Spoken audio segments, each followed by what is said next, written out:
朋友们，大家好，我是陶三丰。自从9月份回国之后啊，这漫长的1个月，我经历了源源不断的网络暴力。一夜之间，当时出现了大量的谩骂与指责，一时间我也不知道该如何去解决，潜意识里面的去选择了删除、拉黑，以为没有了就好了，结果让自己陷入了一个恶性循环。发现有更多的人站到了我的对立面，跟随他们的那些人的节奏，对我展开猛烈的攻击。我拍摄自媒体呢，已经6年了，从短视频到长视频，6年之来没有经历过这种网暴暴力，这是我第一次。这件事情吧，对于我的生活，包括我的家庭，都造成了很不好的影响。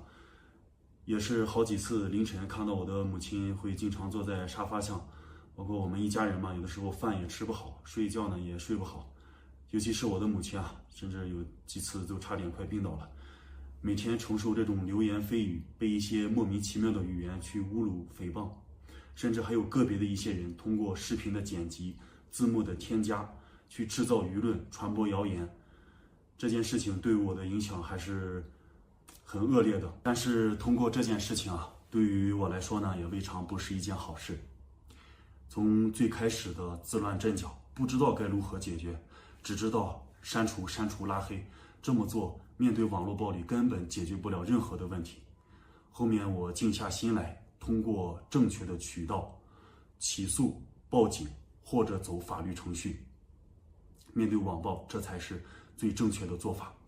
那些个别人领头造谣我说侮辱全国女性，说我卖三无产品的个别几个账号，后期经过官方的调查核实之后，以宣传不真实信息、制造谣言、煽动网络舆论，账号已经被封禁了。我也希望那些听到什么就是什么的粉丝朋友们啊，能有自己的判断，在不知道前因后果、不知道事情来龙去脉的情况下，通过看到视频的片段、截取的片段，就直接去定义一个人，这是不公平的。我到现在还可以发视频给大家分享近期所发生的这些事情啊，大家心里也有数了。正义或许会迟到，但是呢，也从来不会缺席。不管怎样，三丰还是要跟大家道个歉。这6年以来，我一直都是保持着一颗向善之心，因为我在这骑行的路上，收到过很多的一些人给予我很多的帮助，我也一直都在传递这一份美好。唯独这一次网暴，让我一时间我真的不知道该如何去解决了，除了拉黑就是删除。短短的几天时间，黑名单加到了213人。经过这件事情呢，三丰也学到了很多，也成长了不少。我在西藏、拉萨，跟6年之前到现在被我拉黑的这213位粉丝朋友们，跟你们说一声对不起，抱歉了。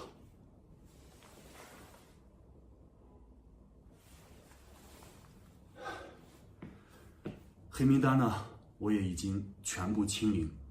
从今天开始，我将不会再拉黑任何的粉丝，不管是辱骂我的，还是其他个别的，我都不会再去拉黑。但是那些对我制造谣言、侮辱我、煽动网络暴力、对我人身攻击的那些人，你们的 ID 我都会记录保存，因为现在都是实名认证的。这一次呢，我是走的官方起诉，下一次我收集到足够的证据，我不会再通过官方，我会直接拿起法律的武器，保护我自己，保护我的家人，维护我自己的权益。谢谢。我也希望那些朋友们啊，可以到此为止了。您来看，三丰以礼相待，热烈欢迎。您不喜欢，您可以去看一些自己感兴趣、喜欢的一些事情。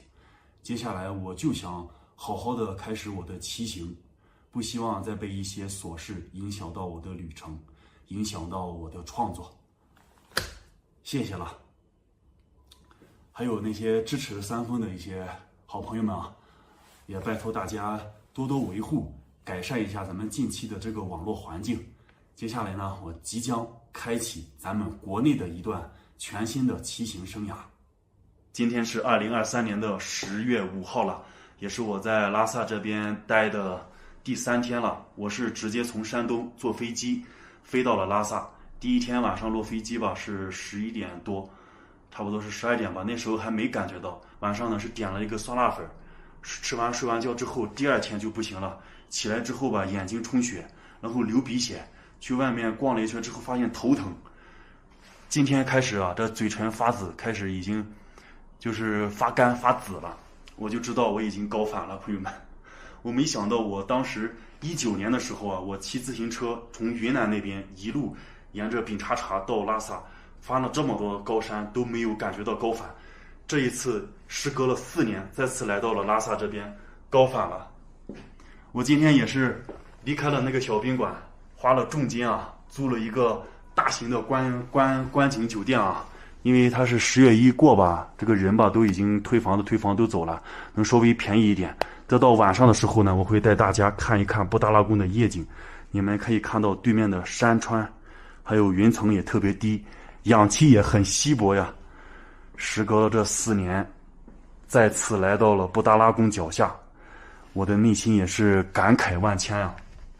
这4年当中，我经历了很多事情，去过了很多地方，遇到了很多人，发生了很多稀奇古怪的故事。回到了祖国，回到了神秘而又庄严的布达拉宫脚下，内心无以言表。我等一会儿带大家出门逛一逛，我也去买一买秋衣秋裤、保暖内衣、保暖内裤这些东西。因为再往后面的天气啊，我也要穿越无人区，穿越阿里，天气会越来越恶劣，环境呢也不太好。近期咱们还要再等几天。我的装备吧，大大小小、零零散散的那些装备都到的差不多了，但是我的自行车吧，它发过来已经发了10多天了，说是15天到嘛，还要再等个3、4天的时间，等咱们所有的装备一到就可以出发了，就这2、3天了。也是大家也都整着急了，我也是着急了，我这都憋了1个多月了。走，咱们出门带大家逛逛街，我也买东西。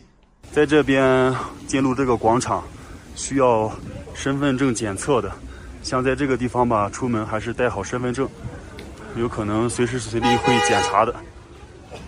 这好多人过安检，人是越来越多了。还要再转一圈。无人机、横幅依然易爆物品，管制刀具等危险物品。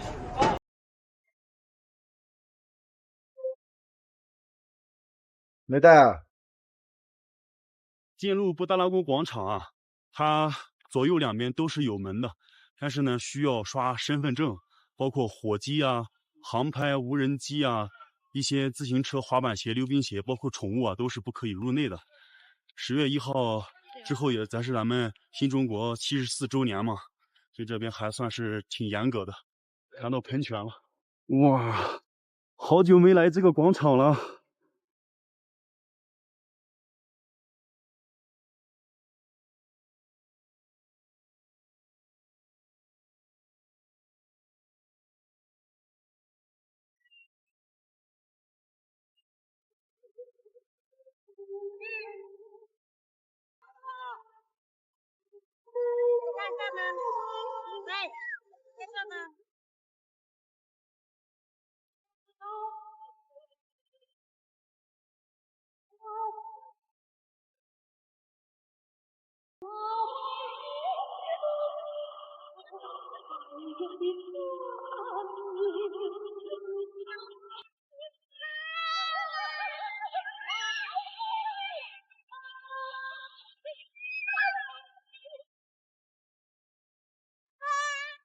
身后这个音乐喷泉啊，它是跟着一首歌高潮起伏，不停的升落，变化出不一样的方式花样啊。今天的天气特别好呀，蓝天白云，所以这个广场上面也是有很多的拍照的。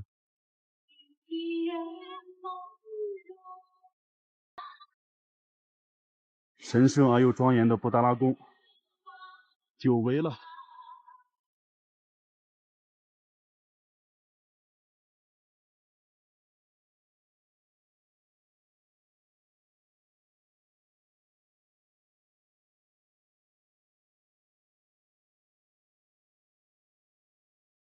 哇，这感觉太爽了！今天这人拍照的太多了，我都想放开嗓子喊2声了，但是我有点害羞啊。我准备去，当时是19年的时候嘛，那边有一家酸奶店，还留下了自己的名字，现在准备看一看还能不能找到。太爽了！小型的转经筒，他们本地人都会在这里转一转，祈祷平安健康。那个酸奶店就在前方了。从我来的时候啊，当时就很火，现在也是一直很火。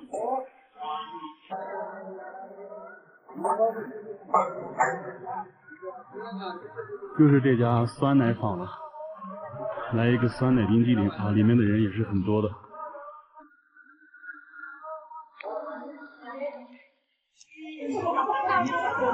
你好，我点一份那个酸奶冰激凌有吧？哎，有的有的。点一份。点一份酸奶冰淇淋，在这边用餐吗？对，在这边用餐。点一份那个蛋糕吧，酸奶蛋糕，然后一个酸奶冰淇淋。对，三角形的小蛋糕啊，属于个人份的。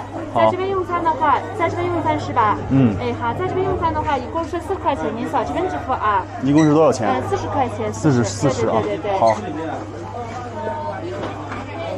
看这个墙上都是他们贴的照片留的言，我记得我当时是贴在了这个位置吧，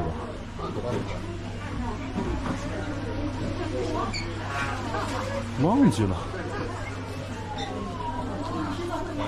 帅哥这边记住也有座位啊。哎，好，谢谢，就我一个啊，就我一个。对，我之前来过，我留下了照片，但是找不到了，4年之前了。照片吗？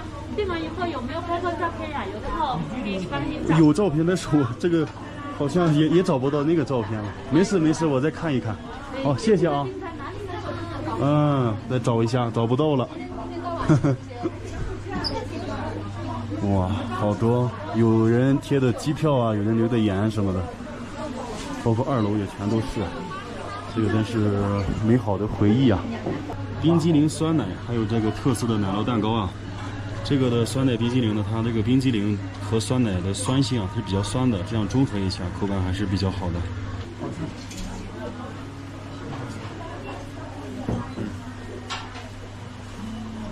4年之前我们几个人来吃这个酸奶，4年之后是我一个人来吃。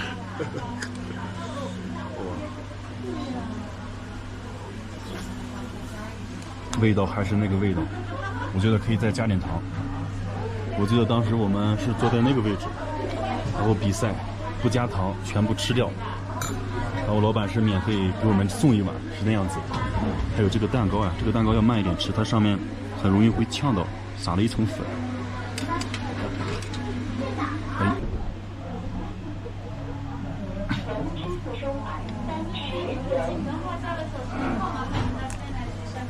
也是好吃，呛到了。店还是那家店，一如既往的人来人往，酸奶也还是那个酸奶，味道没变。以前的我们什么都没有，一腔热血，开开心心，无忧无虑。4年之前，我们4个人来到了这里，有说有笑，好兄弟共患难。4年之后，我一个人来到了这里，时光匆匆，恍如昨日。有句话叫做不忘初心，方得始终，但是很少有人知道下一句，初心易得，始终难守。我们能做的就是做好自己该做的，一步一个脚印，脚踏实地，踏踏实实的去走，保持一颗善良之心，不偷不摸不抢不坑不害，时时刻刻警戒自己，别人说什么就随他去吧。人无完人，我们都在长大，都在成长。原本这条路没人走，走的人多了，就成路了。2023年的10月5号，再次留下了新的感慨。多年以后再次来到这里的时候，又会是什么样的一种心态呢？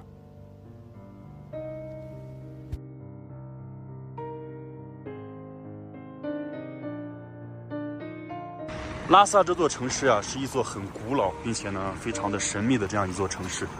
我们来到这边旅游啊，不仅要欣赏他们的景色，还要了解他们藏族的文化。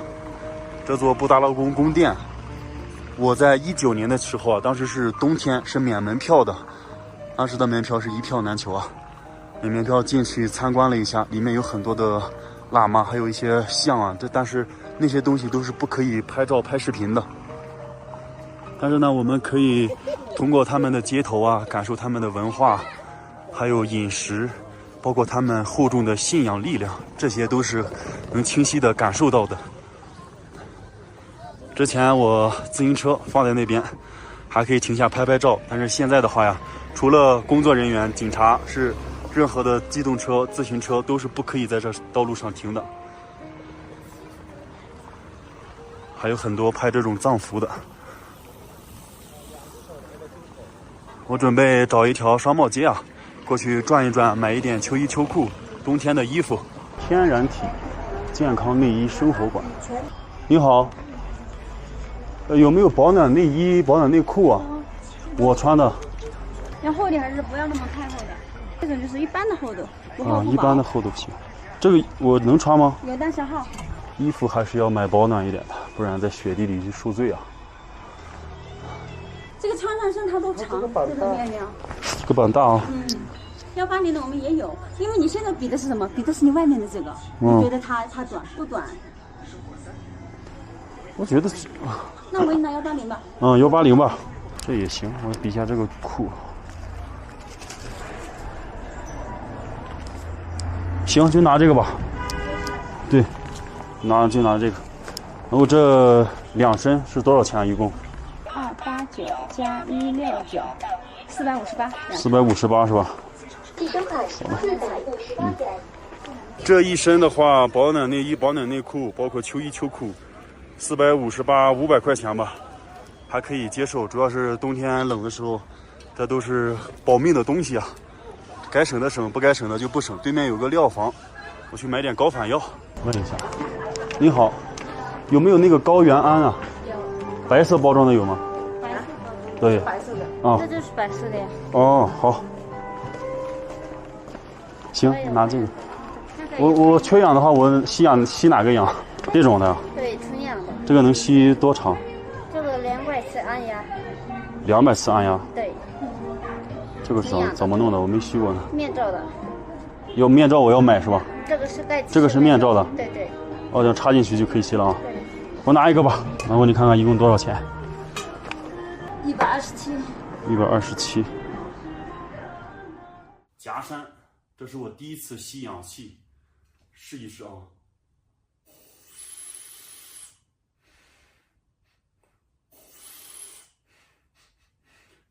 感觉没什么感觉呢，为啥？就现在呼吸都差不多，只是感觉空气就新鲜一点了。把这高反药是吃上，它这个一次性是吃3片，吃3粒，1天吃3次。我等会儿呢休息一会儿。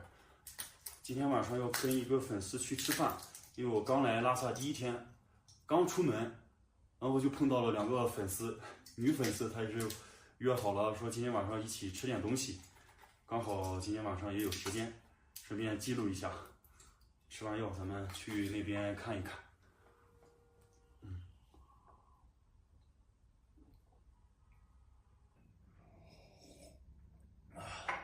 这边的天黑的是比较晚的，现在是8点钟。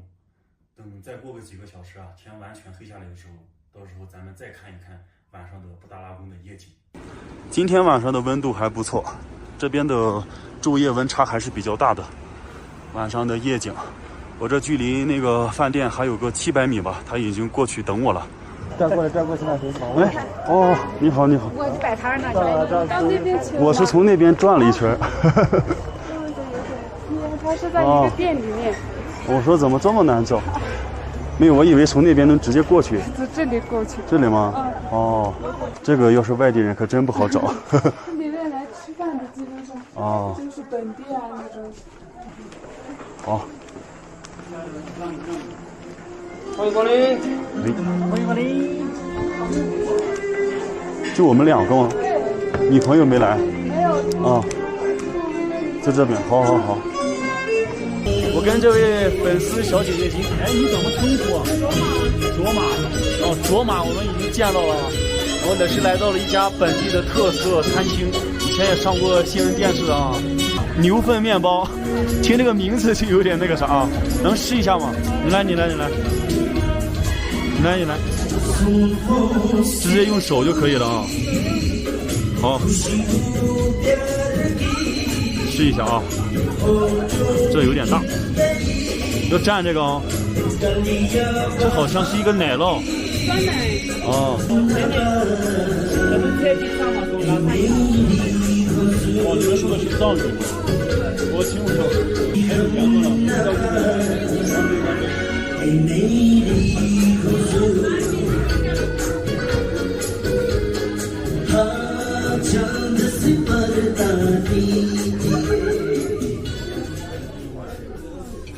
那天晚上呢，我到达了那边，我点了一个罗斯酸辣粉，吃完就第二天我就见到我头疼，完了我眼睛还有点不舒服。昨天我们选南山公园后面下雨了，太冷了。昨天下雨了吗？对，昨天晚上有点雨，有点就是一会儿下一会儿下一点点，我感受到。它那个叶子结果有点弯。哇，这个南山公园那个足够万岁。它那个南山公园要门票吗？不用，也不要门票。它这个就是楼梯啊那些都有点陡，都需要爬的。但是还行。我们照片，这是当时我们遇到拍的照片，在路边一出门就遇到了。卓玛许珠。我今天写的跟那个差不多。时隔5年，我们又来到了阿克丁。5年前2个人，5年后3个人。愿我们一家3口永远幸福快乐。这位朋友也是祝福你们能够健健康康啊！虽然不知道您是谁，我在坐着你的位置在吃饭，今天是特别开心，我们相遇在一块儿。对。啊，买单吗？对。买单那边去。哦。算一下吧。扫给你多少钱？你是哪里？付完了。就那一桌。手机上不是扫的吗？啊，手机上扫的。扫的话是付完的呀。付完了。付完了。你说了是随便付，你别问。你付完了吗？付完了。你这个那个，我以为是扫码直接点完之后去那里结。干一杯。很开心遇到你。这太不好意思了，他都把单买完了。大家逛一逛这个地方吧。这边环境就是纯藏式的，基本上都是本地人过来吃。看一下下面的夜景啊，哇！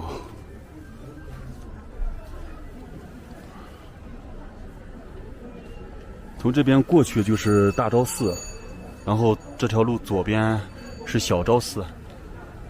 好亮啊，这晚上。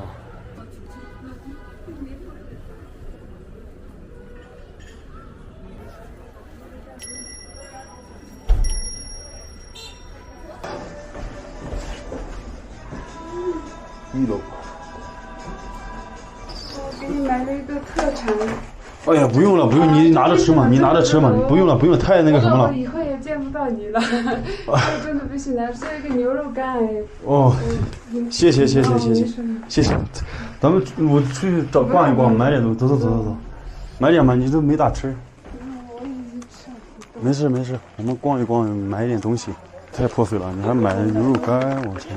不用给我买。你要喝这个奶茶吧？不用给我买。给你买一个吧，来嘛。真不喝。没事，买一个嘛。来嘛，没事。你看喝什么？没有，不要客气。好，那往前再走。可能会没时间再见到你，然后就给你买了个牛肉干。还会有的，我还会有机会的。看看有啥吃的，你带点吧。你都没啥，这里面是小吃吧？没事，我们整一点，买一点。你回去要是饿的话就吃点。我家里啥都有。你家里你不得做吗？又得买点现成的吧。啥都有，我不除了少吃一点晚上。又走了重复的路线。又认识了新的朋友。走嘛，从这里过去。走，去超市里看一下嘛。这都是卖特产的，没啥。啊，这不是哦，土特产。土特产的，我真的不吃。没事，你买一点嘛，你这都没咋吃。没事，我们逛一逛，买点水果吧，水果也行。哎，栗子，你吃点。买一包吧，拿一包吧。这是现煮的吗？是先炒出来的。先炒的。对。热吗？热。这是凉的。拿个热的啊。热的。好，我给你热的。10秒钟就好了。好，我烧进油。咱们再去买点水果。没事，买点。不要客气，真不要客气。不用。行，那就拜。好，我们下次再见啊！再见，好。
安全度过一晚。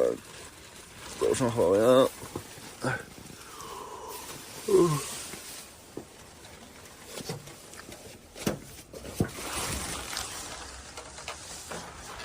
哇。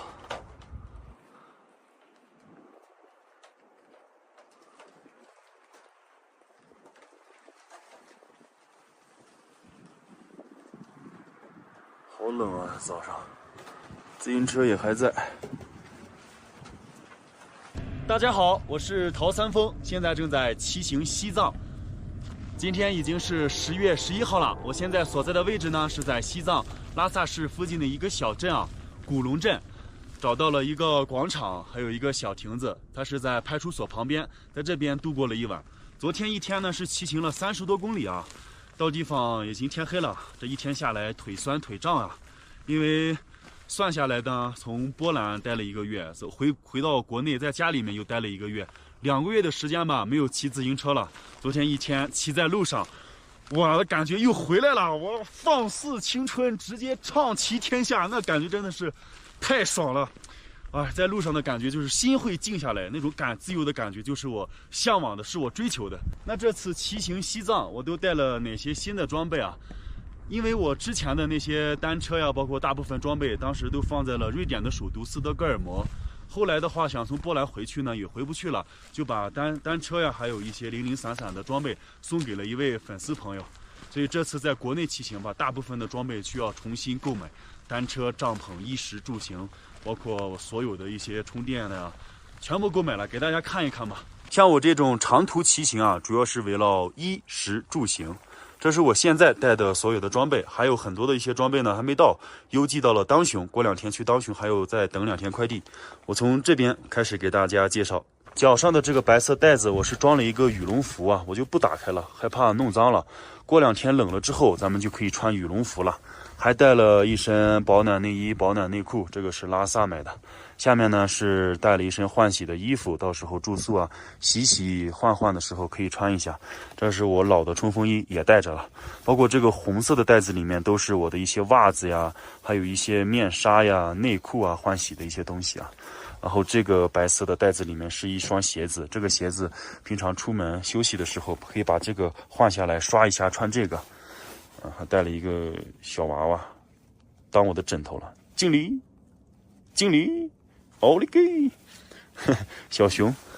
然后这边这个垫子是山之泉的，这个垫子呢它比我之前用的那个防潮垫厚度要高了1倍，保温效果要好上不知道多少了啊。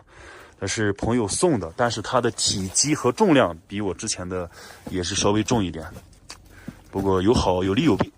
然后这边的话还最重要的就是这个睡袋啊，这个睡袋大家不要省啊，这个睡袋是买的黑冰的 Z-900 那个，据说是可以抗零下30度，这样在冰天雪地里面睡觉的话呢也不会太遭罪啊。还有咱们这个啊，这个是洗漱包，这个应该大家眼熟，之前在欧洲的时候就用的这个充电包嘛。所有的安卓线、苹果线、华为线、快充线都有，包括还有各种的充电插头。充电插头我又买了2个160瓦、140瓦的，到时候呢会邮寄到当雄。还有一个小型的1万毫安的充电宝。这边是零零散散的一些驮包的配件，还有一个内胎，这边还有一个内胎，2个内胎。因为考虑到要这边修车的少嘛，自己就动手了。这是一个洗漱包。里面一些洗发精啊、沐浴露、牙膏什么的都装这里面了，好收纳，方便的时候好拿。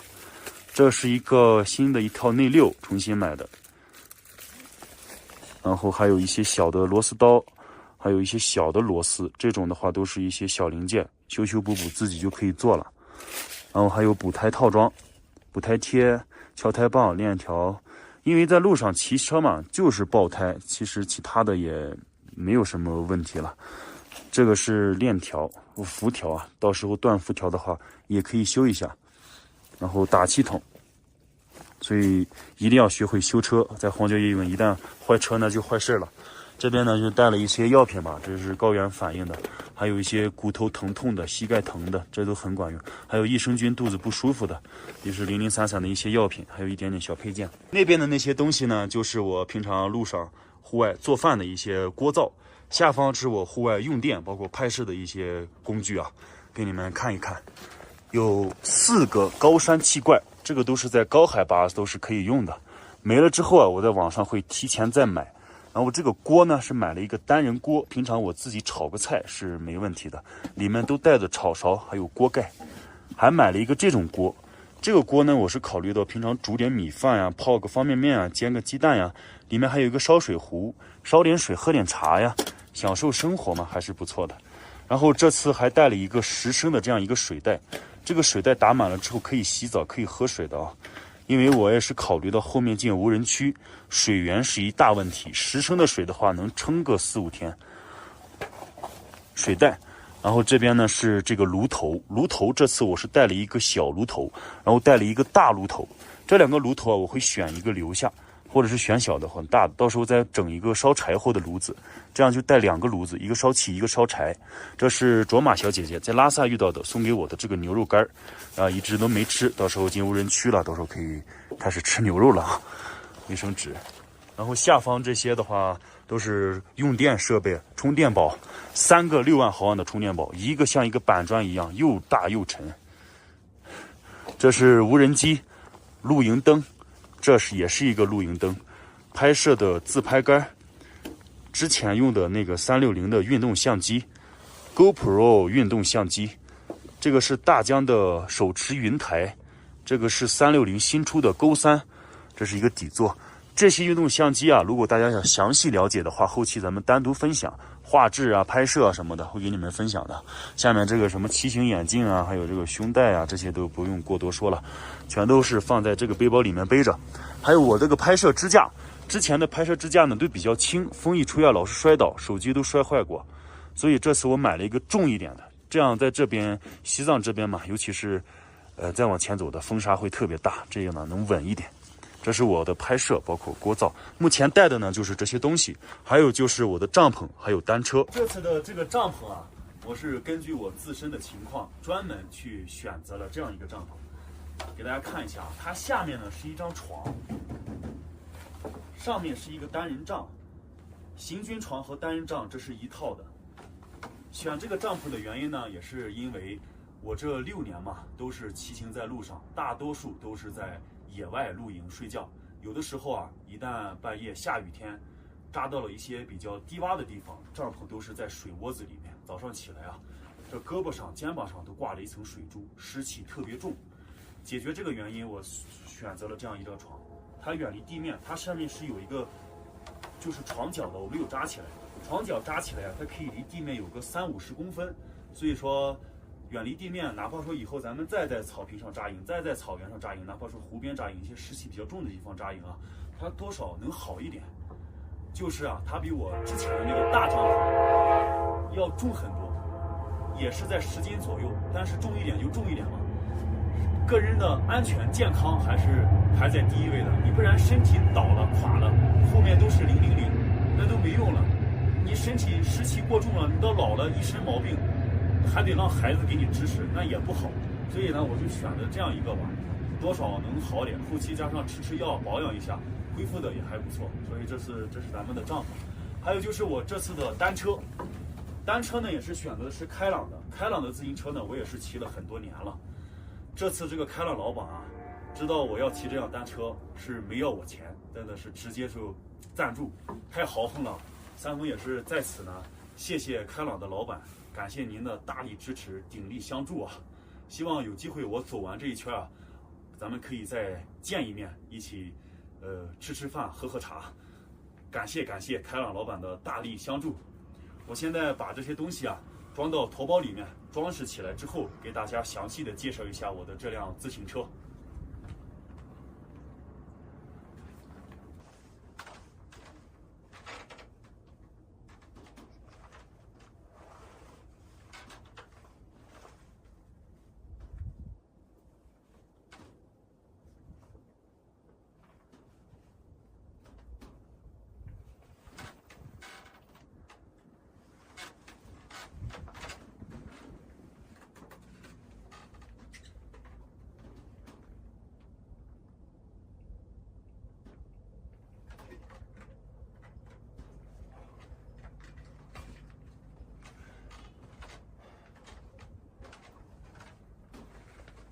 所有的行李全部已经装好了。目前我的自行车呢是没有后顶包的，只能用这个白色的袋子将就的装了一下睡袋。过2天到了当雄之后啊，后顶包包括自行车的前2包到了，充电宝啊、一些拍摄的相机啊都有地方放了。目前的话先将就骑几天。这辆自行车呢也是开朗的啊，一辆白色的自行车，上一辆是绿色的。这辆自行车的车架呢是跟我那绿色的车架是一样的，都是318的那一款，但是这个车架的话要比我那个稍微大一点，这个是700C 的。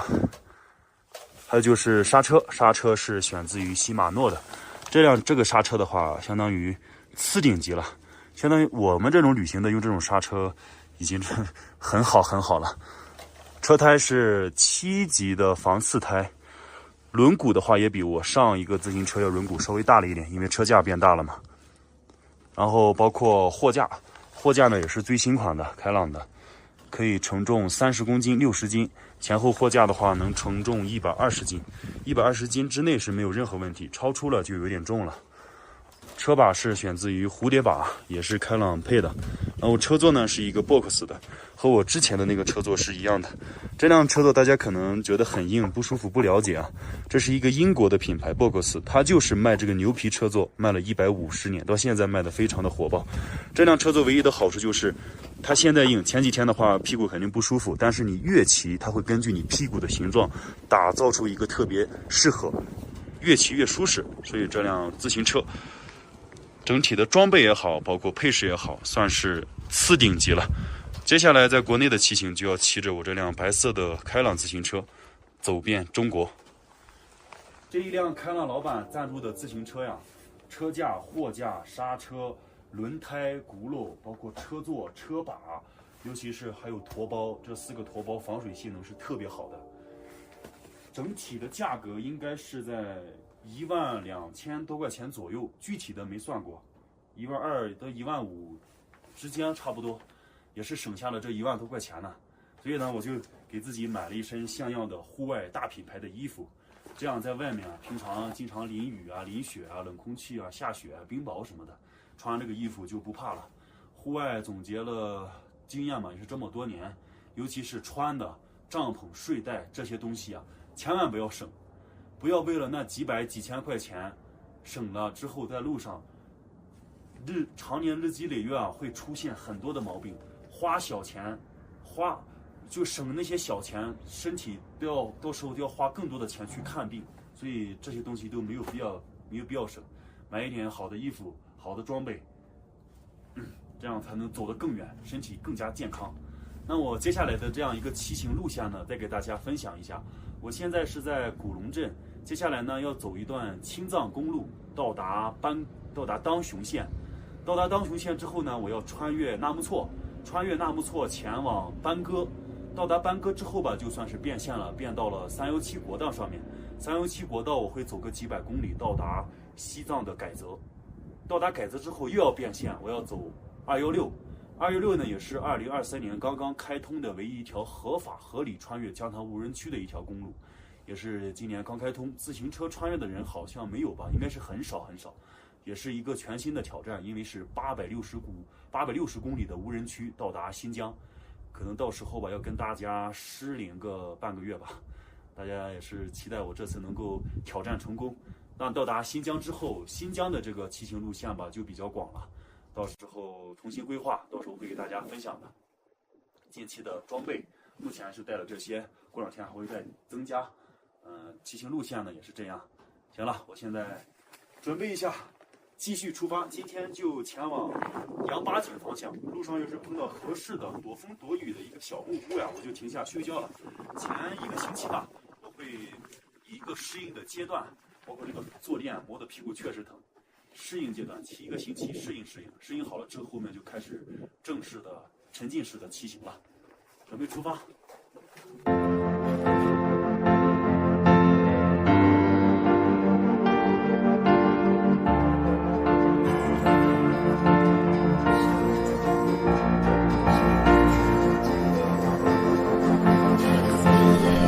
出发了，朋友们！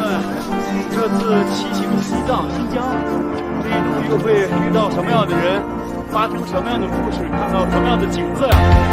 大家拭目以待。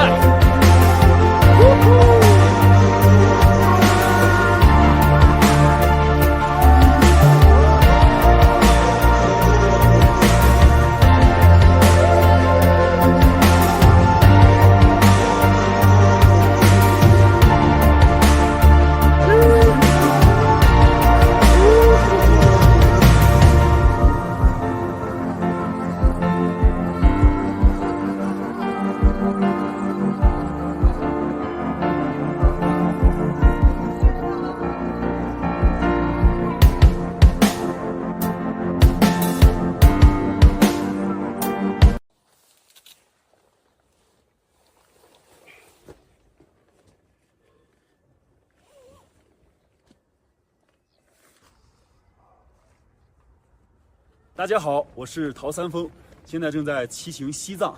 今天已经是10月12号了。我目前所在的位置呢，是在西藏拉萨市堆龙德庆区的马镇。昨天晚上就是在马镇找到了一个文化广场，在那边度过了一晚。晚上的时候啊，就开始起风，凌晨的时候就开始下雨了，一直下到现在。你像这边下雨啊，它山顶上全部都在下雪啊，所以一夜之间，原本光秃秃的山上全部变成了雪白色。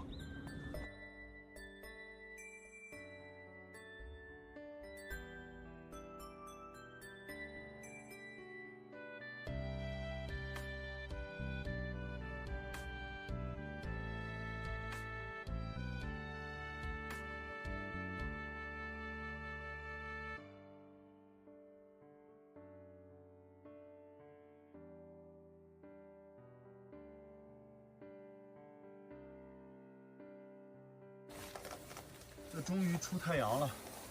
昨天晚上打包的这个鸡肉面条，还有土豆，今天早上就直接吃掉。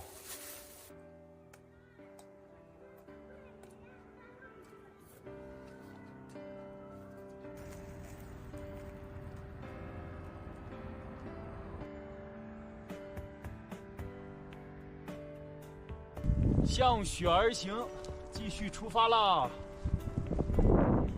今天前往羊八井吧，37公里。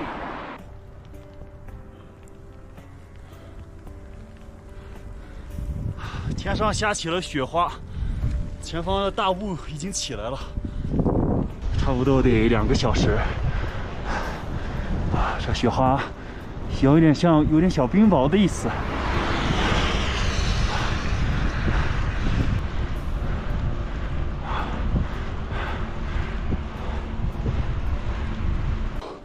秃鹫，在西藏的话有一种叫做天葬，他们就是会把人放在那个天葬台上，这些秃鹫都会过去直接吃。没想到这次在路边遇到了，真老大一个。过来这段路啊，雨过天晴，终于放晴了。用牛粪累积的这个墙啊，它的味道的话，还是有一点臭，都已经长满了草。这个东西冬天的时候可以在路上捡过来当柴烧，到时候我去买一个柴火炉，可以在路上捡这种牛粪，晒干了都会用这个烧。他们本地人，包括在内蒙那边也是一样的，好东西。在西藏每一个垭口，看都有这个经幡。有一些外来游客吧，他会去买这种经幡，然后去挂在山上。其实这种东西对于藏族人来说，或者是某种意义来说，是不可以随便挂的，都是要挑节日的，都是要让别人算。你看它上面都有很多的一些经文啊，藏经文，密密麻麻的。哇，那边好像是2个大巨石，前面是有个山洞，我就不爬上去看了。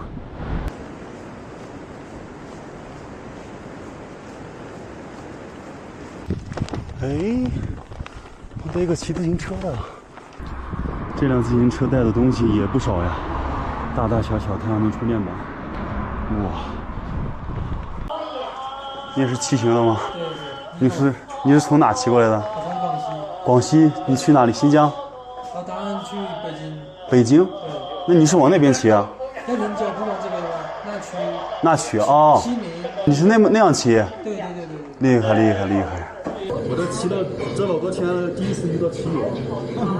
这边确实骑友少，昨天下雨，又好大呀，真的好，要了好几块石头，因为对那个长城做的好。老板，加一份米饭，再来一份米饭。啊，对。对，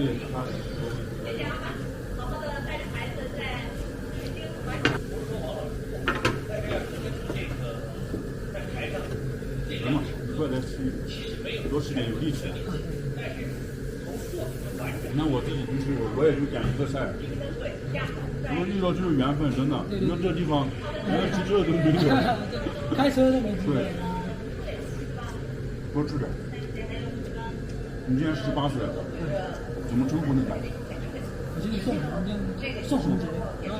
宋同学。对，宋红杰。我姓陶。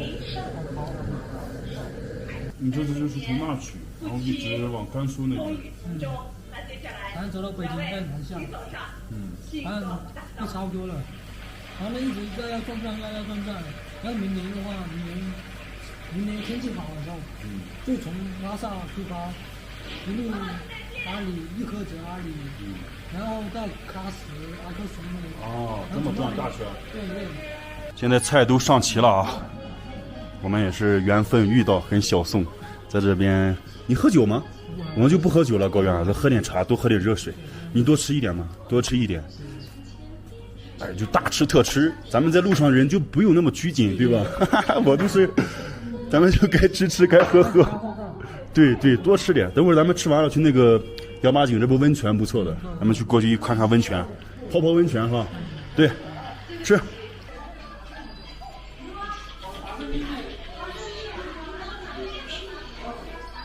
我给你付过了，你不用付了。好，谢谢。没事。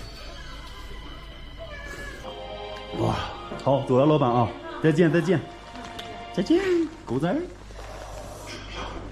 哇，下雪了！哇，这个天，爽啊！冷不冷？还行，我不冷。咱们现在出发前往羊八井。走走走，下雪了！我这个天太震撼了。小宋的这个自行车的重量是70、80斤左右，我这边都差不多。雪已经停了，远方的雪山也显现出来了。我们去羊八井看看那个温泉，泡一下温泉去。哇，这个景色太震撼了，这就是西藏的魅力。哇哦！这些河流都是冰川河流啊，看远方的雪山，落日。Hello, hello, hello, hello, just me. 耶，这小朋友太可爱了，一看到你就给你打招呼。到了，到了，感觉这个镇子上有点冷清。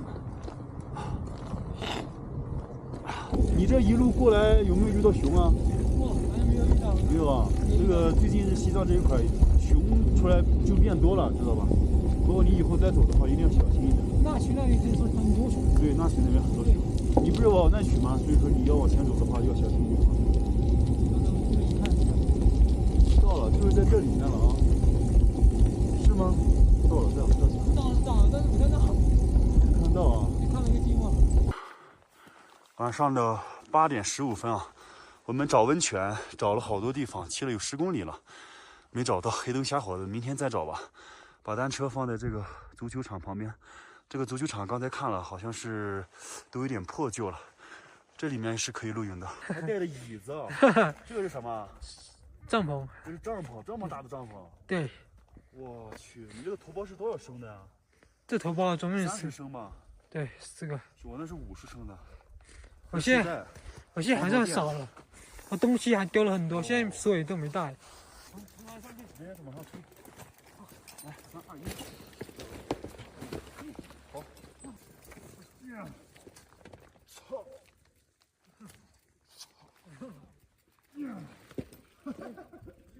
这边离的这马路近嘛，我们都可以在那边。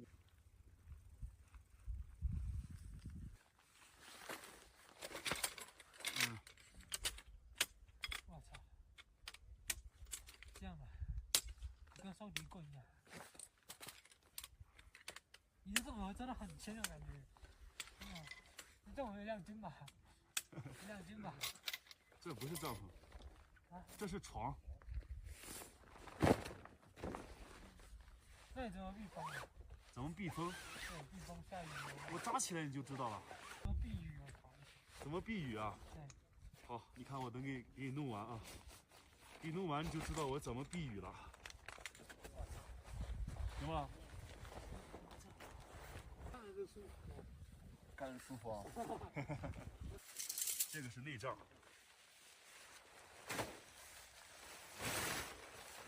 你这很防雨吗？不防雨，防雨肯定是外帐嘛，对吧？肯定是帐篷防雨，这个床肯定是不防雨的。在这里了，我在这里睡了。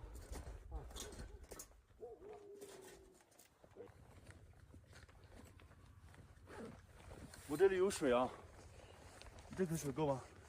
这个水可能不够。不够，那就只这个呗。对，这2个够了啊。对，够。行。那你做这个，我走这个可以。我不用，我蹲着就行。不用，你留着放里面，铺上睡袋让它蓬松开就暖和。给大家说一下，它这个帐篷呢，就是一种我们家庭式出去在公园那种啊，属于搭建式的。其实这种它扛不了太大的风，搭起来可能很方便，但是你收起来也是重啊。这个是你的防潮垫，还有充气垫啊。你看都有点潮了。你今天早上是不是没有晒呀、娘？对，都湿了，要晒一下，不然你着凉。对，首先放冰箱。可以参观里面吗？好，啊，看这里面还有点湿漉漉的，那空间有多大？你在里面睡的也得劲儿，翻来覆去，想怎么睡怎么睡，是吧？嗯。水先烧去。好。这是你的灯吗？嗯。哦，真行啊。来，现在没电，对吧？充电宝来拿，让你充电宝。太厉害了！你这在哪里买的？拉萨，那是朋友送的。啊，你在拉萨有朋友？啊，我全国各地都有朋友。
抽烟，抽烟，好，抽烟。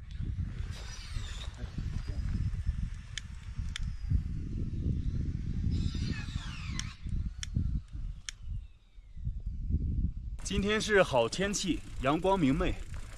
现在我去找一个地方吃点饭。白天好找温泉了，它的蒸汽会看得到。洗脸，杨八井的温泉还是挺有名气的。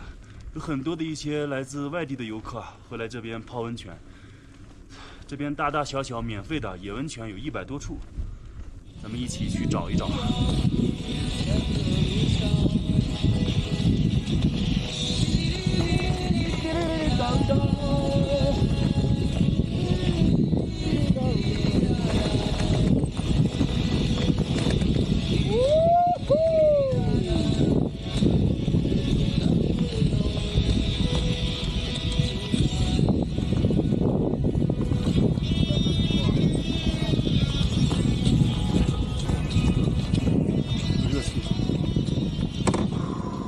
绝对顺风，这边都是西南风。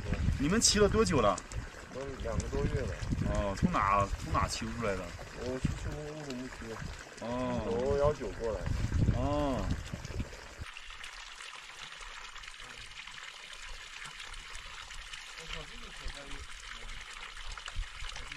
这个温泉泡的，整个裤子全掉进去了。好在今天太阳还不错，可以放在这里晒一下。这边是压根烫不了，估计还要过个1个小时。我可以用我那个水袋接一下水，然后挂在那个上面，先洗脸刷牙。也是好几天没有洗漱了。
这个太烫了，你要不要敷一下？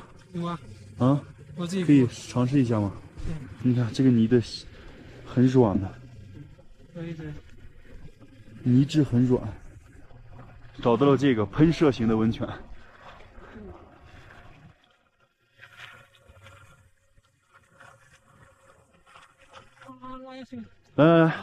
拉进去的。老弟敷上了，我看看，感觉怎么样呢？感觉很清凉。很清凉。对。啊，那边有温水，你可以洗一下。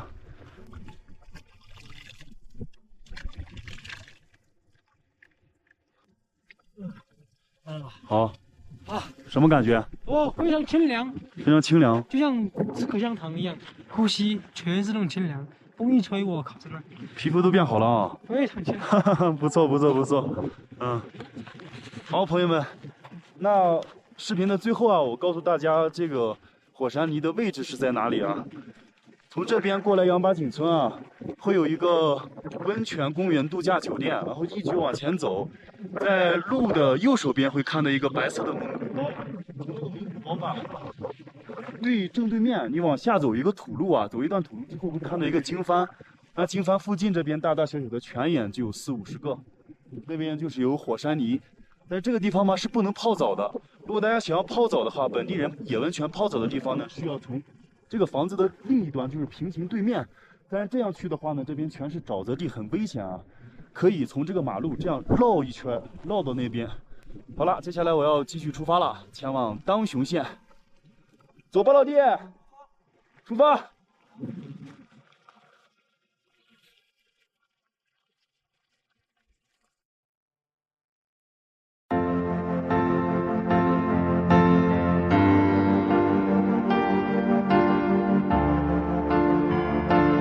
安全度过一晚。大家好，我是陶三丰。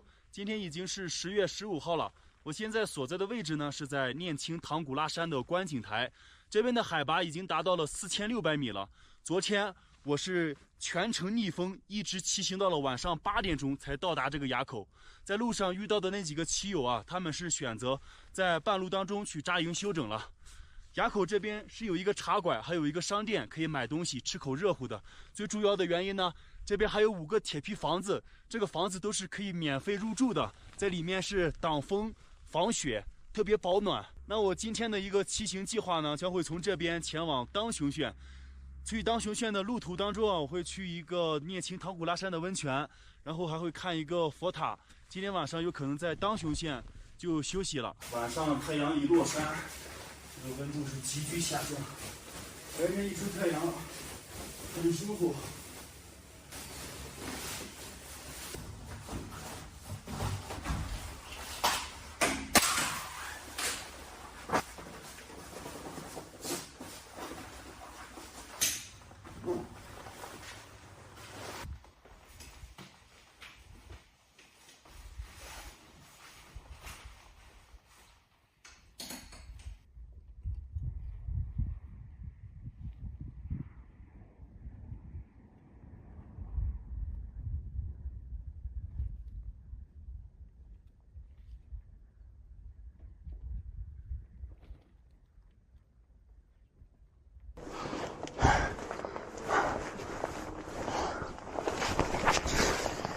你好，老弟。Hello。来个藏面。藏面吗？啊。OK。藏面，甜茶。OK。OK。这是我昨天晚上喝的吧？还没喝完呢。凉了吗？凉了。凉了。我去当雄。对。哎呀，昨晚睡得好吗？昨晚睡得非常好。放了几粒牛肉藏面。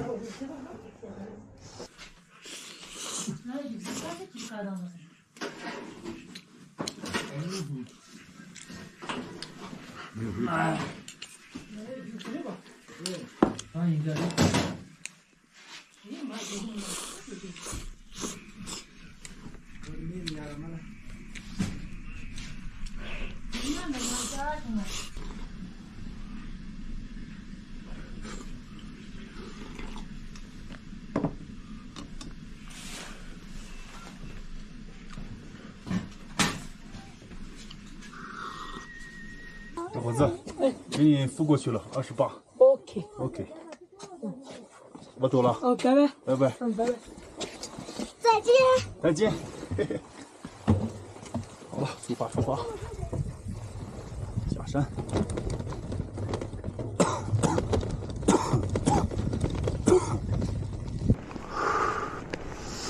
哇，不行，这下坡的话，手还是有点冻手的，把手套给戴上。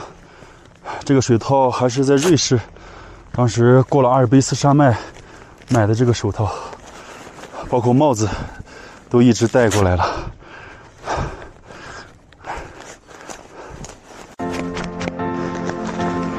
出发。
现在骑行的这条公路就是青藏公路，景色非常壮观，旁边就是青藏铁路。这乌云躲开之后啊，太阳一照，蓝天白云，感觉一伸手就能够得到，并且远方的山一座接一座，像骆驼背一样。起来嘞，哎。是什么样的风景才能配得上这一路的颠沛流离？是风，是云，是海。继续骑行7公里，去找一下那个温泉，是洗澡，是泡温泉。呜呼！哈哈！进入村庄，减速慢行。在前方这边有个路口啊，就要左拐了。直行再走一个20多公里就是当雄县城，这边右拐呢有个热振寺是91公里，再往前方的那个路口左拐。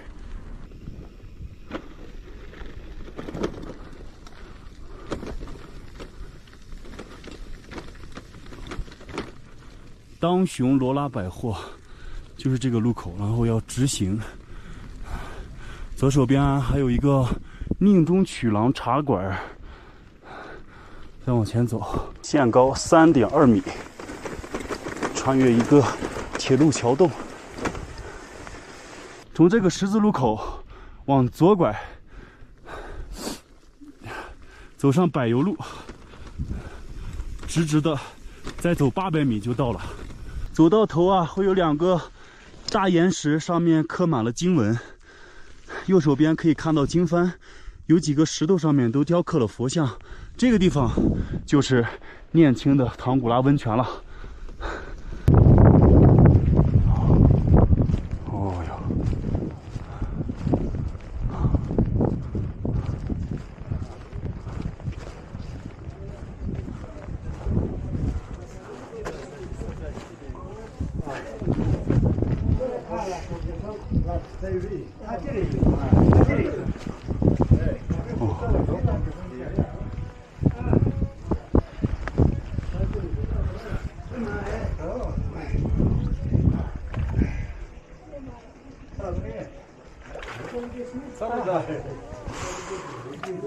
哇！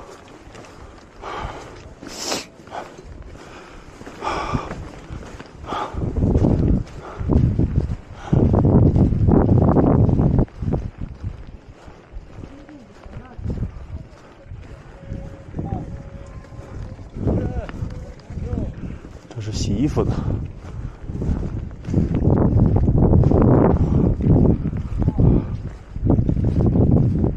这个地方有点像帐篷村的感觉，所有的藏民全是在这边搭的帐篷。刚才那个温泉我看了一下，它是左右2个池，一个男池一个女池，有很多藏族大哥还在里面泡澡，还有几个藏族大姐在那边泡。我本来想泡下的，就不泡了吧。每一个帐篷的脚上都是被石头块压得严严实实，绑得严严实实，还搭配了太阳能充电板。这个是纯藏式的牦牛，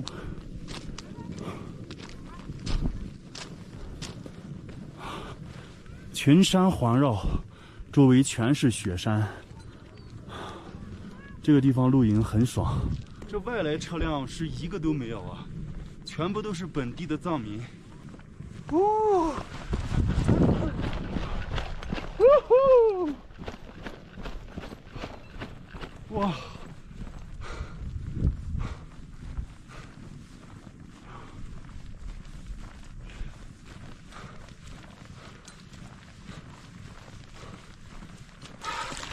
有温泉水那边。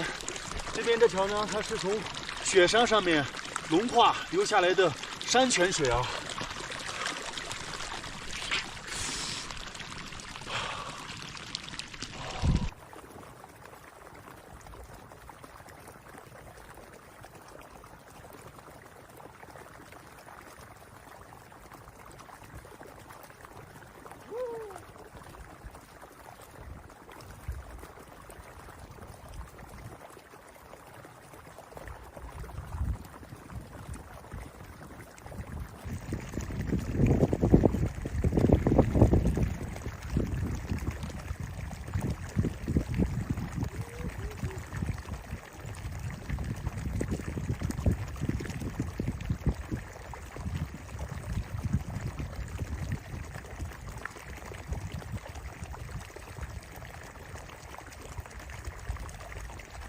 还可以去爬冰川，往前走40分钟左右，里面会有冰川，还有一些蓝冰洞啊，景色还是比较不错的。但是我自己的话，我就不去了，那边海拔要爬到5100多，5000多海拔，我自己什么都没准备的话，有点危险。戴上帽子，背上背包，就是这条马路，沿着这条马路一直往山里走。那边就是雪山，可以爬冰川，看蓝冰洞。如果是2、3个人的话，可以去挑战一下，大约2、3个小时吧，来回。大西的嘞，这是编的什么衣服？听不懂。啊，衣服。旅游的旅游，我骑自行车旅游，拍照，这里非常好看，漂亮，啊，漂亮，听不懂，听不懂。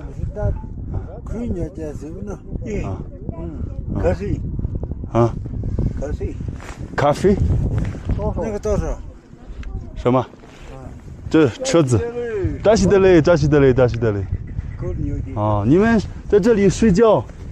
哦，靠边的，你困了你给我才睡。啊，还有没有啊？人多的怎么办？听不懂。几个人？我一个。我一个，我一个人过来看一看，拍照片。OK。他们都不会讲普通话。闻到了一股很浓烈的酒味，应该在喝酒。我不去了。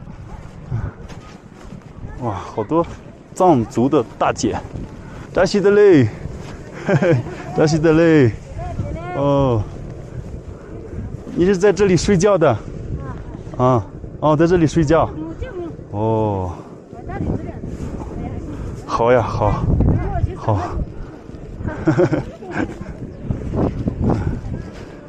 那边那个就是这个温泉的出水口啊。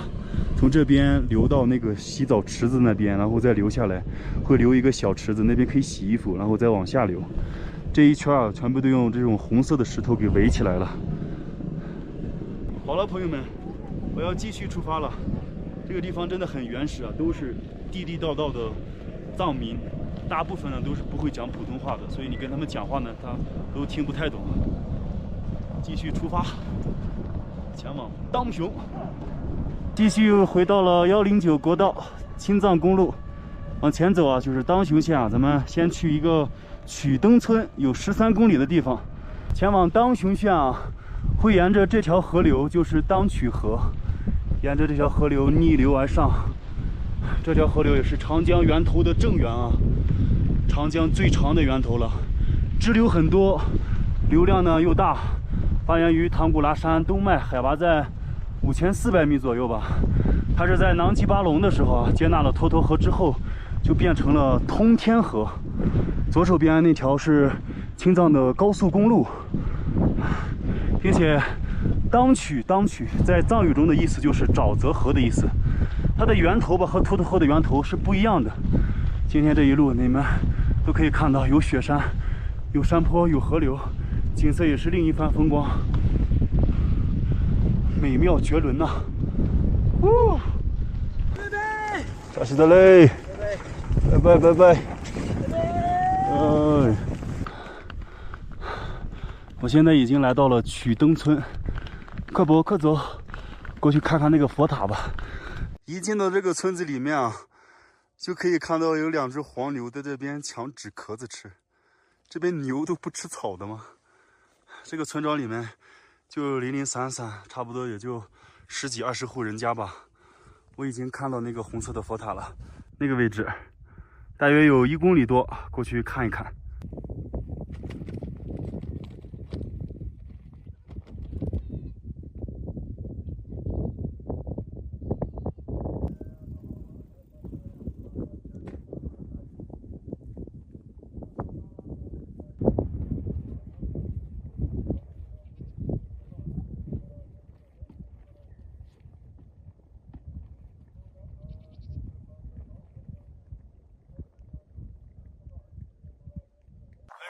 我找到了这座红色的佛塔。一般红色的佛塔在佛教当中呢，都象征着力量与祝福。红色嘛，又在佛教当中代表着勇气、坚持，寓意着希望众生能得到力量和庇护。遇到了这座红色的佛塔，我准备以藏族人的方式顺时针去旋转3圈，也是希望着我以后的旅途、以后的骑行生活吧，能够坚持下来，内心当中啊，也可以更加有勇气，走遍世界的各个角落。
这牦牛把这个汽油车都挡住了。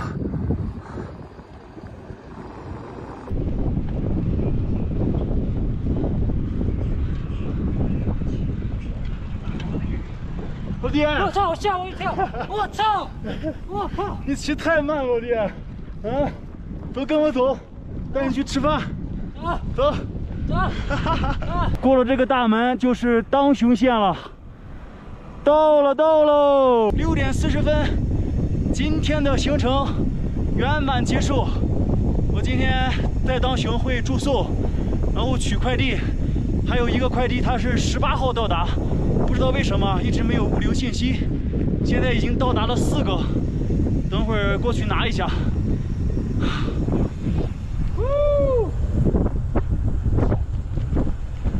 现在所在的位置呢，是在当雄县附近的一个养马场。这2天就是在我身后的这一排小房子住了2天，今天是第2天，因为我刚到当巡那天就发烧了，然后在高原上感冒，好像有点2阳了，那个腰像断了一样。今天的话能弯腰，能直腰了。前2天就一直躺着不敢动。给大家看一看我住的这个小房子吧。我把我的行军床扎在了这个房子旁边，这边可以挡风。刚才是晒了一会儿太阳。我是住的这个房子，它有锁，铺了一张垫子，防潮垫，然后在这边可以煮点面，上面也可以放点东西。这就是那种平常卖鱿鱼串串啊，卖一些西藏的那种特色的一种小房子，景区里的售卖处。然后我的自行车呢是放在隔壁的隔壁这个房间了，自行车是放在这里了。给我的自行车也安排了一个房间。这一排房子吧，有的锁门，有的没有锁门，都是免费入住的。今天也休息1天，在这边住的也特别好，风呢也吹不到，下雨下雪吧也淋不到。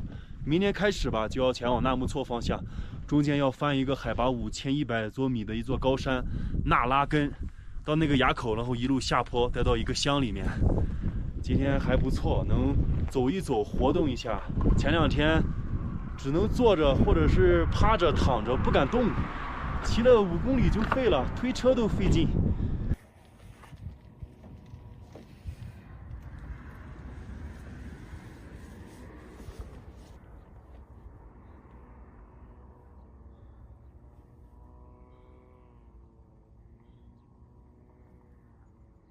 刚才来的时候瞅了半天嘛，我就找那个白自行车。哦，我都到是垭口了，到垭口，然后我自行车放这里面了。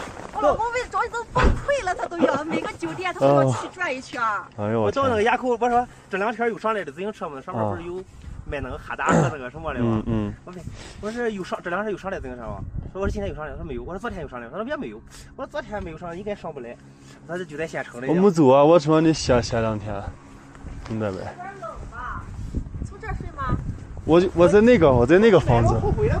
你买太多了，我想。我们这没法吃吧？那个太小了，那地方。没事，有凳子，有凳子，我哪里有2个凳子和那什么？你们出来多久了半个月了。半个多月了。好。这位哥哥姐姐从山东自驾出来旅行，看我的视频找了我2天，开了1000多公里。今天我们终于约上了。他们从当雄县城打包了很多的饭菜，3个人挤在这个白色的小房子里吃饭聊天，很愉快地度过了一下午。他们明天就要返回山东了，我们拍了照片，留下了联系方式，下次相约山东，再不醉不归。昨天的时候来了2个山东老乡，开车开了1000多公里，找了我2天，终于是在这个房子这边找到我了。他们带来了一堆菜，鸡鸭鱼肉，然后我们就在这个小房子里面吃的，还给我留下了这些东西，他们就离开了。准备把这些垃圾先丢到垃圾桶里面，这些菜也都吃不了了，我也带不了，就是汤汤水水。OK， 小木房子里睡了2天之后，感觉恢复的还不错，就是这个腰的话还有点疼。今天要继续出发，翻那座山口了，距离垭口还有20多公里，但是海拔从4200要爬到5200，上升1000的海拔，实际海拔好像是5100多，上去看看吧，不知道能不能高反。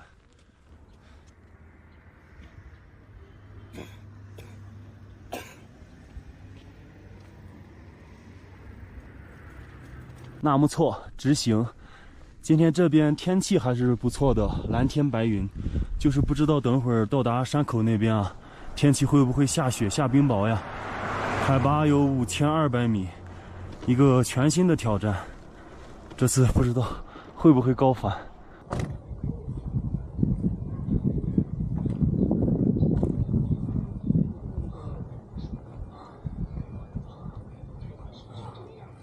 那是各位，你好，我去办歌能从这走吗？好，谢谢。我们骑自行车的好像不用买票，在这边是景区的售票门口。好。好难受啊！现在海拔是越来越高，这身体这感觉吃不太消了。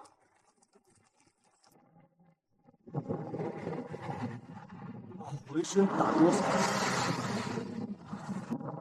没吃饭，包里还有2个。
现在遇到了2条路，一条是直直的走，从这个山谷里面走；一条的话是要左拐，爬个坡从上面走，是这样子的。前方走的话就是土路，现在土路的话，车是走不了的话，那说明有可能会有塌方，有可能会有断路，所以我可能要绕个远路，走这个柏油路，一路盘山上到5200。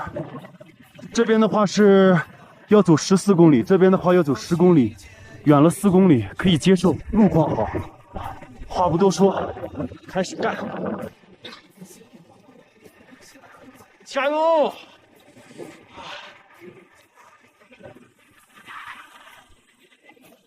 越往上面走，感觉越来越冷了。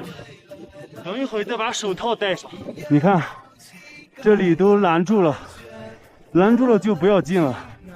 都是经验，进去了就出不来了。我还是吃了好多亏了。黄秃秃的山上，全都是黑珍珠、牦牛、冰川水，冰川融化流下来的山泉水，但是不可以喝，里面有虫子。壮阔呀！也就是在咱们国内，才有这种山，才有这种路。才有这种精神，高原缺氧，不缺精神，别的国家都没有。太虐了，爽！这就是我想要的，这也是我追求的，朋友们，一定要加油啊，坚持住！生活很累，生活很苦，因为是生活呀。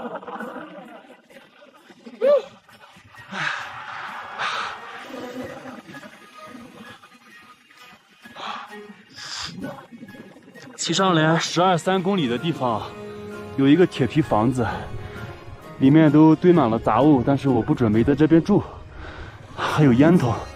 我刚刚都想从这边直直的推上去，就不用绕这1半圈了。但是呢，你走捷径就要付出代价，吃亏了很多次了，所以还是一步一个脚印的慢慢走。所以什么呢？人生没有捷径，又整成大道理了。好了，我要开始慢慢走了。我是走个3-5公里吧，就喘2口，休息一会儿。现在的海拔已经4700了，4600多。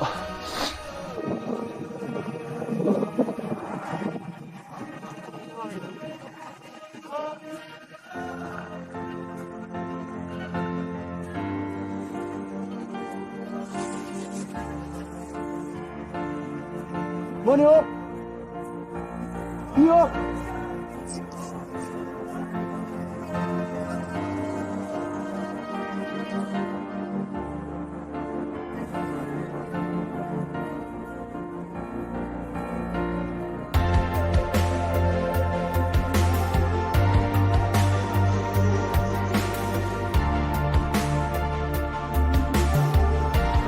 我走。OK，在哪里？南坡，邦哥，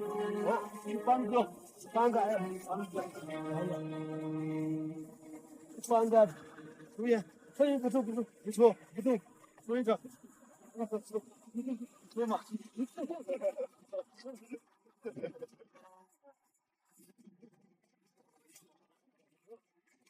我可以看一看吗？这个有没有？我有没有？我没有。看一看。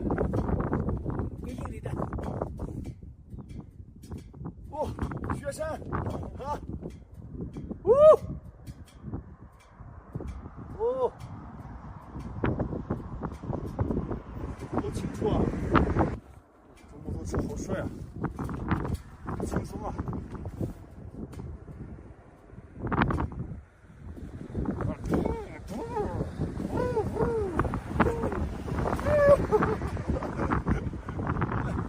走了，你也是走吗？Let's go，Let's go，Go，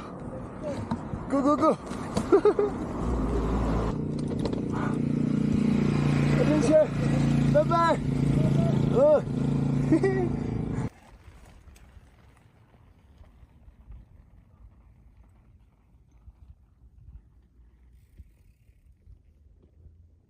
这蜿蜒曲折的山路，这是下面那个小房子，爬到这边已经快爬了一半了，还有一半，差不多2个小时能上去。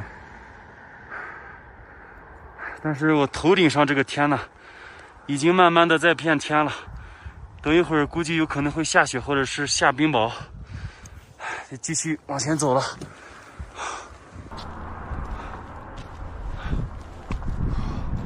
体力有点透支了，前方已经看到雪山了，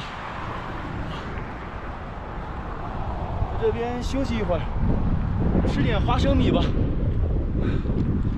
大哥大姐走之前给我留的花生米，还有一个自热的小火锅。下方的这条道路跟我这边是平行的，这2条路会在一个地方汇平成一条路，但是下面这条路呢，它海拔上升的很快，是一条直路，直直的往上走。也没有泥石流，也没有塌方，中间有几段路是有一点凹陷，还好。但是前方封住了嘛，封住了的话最好是不走的。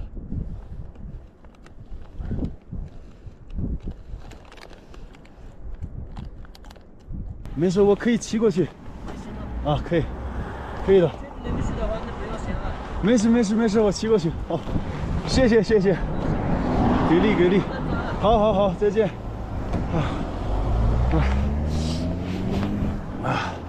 当时来个藏族大哥要带我上去，现在还有9.2公里。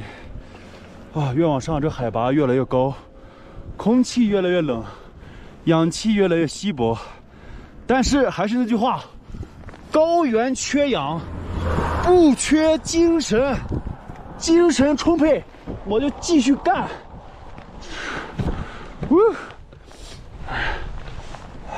海拔4865.784米，遇上了逆风，吹的这个头疼啊，面纱帽子都戴上了，手套也戴上了，推一下吧。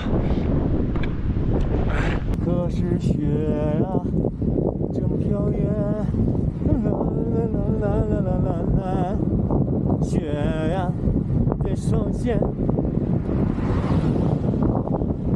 哎呦，冻得我耳朵凉飕飕的。哎呀，这逆风太大了。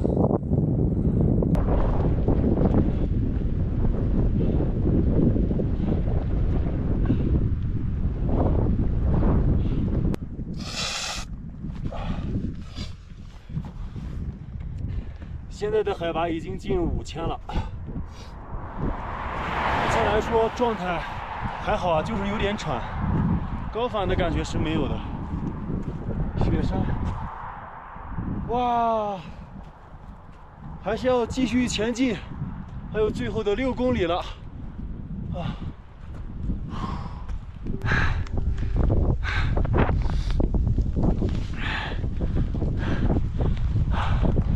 逆风冰雹，最后3公里，再忍耐一下就过去了。加油啊，朋友们！看着地上吹的这个冰雹，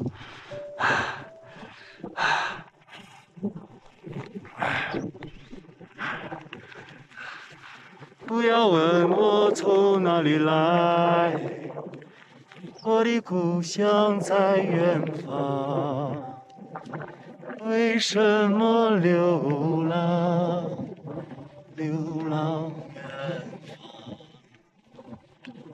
海拔5001，加油！我饿死了，我要从早上吃了一个花卷，喝了一瓶矿泉水，到现在都没吃没喝了。刚才吃了口血，啊，想起我在瑞士的时候了。但是这里 ，go go go， 享受暴风雨，享受此时此刻，享受当下。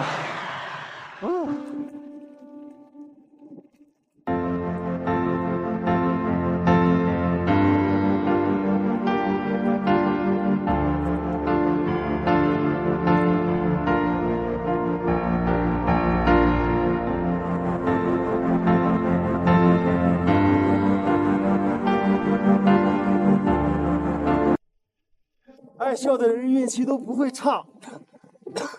刚才一位帅哥靓女啊，给了一瓶百岁山矿泉水。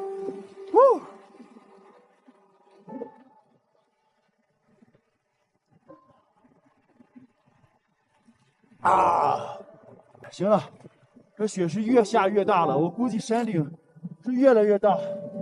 冲锋衣这边已经启动了，但是里面是很保温的，一点都不透风，保温效果特别好。所以以后大家买冲锋衣一定不要省钱，省钱遭罪。Go go go， 加油！马上5200了。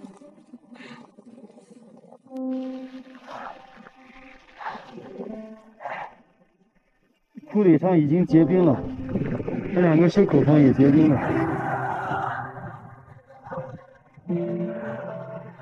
前路漫漫，还有最后的2000米。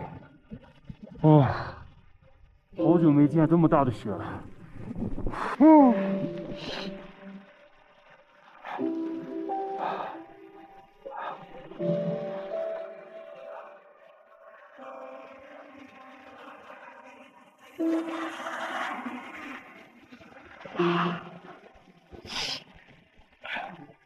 一口气了，直接一口气我就上去了。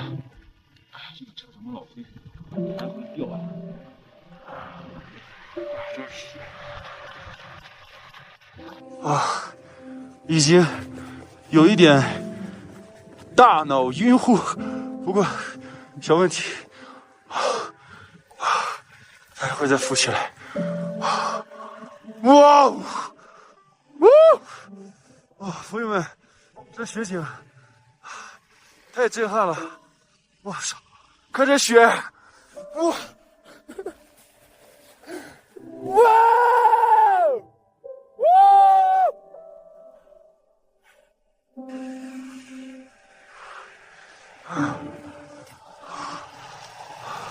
前货架的螺丝松了，然后再上一下。哎，这冰溜子都冻住了。这会儿雪下的小了，这个景色真是太壮观了。那边拐过去，头上就是垭口了，坚持到底。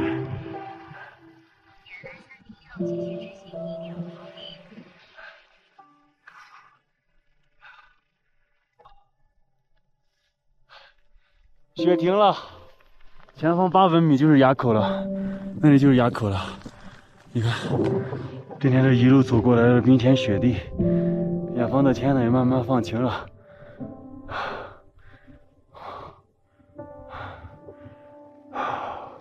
请离目的地剩余100米，目的地在 S2066。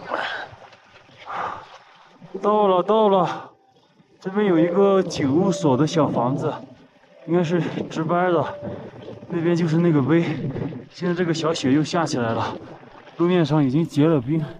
我在想我要不要下坡，这边就开始下坡，15公里连续下坡，天黑下坡，路滑，然后到地方黑天也不好找露营的地方，实在不行就在这个地方住一宿吧。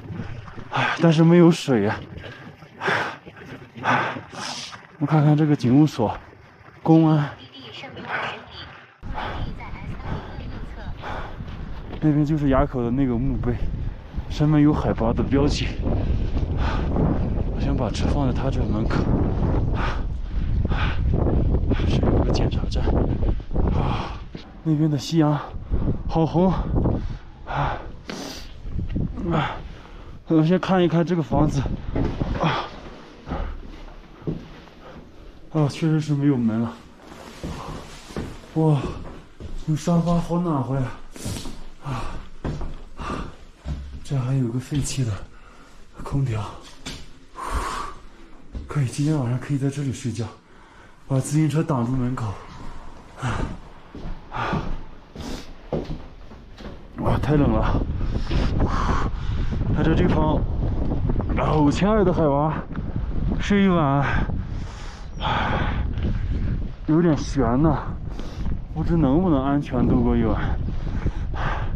过去看一看那个墓碑，石头碑。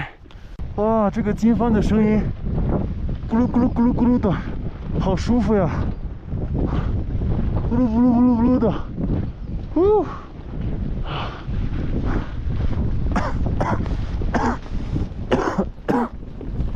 找到了，终于爬上来了。所以说，没有比人更高的山。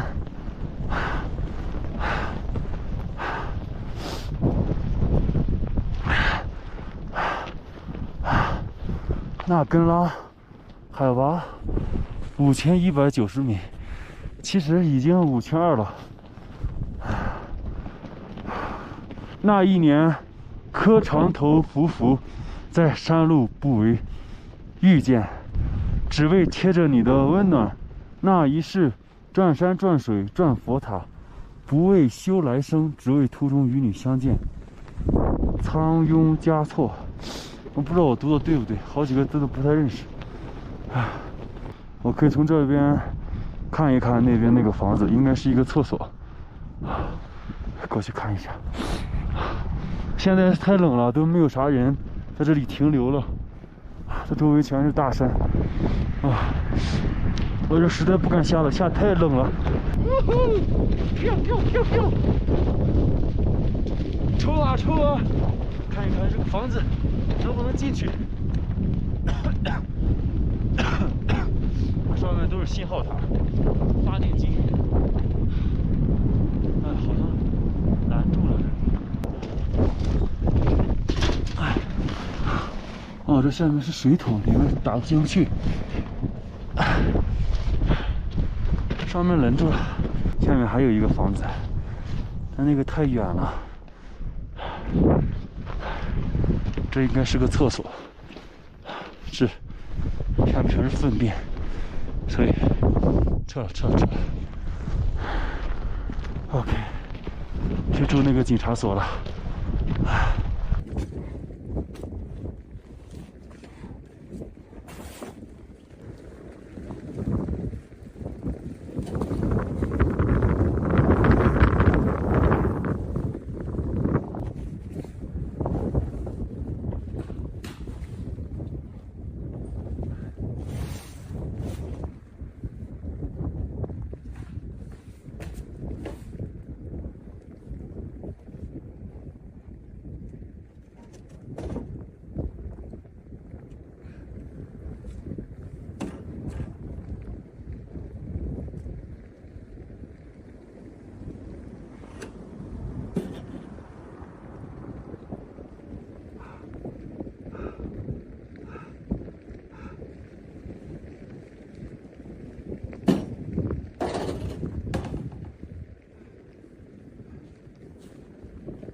大家好，我是陶三丰，目前正在骑行西藏。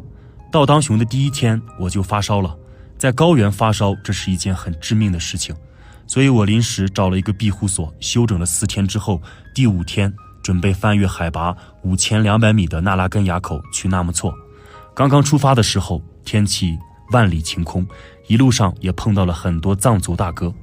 随着海拔的不断上升，开始刮起了逆风，紧接着下起了冰雹大雪。此时此刻我只能往上走，坚持到垭口下山才能有村庄，才能吃口热乎饭。当时的心中只有一个念头，必须上顶峰。前路漫漫，雪花飘飘，我蹬啊蹬，不断地给自己加油打气。最后快7点多钟的时候，雪终于停了，垭口也在眼前了。当时降温降得也快，路面都已经结冰，天也渐渐黑了下来。垭口刚好有一间警察厅，我为了安全临时改变了计划，在房子里准备住1晚，明天天亮之后再下山。晚上降温之后太冷了，外面这个风像狼吼一样嗷嗷一直吹，并且这个温度已经降到0下了。我刚才看了一下这个水杯，里面的水全部冻住了，包括还有矿泉水，全部也冻住了，已经结冰了。这个门吧，我重新给它搬过来之后呢，它窗户是透的，然后我又找了一个床板，用我的自行车顶住中间，糊了一个废弃的大衣，这样糊住，风的话就灌不进来。今天晚上我就准备睡这个沙发，这边铺上一个防潮垫，就在这里可以睡觉了。我有一个很有意思的事情啊，我在这边发现了很多方便面的调料，然后这个应该是油条吧，还是油果呀？我看起来还是比较新鲜的。最主要的是什么呢？这个暖瓶里面水有半壶多温水，应该是今天白天有人在这里烧了水煮了泡面吃东西。这是一个警察的一个厅嘛，应该是警察在这边值班的时候吃的泡面。哇，这运气太好了，我这水全冻了，这边就还剩一点点水。今天晚上是够的，如果没有这一壶水那就完了。哎呀，太好了太好了，运气始终是这么好。现在准备做饭，把这火锅热一下，手指头都快冻下来了。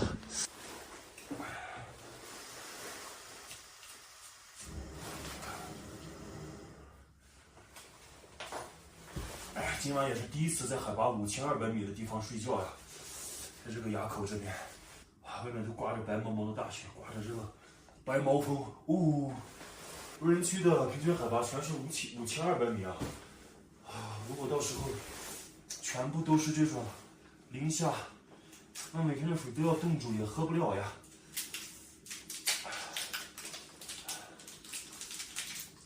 先把底料放进去。然后再放菜包，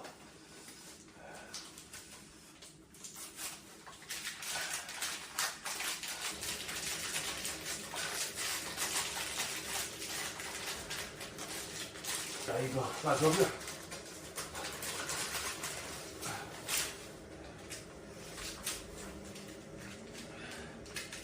还有一个牛肉干。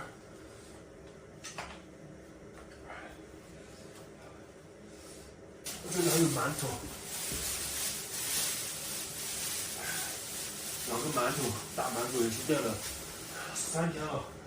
然后这里还有花卷，花生米，还有个花卷。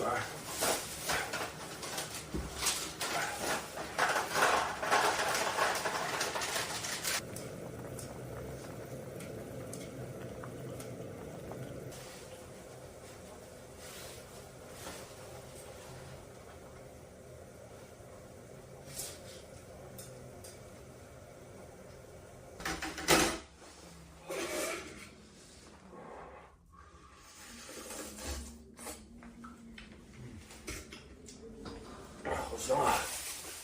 来个花卷。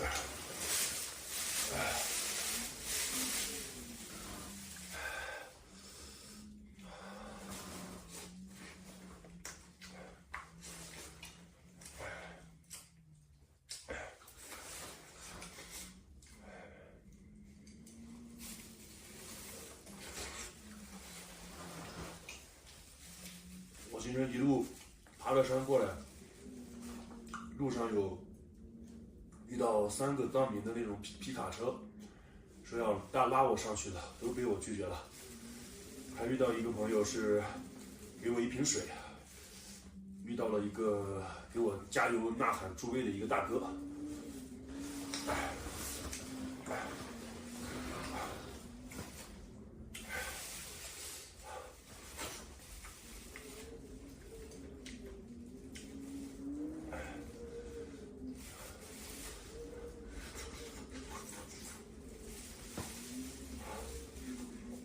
这一锅我决定连汤都不上，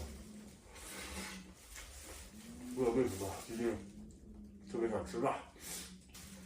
我现在2个脚都是冰凉的，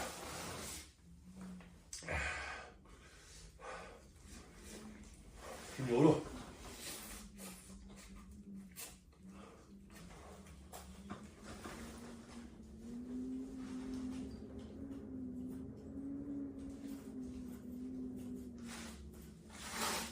好爽呀！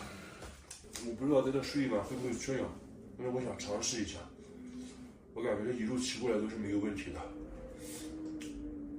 尝试一下5000的海拔。但是我发现我这个装备还有很多的不足啊，太冷了，保温杯得换一个，不然没有热水。我今天晚上尽量把所有的东西全部吃没，全部吃饱，然后好好睡觉。明天天亮出太阳了，然后直接下山下到那个村镇去吃早餐。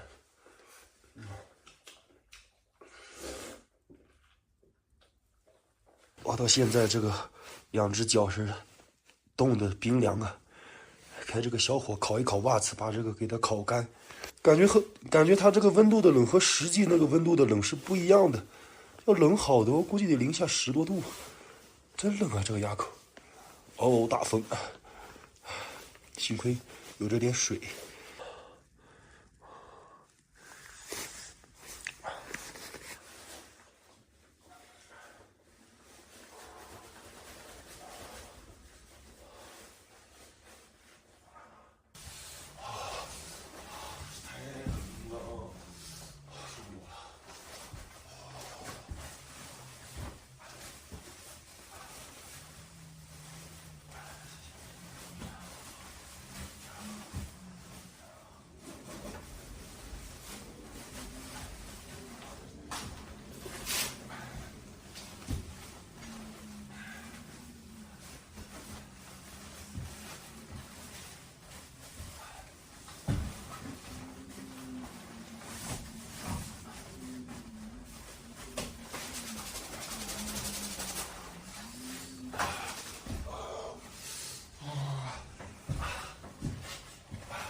这大晚上外面来了好多车呀，都不嫌冷吗？在这里，哇，呼呼的风吹着，哎呦，不管了，太冷了，我要睡觉了，情绪太小暖和了。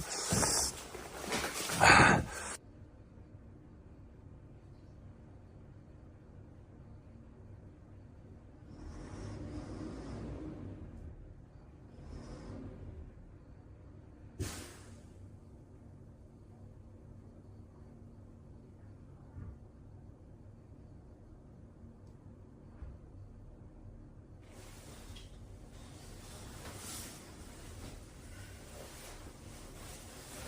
冷啊！我天哪，怎么还没出太阳呢？安全度过一晚。刚才房东大哥过来了，是一位藏族人啊。他打开这个窗户之后，看到我在里面睡觉，他说：“可以的，冷不冷？”我现在所有的行李全部已经收拾完了，把自行车推出去，然后行李装车，下山去吃个饭。现在外面好多的游客呀，男男女女啊，有的开的房车，有的开的私家车，还有大客车，一些司机啊会在这边。那边拍那个垭口海拔，包括这边撒那个哈达，等会儿我也去撒个哈达。我自行车上还有一个哈达，这个哈达是那位山东老乡哥哥姐姐送给我的，他说你到时候到垭口的时候帮我撒一下。嘿嘿，真来垭口了，好，昨天晚上过来的时候啊，天气是阴的，雾蒙蒙的。这白天太阳一出来，周围的雪山一目了然，太漂亮了。那边就是那个垭口的石碑。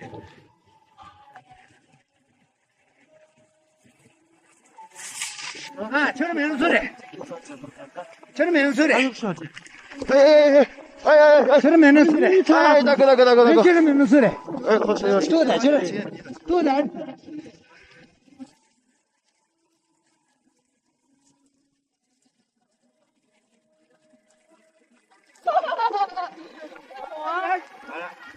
这里排队，到这里排队。准备下山。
这边能进去吗？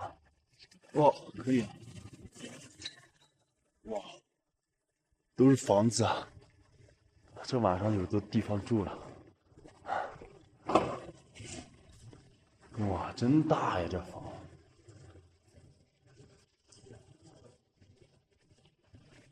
忒大了，这房间！我去，害怕！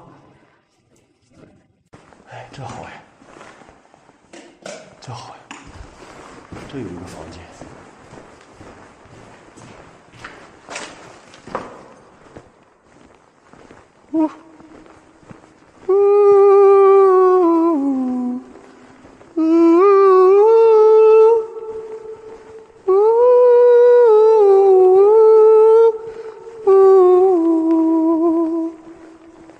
咦，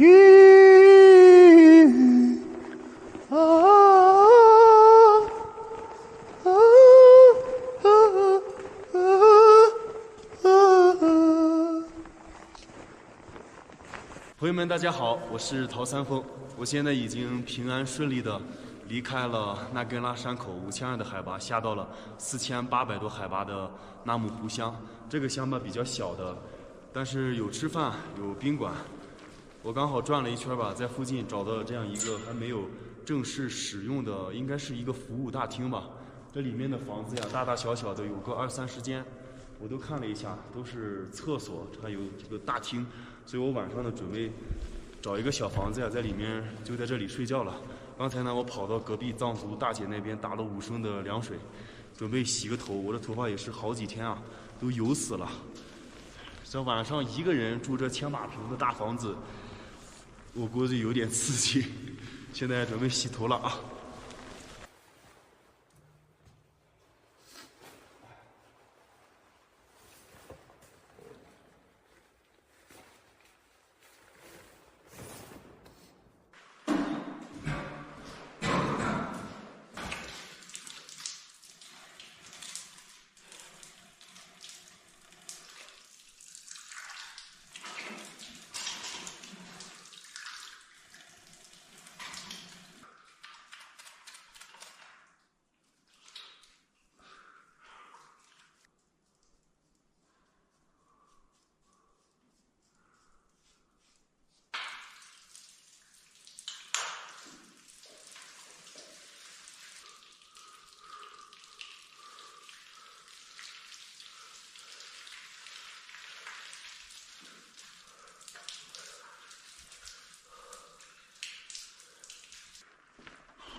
在这样寒冷的冬季，很幸运找到了一个还没有正式使用的服务站，上千平，一个人住，躲风保暖，没人打扰，安全度过了一晚。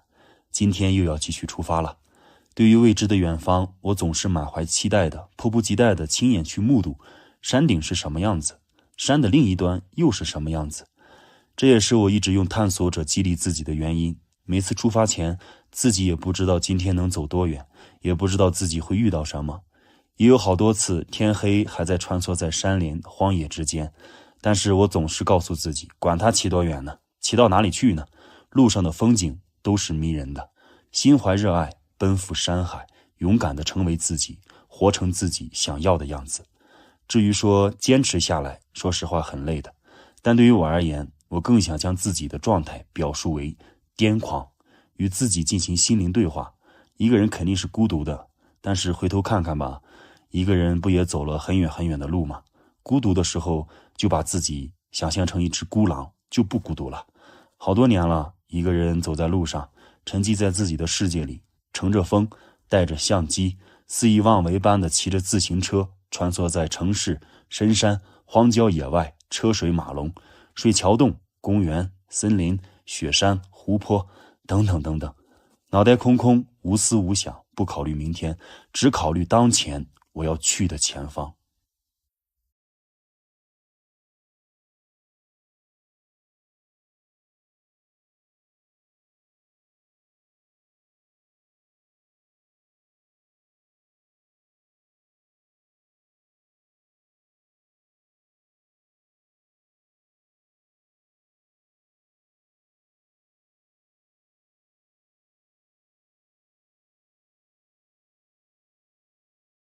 昨天晚上就是在那边湖边，今天也是翻了一座小山吧，马上就要到垭口了。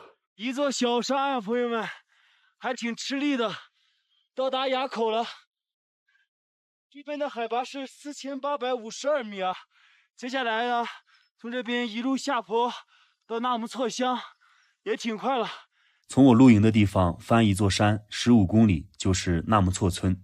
由于昨晚的大风呢，一夜未眠，在村里附近，我找到了一个水景房，计划在这里休息一天，把所有的东西重新的整理一下。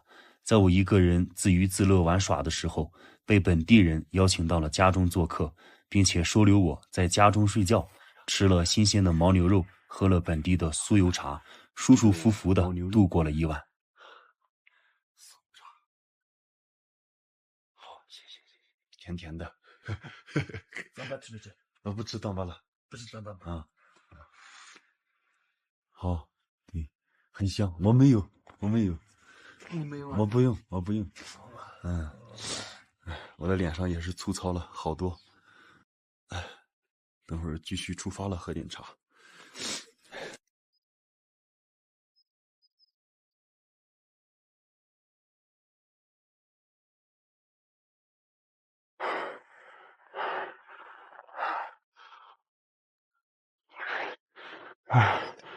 这越往山上走，下的雪是越来越大了，只能慢慢往上推。但是好在距离不长啊，全程一共是25公里。我想着今天怎么样都能到吧，相信自己啊，加油！只要到了那边就好了。那边的嘎熊村比这边要大一点，看看那边有没有炒菜。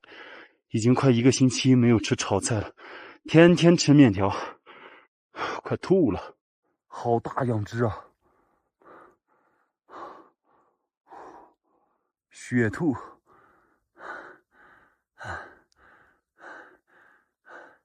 有兔子就说明有狼呀，所以天黑之前必须要到下一个村子，不然太危险了。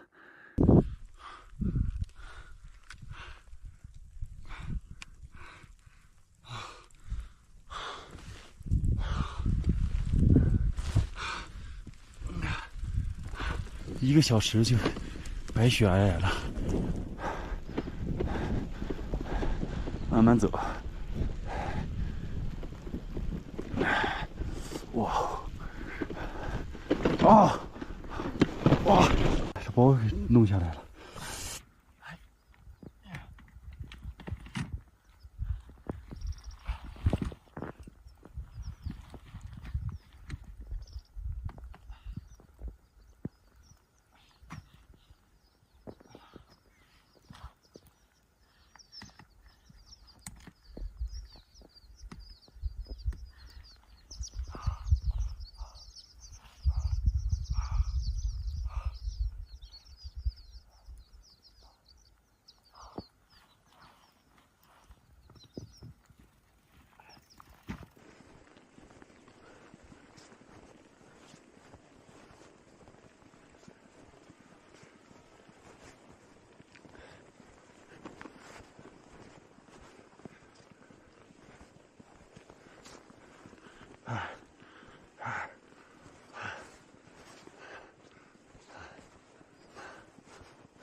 24.2公里。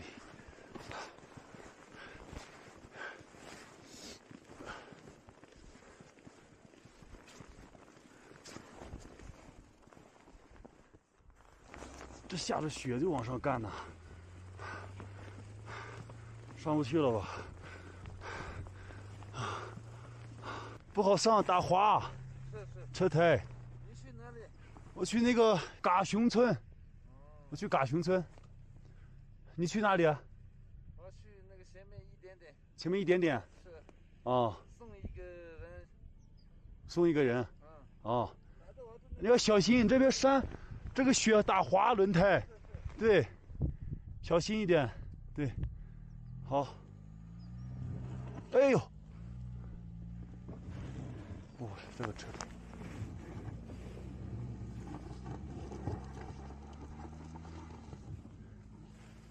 然后刚刚那个停的话都不行。对，要冲起来。是，冲起来可以。好，你先过去，我给你闪开道。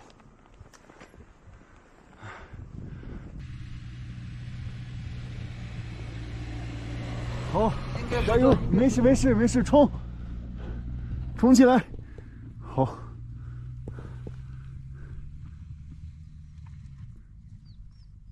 上面那块是最陡的。好，他过去了。哦，行了，接下来到我了，我就慢慢往上推就行了。他们压的这个车轱辘印啊，我这边刚好可以往上骑，但是这一块比较陡，我拐过去就可以骑了。出了太阳了，雪也停了，接下来可以慢慢沉住气的往前走了。刚才那个雪老大了，我天哪！所以说西藏这个天啊，真是变幻无常。这里都我是捂住了，我说怎么这么难推呀？全被雪捂住了，好多羊啊！但是没有看到放牧的人啊。昨天晚上那个村里面那个老板娘，她的牛全部跑到山上了，大半夜去山上找牛。我等了一口饭吃，等了2个多小时。这座垭口的话，没有任何的指示碑，只是一座小山。主要是下着雪了之后吧，它路滑，很难骑，就只能推上来了。接下来就是慢慢的下坡，先下去这座山，后面还有3座这种小山。别看这25公里啊，其实难度还是挺大的，尤其是下了雪之后。好了，现在可以骑上我们的单车，慢慢的往前走了。哇哦，这雪景太爽了！呜呼！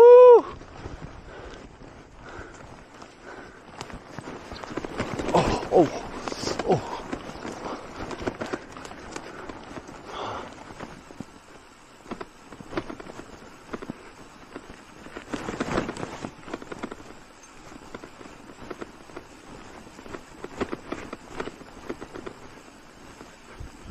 这一个人穿越在冰天雪地当中啊，内心的一种感受是无人分享的，只能大吼大叫2嗓子，爽一下，太爽了，值得值得呀！哇哦，这景色，每天的运气始终是这么好。如果没有这些车轱辘印啊，我就不知道哪边有坑哪边没坑。我现在沿着这些车轱辘印都能知道哪边是不平哪边是平，提前有个准备。因为我走的这些路吧，全都是土路，正常行驶的话，导航是不到这里的。明天开始我就计划1天50公里吧，差不多10天就可以到达尼玛县了。这样我下一波装备补给啊就可以收到了。现在这个天气是越来越冷，这些装备目前来说还是不可以的，再去精进一下。哦，啊！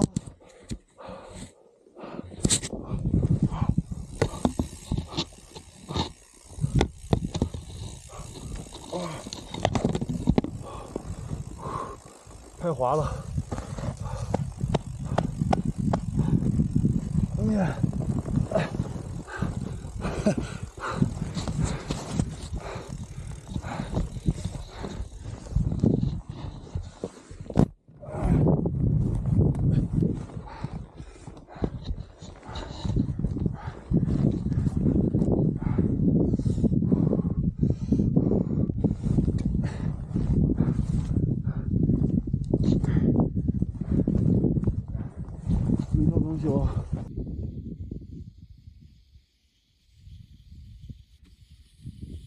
这刚才摔的这里全是泥土，搓衣板路，咯咯哒哒咯咯哒哒哒哒哒哒。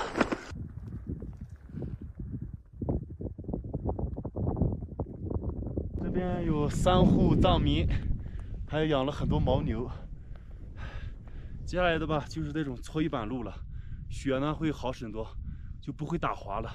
话说，谁家的牛粪捋的高最多，就说明他家越有钱，因为养的牛多呀。一头牛现在市场价有1万多块钱，100头牛100多万，1000头牛1000多万。这是在纳木错这个湖旁边的一户人家，牛圈羊圈，全都石头木屋，土里面点把火，冬暖夏凉。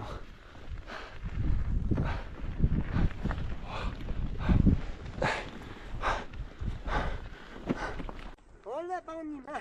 你帮我？没事，不用帮我，我去嘎熊。没事。是吧？这个给多少？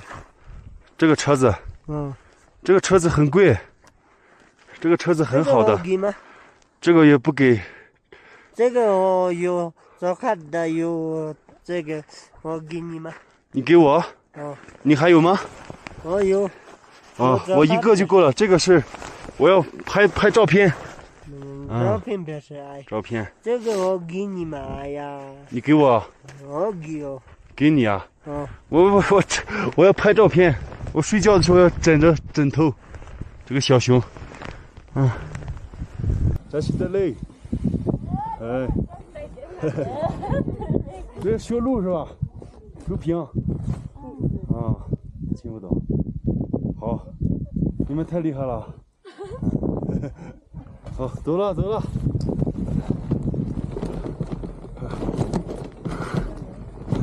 这一块人好多呀。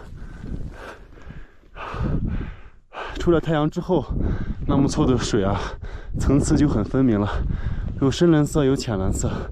那边还有一个像月牙一样的一个沙滩。好，这是你的羊。羊子。多少头羊？多少头羊啊？100多头。100多只羊。130。130只羊。太厉害了。啊，这么多羊。对。现在市场价的羊好像是2000多一只吧。好，我走了。走了。再见。好嘞。慢慢走啊。好，慢慢走。好嘞。这130多头羊，值老些钱了。我突然感觉他们藏族人好有钱呀，随便一户就是100多头牛，100多头羊，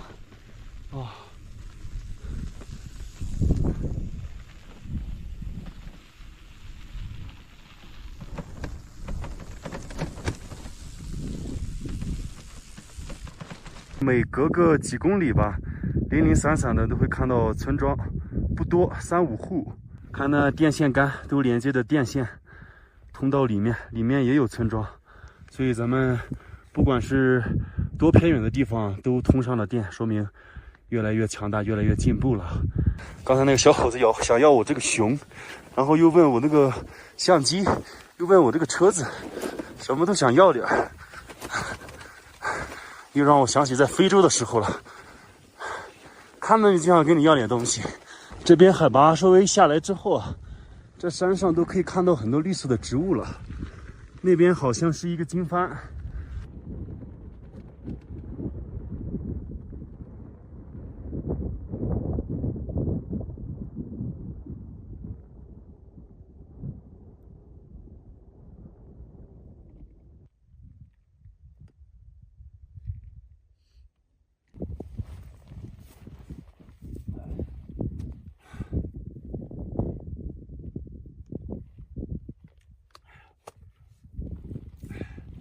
奥利给！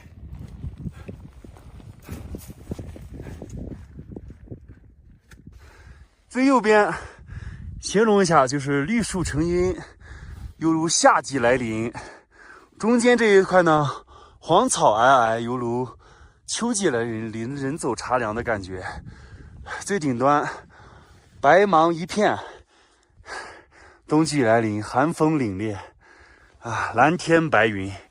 所以这一段路犹如3个季节，走起来还是蛮有意思的。这边全都是牛粪，但是牛粪没有干。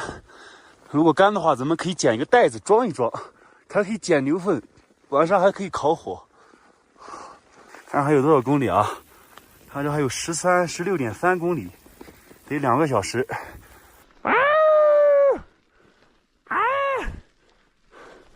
这几个牛都不怕。发现牛都不怕声音的，怕形体动作。这里把手举过头顶，它就害怕，它就会跑。哎呀，终于上来了！哎呦，哇，这个下坡有点刺激啊！哦呦，兔子，这老大只，又跑了。不知道这边抓兔子烤了吃犯不犯法？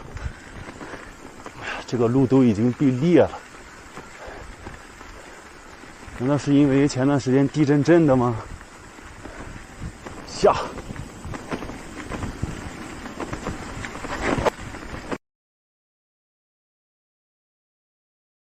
下方还有一户牧民。沿当前道路继续直行13.7公里。这下坡就是快啊！我天，我闻到了烧焦的味道，应该是刹车片烧糊了。牛儿羊儿在吃草，我是你的乖宝宝。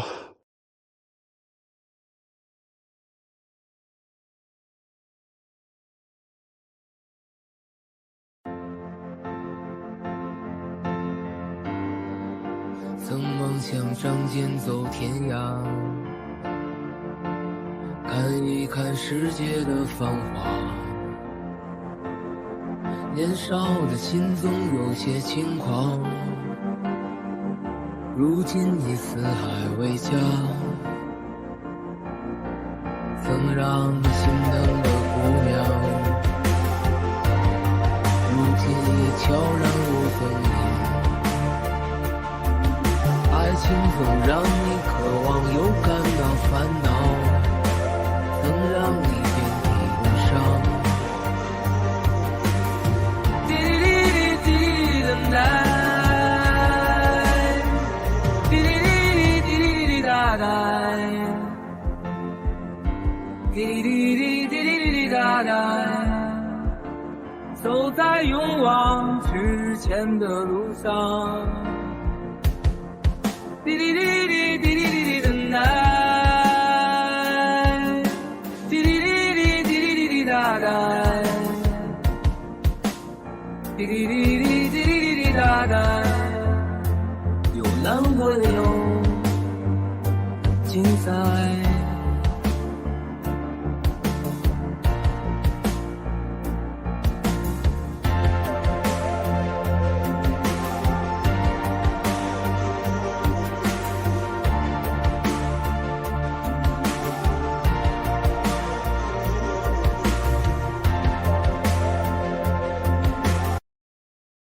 这边又有几户藏民啊，在放羊呢。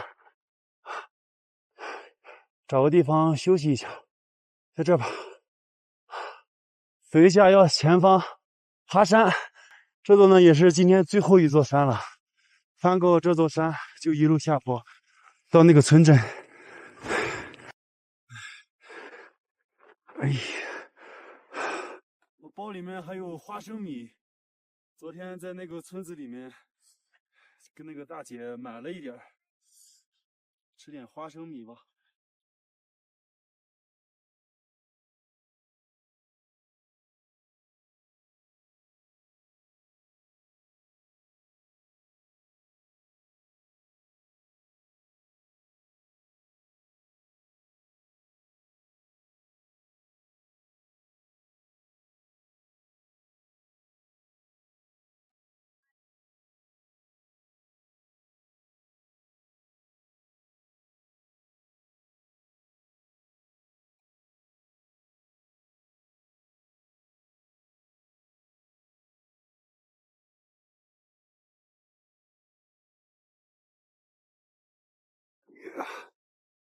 哎呦我去！这边这些路都是一些沙土，比较悬，骑是骑不动，只能推，推就麻烦了。这一下过去还不得3、4个小时啊！11.2公里，上坡，沙石土路，慢慢走吧，一点一点走。总会到地方的，走吧！嘿呀，推呀，使劲推呀，推呀！啊，太累了，这个推车可太累了，骑蹬不动啊！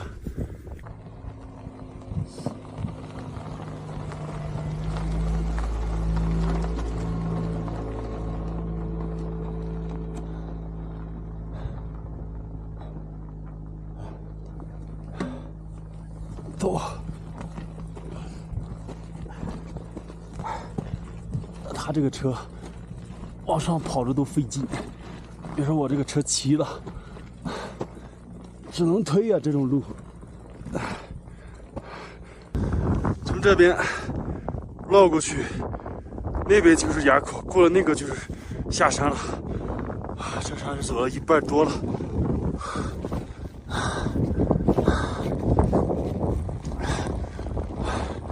这风也起来了，看那乌云。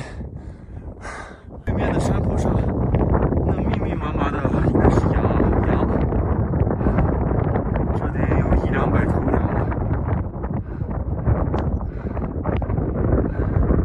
这大姐在赶羊，天黑了，要把羊赶回羊圈。后面还有，那个就是垭口了。这个地方翻过这座山，一路下坡，所以也没多少公里路了。加油加油加油加油，哥们儿！奥利给！哎，我这走之前，我也拿个，我摞一个玛尼堆，你证明我来过。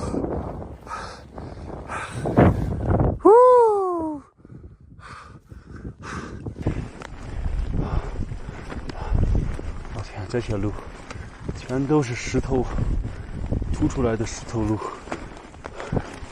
哎呦！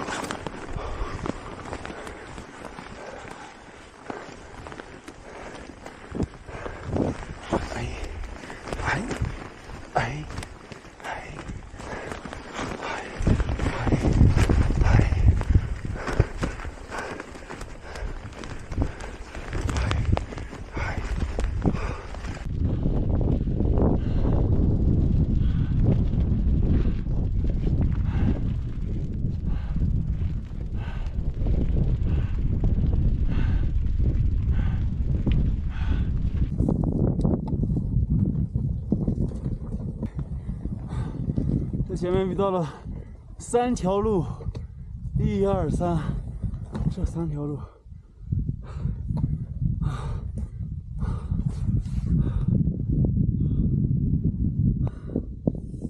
走最远的那条路吧。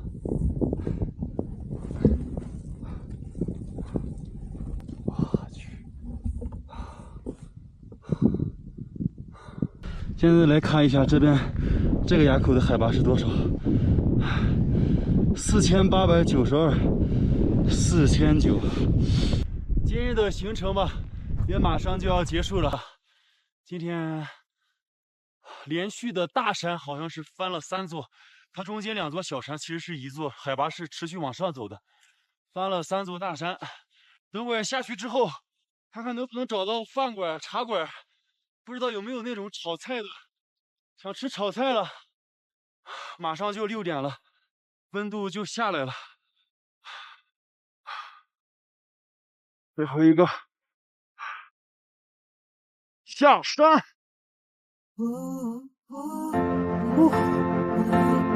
头顶上的云太黑了，今天晚上肯定会下雪或者下风雹。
没想到的最后6公里还有个2公里的上坡。当前道路继续直行3.7公里。3.7公里，太阳刚好落山。嘎熊村到了，哇！今天这过来太难了，这个路太难走了。我去村镇里面找一找，看看有没有吃饭的地方。最后500米喽！这里有个标志牌，上面写了“嘎熊村”。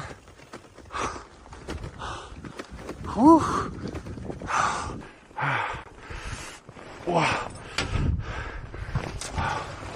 哎，你好，这里能吃饭吗？吃饭有。住宿有吗？有啊。有。哦，有炒菜没？哦，好。牛肉加不加？我看看是什么面，是那种这种面是面条细的面，粗的面是细的面。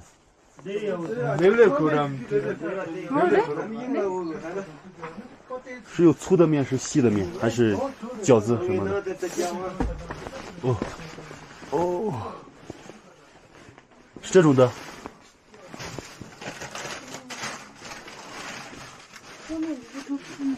哦，这种的，这种的，汤面，汤加肉加菜，对，可以。是看这个。加肉牛肉菜辣椒菜空心菜蔬菜有没有？蔬菜没有啊？哦，好。速度来说只有一条路，只有一条路，就用这边往那边走的啊。对，右转。好。这个地方到马蹄头。那个是小马蹄头。那个是小巷。啊。那个是念青唐古拉。念青唐古拉山。7000名呢。我知道，这是整个念青唐古拉山脉。这是大巷。神香天门。对，那个是神香天门。神香天门我能去吗？进不去兄弟。进不去，我跟着你进去。那你别忙我收垃圾，我跟你去收垃圾。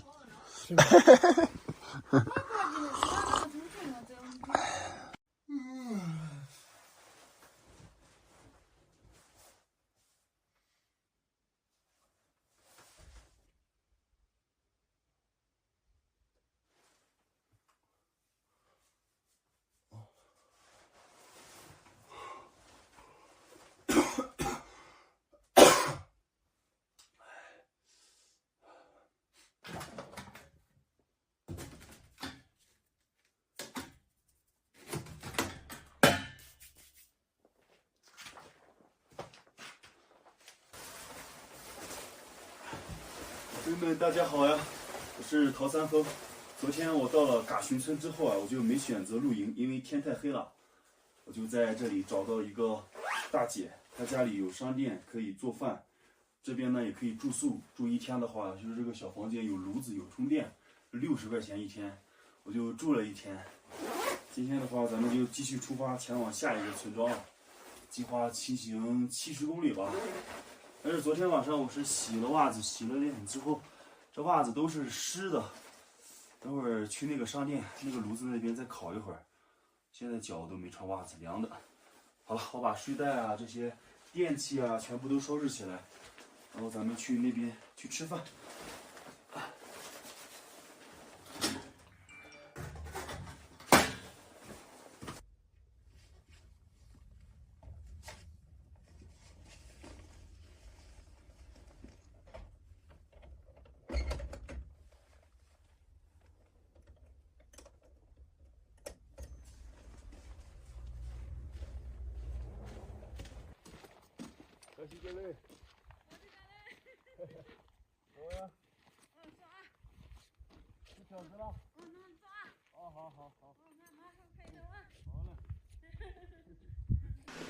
这边暖和呀，有炉子。我自行车都是放在这边的。看，老板都把饺子都给我包好了，羊肉包子，再塞点牛粪，烤把子，先放在这，待会烧起来就可以烤一下。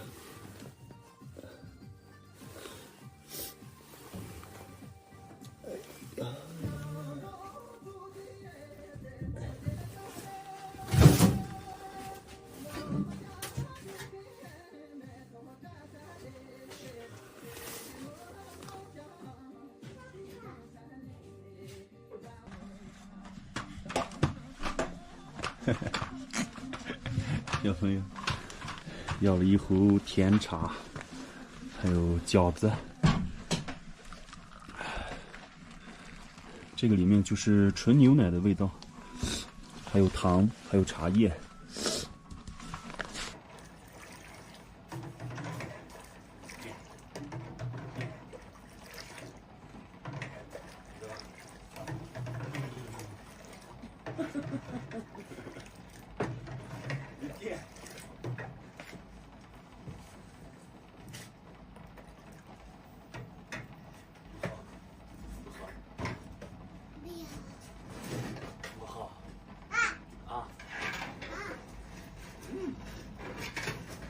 这个就是熬制的纯牛奶啊，它熬出来之后啊，晾干了就是像这种奶酪一样的。他们吃糌粑呀，还有一些甜茶什么的，都可以放在里面。拉拉，哦，这个叫拉拉，哦，拉拉。老板还在熬，熬完了就给我把饺子下上，吃饱了我就可以出发了。羊肉的啊，羊肉的啊，好。辣椒面，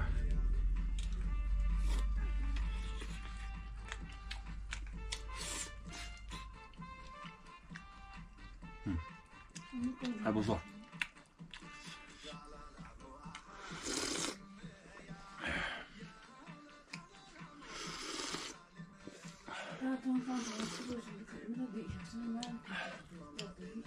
现在所有的行李都已经收拾好了，这准备出发。走了，哦，大姐，你跟他说一声。好好好，出发出发。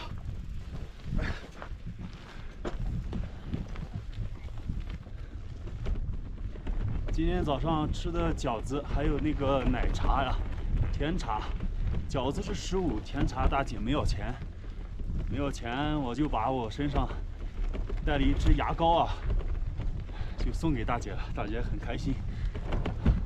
接下来要继续出发了。今天的路程还好，没有特别陡的山。我这脑袋不好使了，今天是28公里啊，我还以为是70公里到下个村镇呢，就是317国道旁边那个。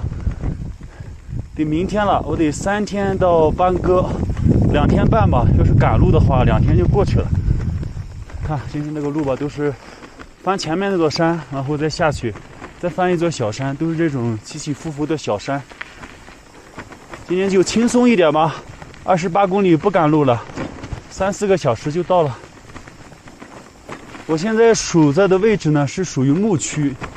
牧区这边的人呢，他每天都是吃糌粑呀、糌饺啊、糌面、青菜、炒菜都是很少的，所以我也连续好几天吧，这饮食方面很不舒服，拉了2天的肚子了。这路考验技术呀。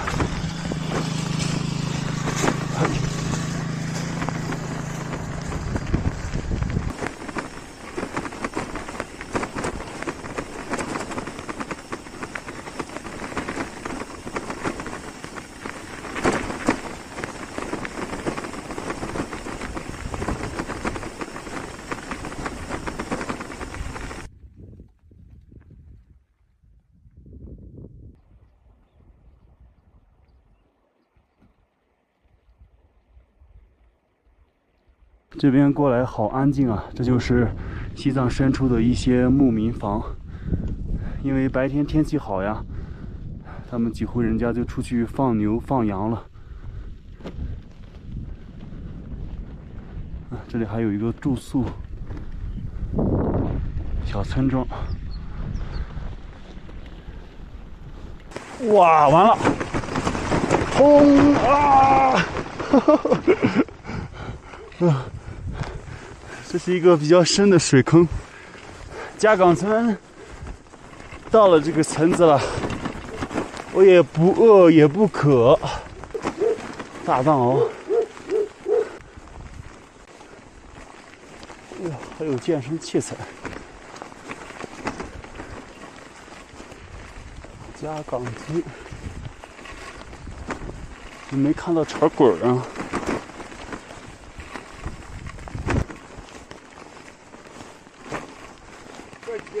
在这里，呵呵。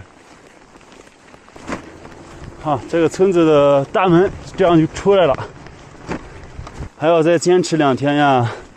这牧区这边想吃的东西都没有，最近可馋了，馋鸡爪子，馋猪肘子，馋火锅、炒菜，小龙虾这些，受不了呀，太难受了。天天吃这个包子、面条，这个人都快吃成呆瓜了。太好了，终于摆脱了搓衣板路、沙石路，哇！柏油路，走上柏油路了，康庄大道，前程一片光明，冲就完了。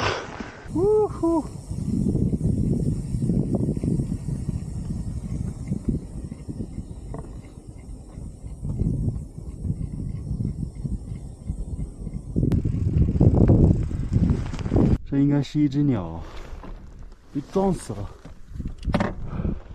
哎呀，下辈子看着点路吧。你在路边干啥呀？给你放到该放的地方去。在这里边，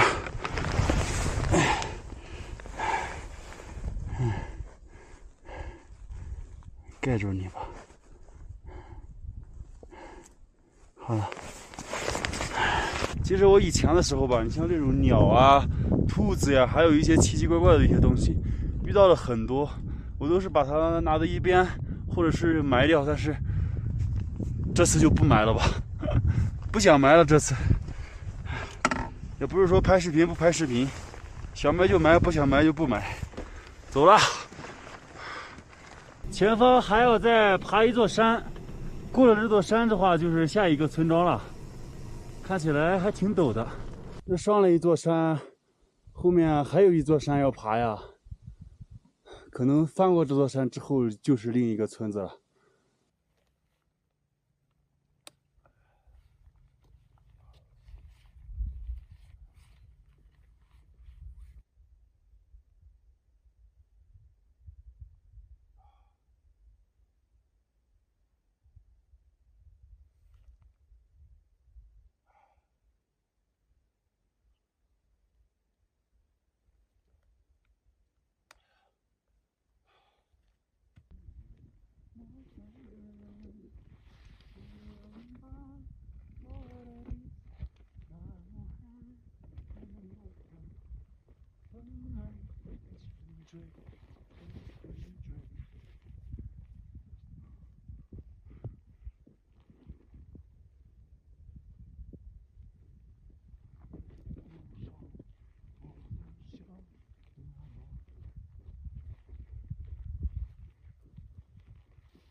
好了，哎，哦，我这个驮包的反光皮可以撕掉了，这都是新的，包括我这个都没撕，这就不用撕了。好了，接下来继续出发，翻最后一座山。今天的温度刚刚好，也不用戴手套，暖和。出发，走喽！喝一口水，休息一下。我们骑行者最喜欢的就是这个标志，下坡，直截了当。下去这个坡，然后再上一个坡，然后再下去，应该是这样。起风了，逆风。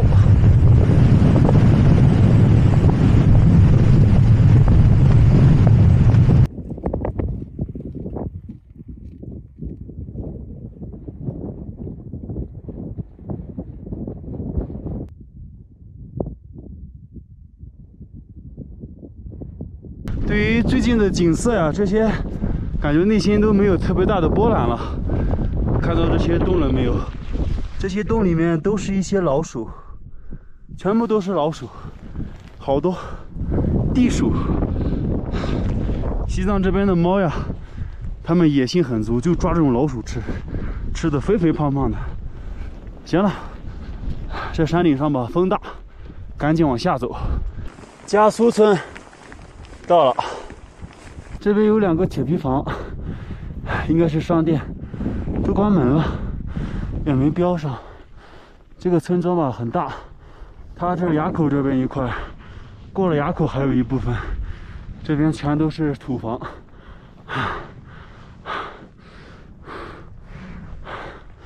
好，下去看看那另一部分吧。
班戈县青龙乡，明天往班戈方向走。今天晚上就在这个村子了，我看看能不能找到吃饭的地方。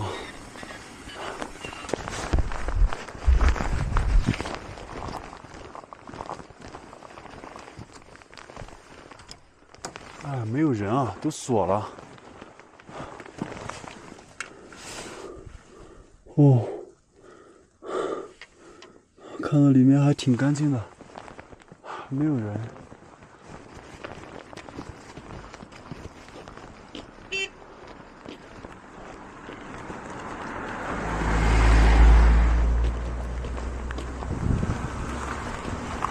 你好，请问这里有吃饭的地方吗？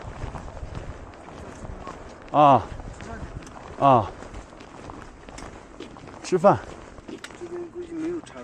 这里没有茶馆，住宿的地方有没有？住宿的话就是这。黄色的。住宿地方有是有。哪里？你不兴趣的话，可以住家里面。这里面。对。猫砂的路边。可以啊。这里没有吃饭的地方啊。对，没有。这个家里能住啊？可以。这个家里能住，这是你家？对，哦，好，谢谢。我看看啊，好。你的腿怎么了？受伤了？对，骨折了。骨折了？怎么弄的？高中比赛的时候弄的，已经快4个月了。4个月了啊！你多大了？18 岁了。啊。我车子可以推过去吧？可以。可以。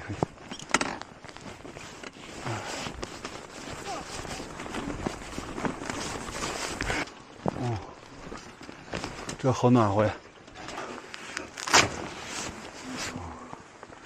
你现在是属于放假、养伤啊，休息啊。好。啊，这也没有卖东西的地方吗？卖东西地方有，那边不是有一个白色的房子吗？那个白色的？对，你刚刚去的那方。啊。然后过来那个地方有。那里有卖东西的？对。铁皮房子。对。哦，好。这里可以睡觉吗？可以，给你不兴趣的话就住。可以，我可以给你钱。没事，我可以给你钱。没事，你不兴趣的话就可以住在这。好，那太好了，谢谢。来，我来，你给我说，这个是吧？就是对那个啊，这个对。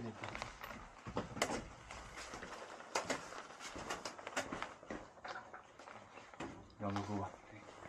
再拿一点，拿2包。多放一点。这个烧的很快是吧？对，很快。今天晚上太幸福了，被这个兄弟收留了。等会儿我睡他那里。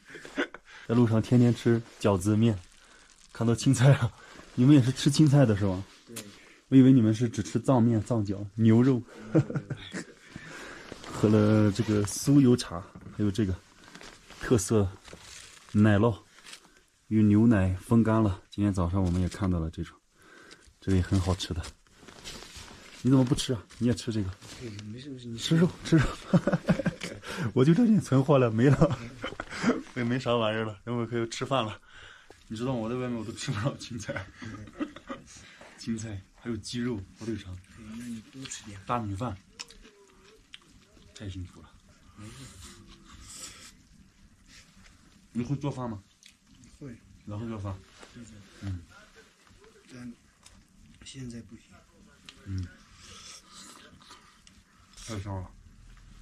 米饭好久没吃了。真的。嗯。可以。你喜欢吃就行，不然。喜欢，太好了。行。可以。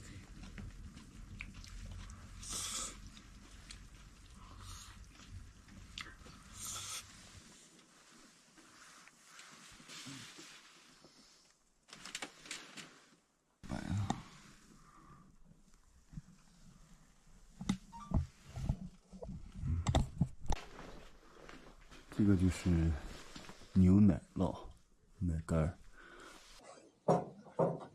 用这个吧，这是什么？这样子啊。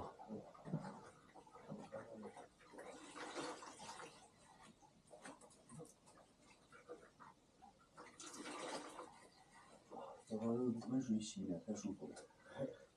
我都是用冷水洗。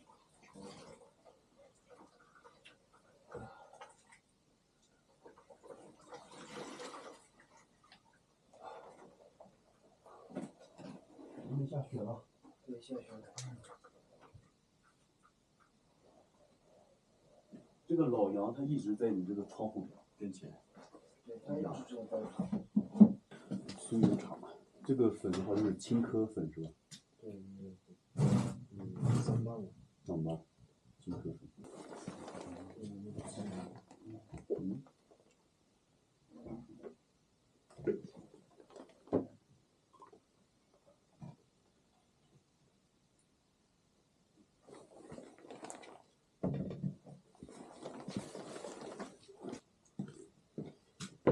用好了，尝一下吧。啊，尝吧。你不吃？我吃过了，你吃过？我早上吃过。你们看到你吃？我就是妈起床的时候我回去吃的。哦。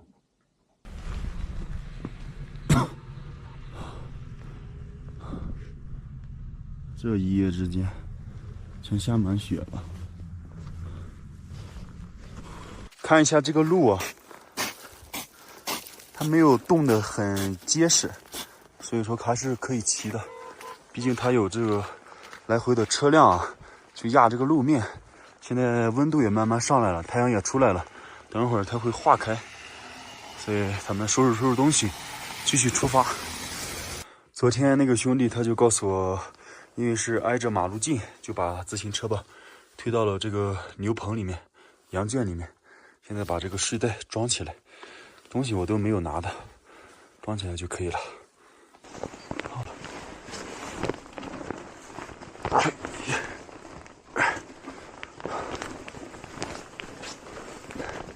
看这个兄弟家人告个别吧。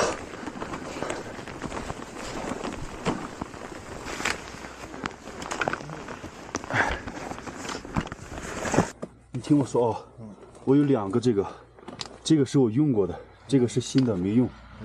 这个是西班牙的那个，就是你骨头疼，等你到时候腿好了之后吧，你可以这样弄一点，擦一下，适量的。你打球以后踢足球不舒服可以抹一下这个，这个是新的，这个我没用，还没打开。对，你拿这个。谢谢。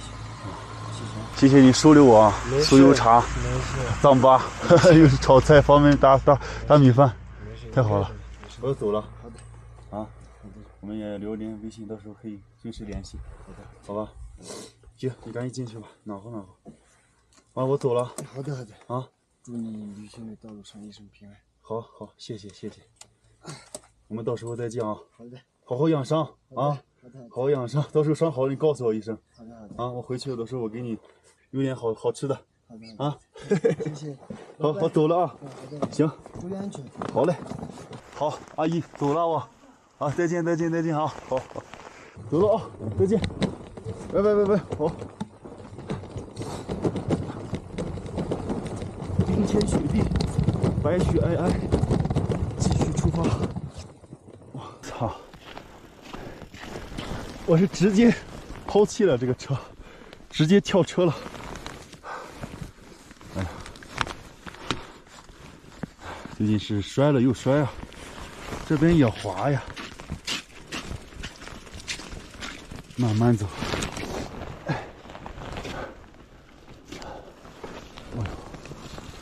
不敢骑了，我都有阴影了。跟他们一家人告个别，我就继续出发了。他们家人啊，特别好，特别淳朴的，给人一个特别安静的感觉。因为他妈妈是不会讲普通话，他的话是在那曲那边上学嘛，上高中，也是在家里边养伤，腿部踢球的时候骨折了。人是特别好的。有机会，我觉得我们还会再见的。我的旅程还要继续开始，朋友们，分2天的时间前往班戈县，今天到前面下一个乡40公里的地方。今天本来计划是到贡王村，结果到了那边之后啊，也没有住宿，也没有吃饭，已经离开那边10公里了，来到了下一个村庄。结果下一个村庄发现也是零零散散几户人家。也没有吃饭的地方，再往前走个30公里就是班戈县城了。我可能赶路，直接到县城吧。你看这边没有吃饭，没有住宿，现在天上乌云密布，已经慢慢下起了小雪花。外面露营要被冻死啊！只能去县城了。那个村子里面不行，什么都没有，就几户村子。前方马上要上317国道了。317国道从这个路口到班戈县是20多公里，中间要翻一座山，可能需要2、3个小时。到了的话，估计8、9点钟。但是我会尽量骑快一点。只要到地方，今天就可以吃好吃的，住宿、洗澡了，吃火锅、吃炒菜、洗澡、洗衣服、睡床有暖气。哎呀，一想就美美哒呀！只不过还要再辛苦个2、3个小时。看一下指示牌，班戈左拐20.8米，那曲往右拐的话是208米公里啊。前方就并路317了，看看地上这个冰雹越下越大了，风一吹，感觉路面上红尘滚滚，裹得一层纱一样，白色的沙漠。还有个警车，这个警车都是废弃的。走走走，拐过去就是顺丰。现在是7点40分，我已经来到了班戈县，再往前面走个1公里啊，就是县城里面了。今天晚上可以住宿，好好的休息个2、3天，吃点好吃的。哇！心心念念几天了，终于来到市区了，太棒了！茫茫大雪之中啊，就我一个人的脚印。我用我的帐篷把这里挡住，外面零下7、8度，里面得有个零下3、5度。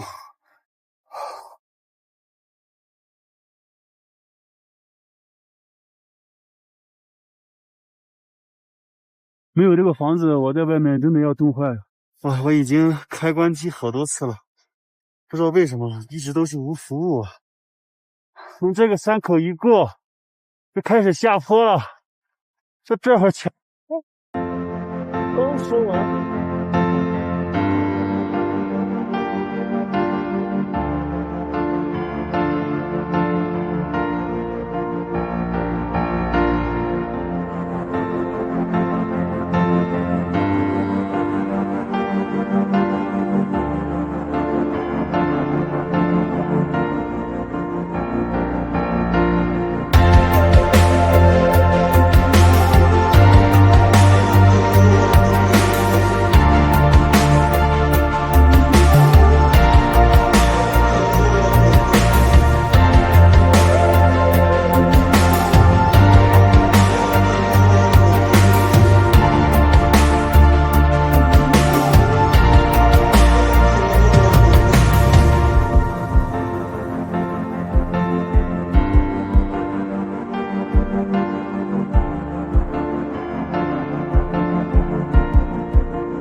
很舒适的度过了一晚。朋友们，大家好，我是陶三丰。今天已经是11月11号了，我现在所在的位置呢是在西藏的尼玛县城，在这边待了2-3天了，找到一个宾馆，住了一个大床床，休息了2天，也恢复了一下。这2天在路上一直都是冰雪呀。我是月底的时候到的班哥，到达班哥之后吧，因为手机它流量都已经用没有了，都是用人家的无线网。在路上呢，又是无服务的一种状态，断断续续接收个消息、发个消息都是费劲的，所以呢就没有更新视频，这也导致于吧，有很多的一些人吧就开始带这个节奏，就说三丰吧已经在路上怎么死掉了那个意思，就这样子去带这些节奏了。我搞不明白，这些在不知道前因后果、什么都不知道情况下就开始张口就来去带这些节奏，这个是不好的。你们不知道什么原因就不要去乱造谣嘛。老是给我造谣说我已经死掉了怎么样，然后让粉丝朋友们都是担心着急。那10多天没有更新也是有原因的。我到达尼玛县之后是月底，第一个呢是没有信号，然后没有信号呢我也要继续走嘛，在路上又遇到了几个骑友，我们在路上又玩了2天，然后在路上走着走着又遇到了暴风雪都是冰雪路边，逆风也没法走，我就找到一个房子在那边牛圈啊什么的，就待了1天2天3天，一直到7天时间才到达尼玛县城，所以一路过来也是身体透支比较严重，就赶紧休息，也没有拍送视频。所以三丰目前一切都好，大家都不用担心，不要听别人瞎说已经死了干嘛的了。现在我这些行李吧都已经收拾好了，准备把它搬到楼下，今天继续出发。接下来我从尼玛县城要改则方向走，进入阿里地区了，环境会越来越恶劣。这个包是越来越重了，把这4步拉下去。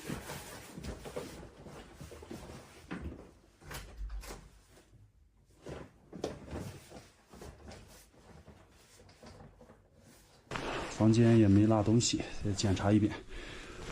好吧。你上次押金扫了吗？扫了。哦，你带这么多东西？对。骑一个自行车？对。是吧？哦，就是。是吧？这是我的微信。哦，那就是，我也不知道是谁微信，反正。你要得扫给我是吧？这边县城来了。县城也有熊吗？对。往阿里那边走还有吗？前天啊。有啊。前天晚上这边来了。前天晚上来了。对。有人拍抖音上面。哦，黑天不能一个人。真的不能带一个人。他在村民附近没问题吧？对，没问题。哦，就是野外不行啊。县城或是村。尽量找一些房子是吧？对，必须找房子。不然你就你搭个那这一路过去有房子吗？有房子啊，牛棚废弃的那些。哦，那还行。对，我就注意一下吧，这还真不知道。必须你看太黑的话不能走了。太黑就不能走啊。真的不。好，那我把自行车推过来。好，这个地方已经来熊了，往那边走的话都是要注意，这是一个大事啊。还是尽量找一些牛圈棚子去露营，不然真遇到熊那可就完了。哎呀，刚才买了一点蔬菜，还有苹果、水果。尼玛县也是一个比较小的县城，整个村庄还算干净。看我买的这些蔬菜水果啊，够吃2、3天是没有问题了。还买了水，有一瓶3升的水。我的头包里面有水袋嘛，还打了有3、4升，所以今天、明天2天是够了。我计划先到第一个乡，就是阿索乡，有125公里左右，中间是没有村庄的。预计2天到3天吧。这边是一个车辆的检查站，交通劝导站。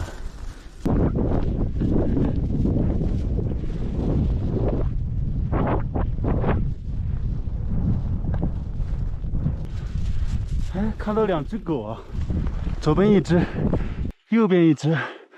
啊，今天的第一座垭口，前方就是了。下方的沟沟壑壑，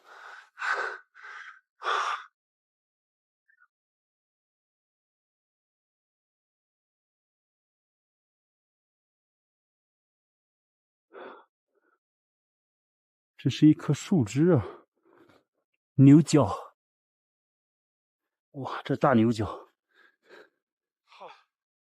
垭口这个地方风还是挺大的，海拔4700。还有很多的这种龙达，这种纸啊，都是他们藏族人在垭口上面撒的，都是可以降解的纸，一种米纸。可能很多人不知道，以为在垭口上去撒一些纸的话污染环境，这些纸的话都是可以降解的。这个垭口啊，没有什么可看的，就是几个经幡，并且都已经破坏掉了。有一个停车场。接下来呢，就是下坡，下坡之后呢，再翻前面那座山，缓下坡，然后再上去，然后再下去。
没想到前往阿里地区的路上还能遇上一位骑友，他已经骑行了8个月，我们是反方向骑行，路上闲聊2句。他今年的目的地是那曲，准备在那曲停下找份工作，明年再继续骑行。而我的目的地是在路上，我想我不会停下了。6年的青春就像一部武侠小说，手持长剑开拓属于我的快意人生。10年前的自己是留念，是不忍，是年少轻狂。26岁的自己是执着，是前路茫茫。走在路上，人即是风雨，躺在星空下，家便是梦乡。加油，在路上的人。名字念4个章，心中摇曳着湖光。我就感觉我见过你。是那个谁呀？那个阿，哎，啊，是保安骑那个。哦，我你回来了。我说你，我想起来了，曹占峰。是。哎，我说怎么这么熟悉呢？我去。翻出来信息呢，肯定都是关注一些。对，我都回来了，回来走，那个现在这里走好了。反正也就是这点南川菜，一年当菜。对，现在面，那是不洋吃啊。好。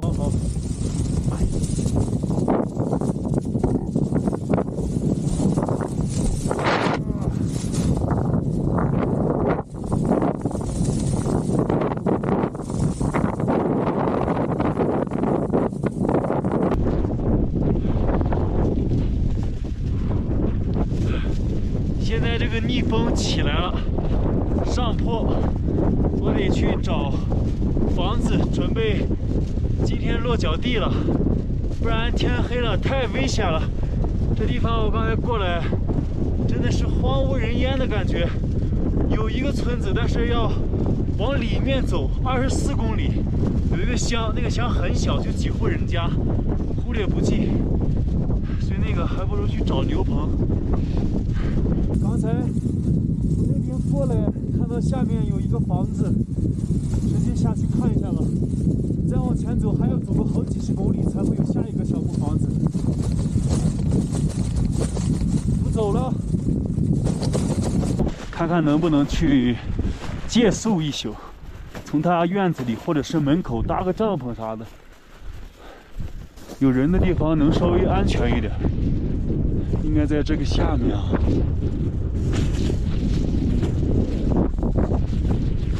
找到了，在那里。哇，有车，牛圈、羊圈。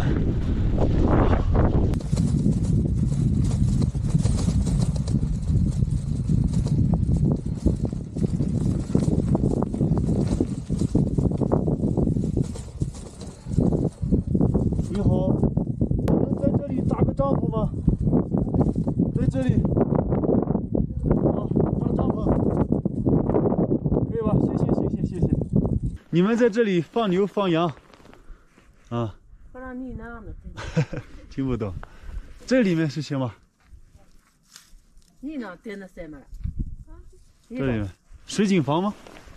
看一看。他们听不懂普通话。哦，水井房，喝水的。哦，牛肉，哦，牦牛，哦，牛肉，牛肉。那个。啊，听不懂。扎西德勒，扎西德勒，啊，真切，我在那个门口搭个帐篷。门口里面啊，可以，好，随便找啊，随便找，好，这是马蹄子。自己看，够超个蹄子就是地位是。给马穿鞋。马冷了那个。给马冷了穿鞋。就是穿鞋。跑得快。跑得快。啊。好。谢谢。喝水就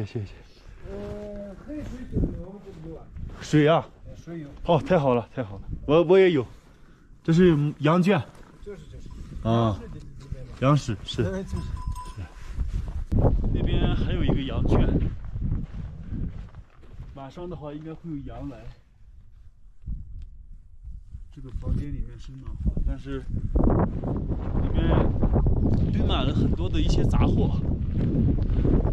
只要这个风嘛是这样吹，我想找一个挡风的地方，或者是在这个角落上也可以。其实那个水井房是最好的，在里面它挂满了新鲜的牛羊肉，应该是刚刚杀完的牛啊。牛皮啊、血呀、牛肚都在地上摆着呢。这个地方还不错，墙体的话稍微是高一点的，离着他们房子也近。没有风，放在这，没有风，在这里可以吧？可以啊，好，谢谢。嘿嘿。哎，他们在捡那个牛粪，烧牛粪。晚上他们也是烧火，不烧火这个天扛不住。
不知道。没事。不好吃。好，这样就可以了啊。对，就这样。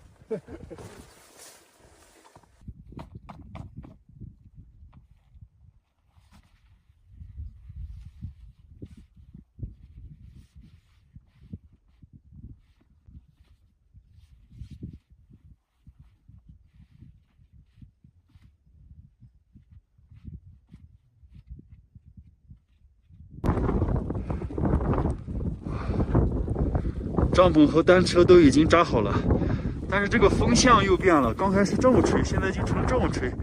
看，已经下起了这个小雪花，单车就放在这个旁边。啊，在帐篷里能暖和一点。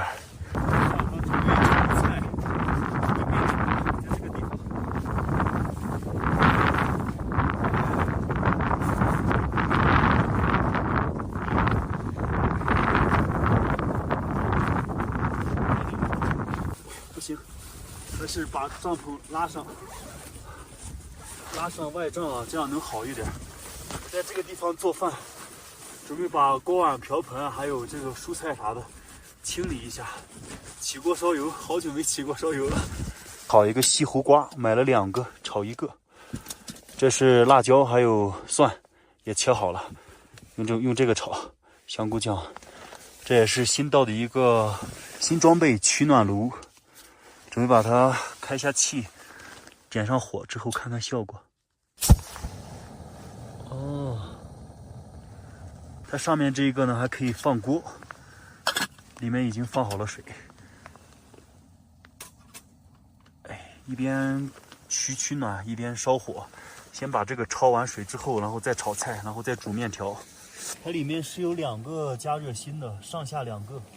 上面那个烧热了之后啊，才会往上面冒热气，里面的水才会开，所以肯定会有点慢。我今天主要是试试这个取暖炉的效果怎么样啊？这一会儿烧起来，帐篷里面暖和多了，还不错。哎呦，放点盐。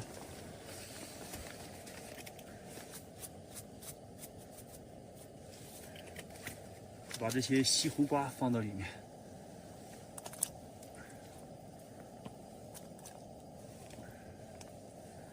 盖上锅盖，继续烤火，边烤火等开锅。我这下我脚都暖和了。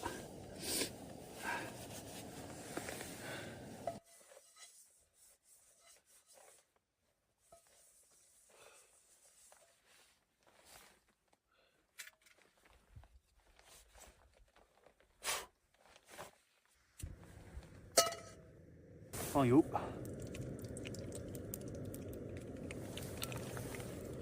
加入辣椒、蒜，爆香一下，倒入西湖瓜，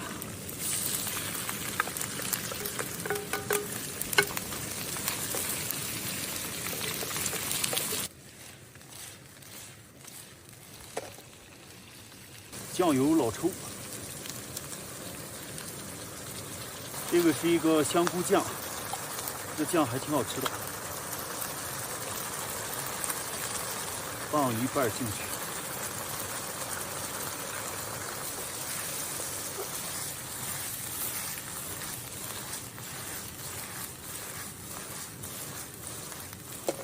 大火给它收下汁，放点盐，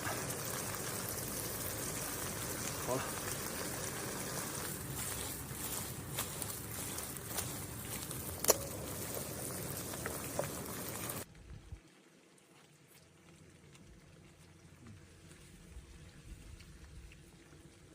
这个酱还有一点，等会儿可以就着吃一点。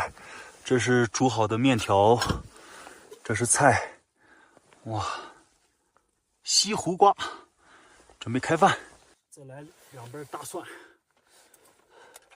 尝一下啊。哇，太香了。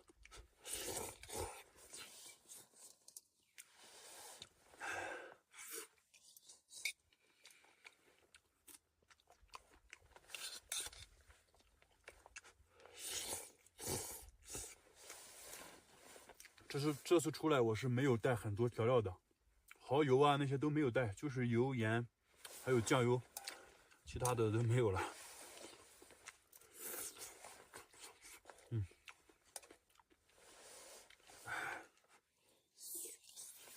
这个香菇酱也特别好吃，下饭。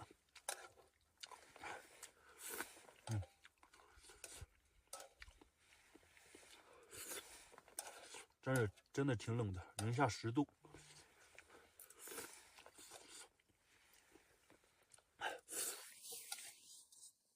晚上估计更冷。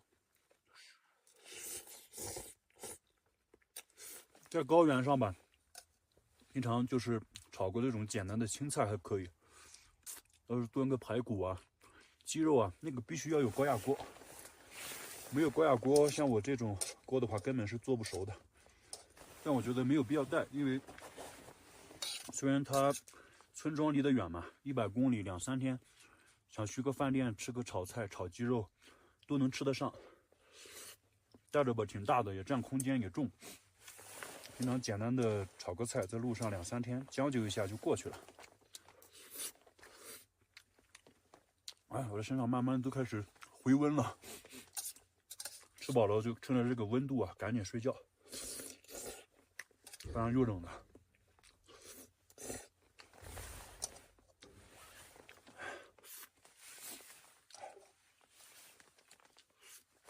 留一点菜汤，明天再加点水，然后再煮个面条。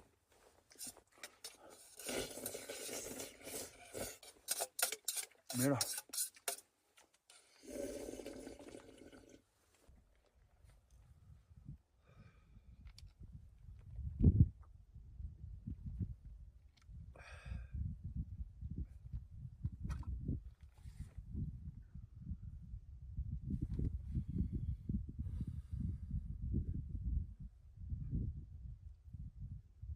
把我这个裤盖到这个脚上，这样脚就不冷了。待会儿再把外套盖在这个地方就好了。我这个睡袋啊是黑冰的 Z-Pro 900，这个睡袋的话，很多朋友们都说薄扛不住。其实这个睡袋零下20度是没问题的，它冷的话就是刮风啊，这扛不住。今天晚上是没有风，你看这个帐篷上面都已经起冰溜子了，外面的温度零下10多度。行了，准备把帐篷拉上，睡觉了，关灯。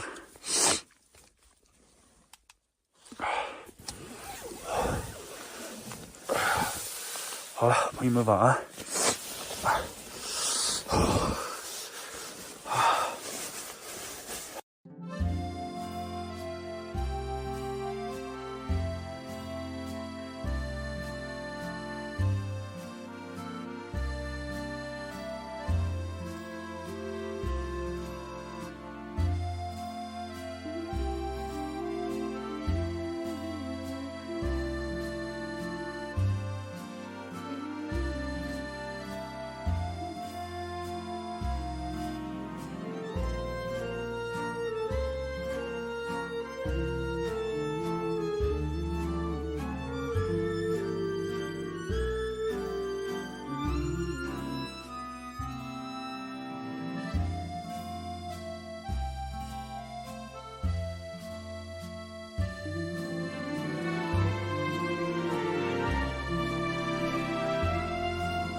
朋友们，大家好，我是陶三丰。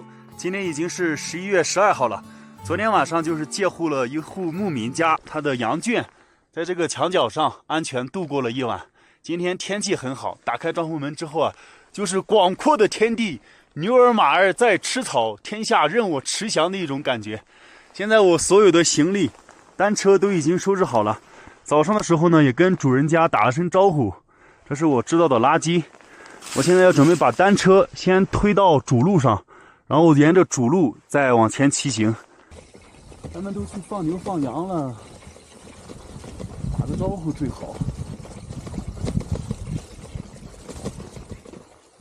没人了，算了，我就走吧。哼。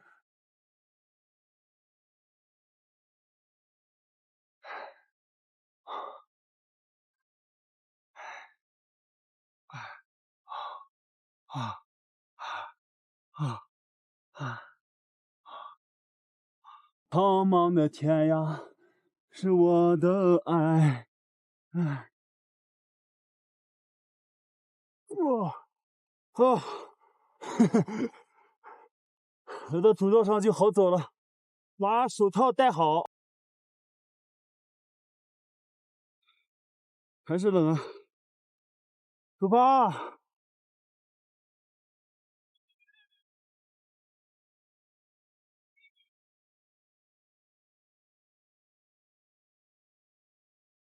心中的列车穿过荒野和星河，完成少年的理想，寻温柔的光。青春的模样就像音乐的篇章，穿过森林与高山，寻找心中的模样。你呀，接纳风雨海峡，一切磨难总要去克服它。心中想着的那个他，抚摸你美丽的脸颊。你呀，再难也别趴下，也为星光做指引的灯塔。我们风作伴，梦作马，追呀最期盼的方法。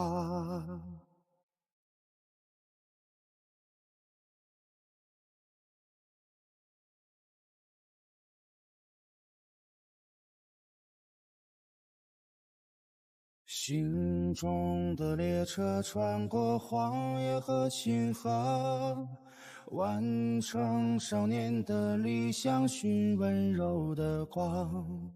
青春的模样就像音乐的篇章，穿过森林与高山，寻找心中的。我看我找找吧，反正我到个5点6点就差不多找地方就露营了。我估计你今晚最多可能是睡桥洞了。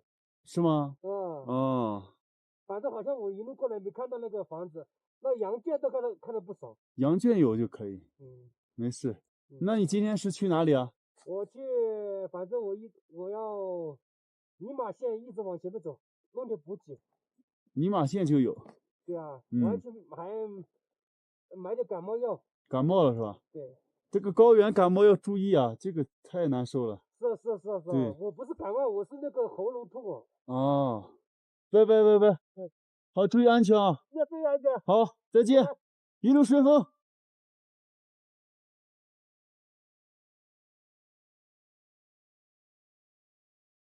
今天遇到好多骑摩托车的呀，2个，他们2个应该是一块的。告诉我说附近没有房子，尽量找一找吧，可能他们骑摩托车骑得快，看不到。平常我在路边可以看到有一些废弃的羊圈、牛圈，一些房子是有，实在没有，今天晚上就只能睡桥洞了。茫茫戈壁啊，感觉骑了好久。藏野驴，这个已经看过好多次了，国家级保护动物就是这个。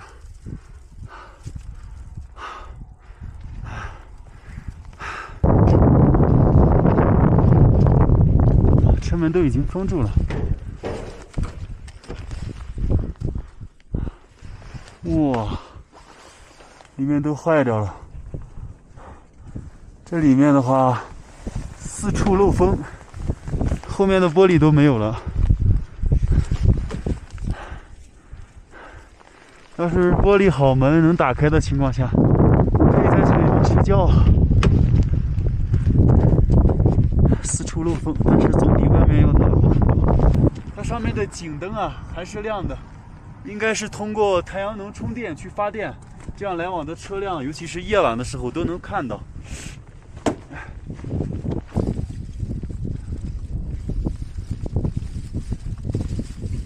去看一下这个房子。这个不行，再往前走。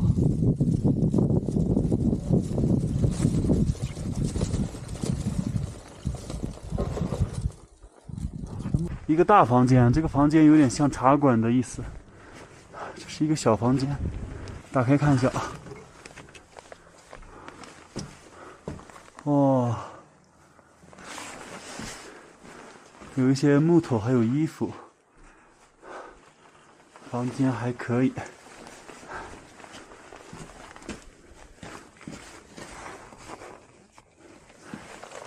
这个房间是绑住的。哦，可以解开的这个房间。喂，好干净哦，里面也是堆满了杂货。这是没有人的，太好了。今天晚上可以在这个地方睡觉了，但是稍微要晚一点。如果来人的话，请示一下看看可不可以。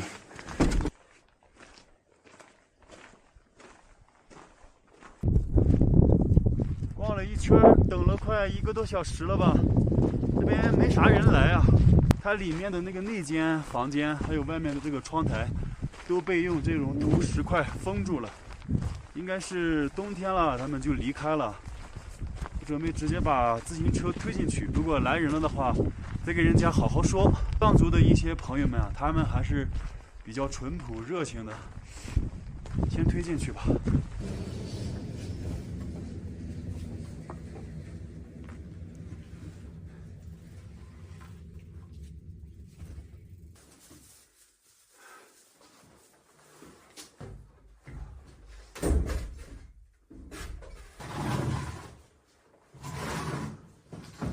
帐篷还有自行车都已经弄好了，我选择在这个墙角，在这个墙角啊，它离这个窗户远一点，晚上睡觉不漏风。自行车我是放在这一边，门口呢我是找了一个石头，这样给它挡起来。晚上睡觉的时候再把自行车倒过去，这样把这个门啊给它尽量挡结实一点。今天晚上呢还是煮面条，就是只带了挂面。今天再坚持一天，明天52公里到达县城之后就可以吃炒菜了。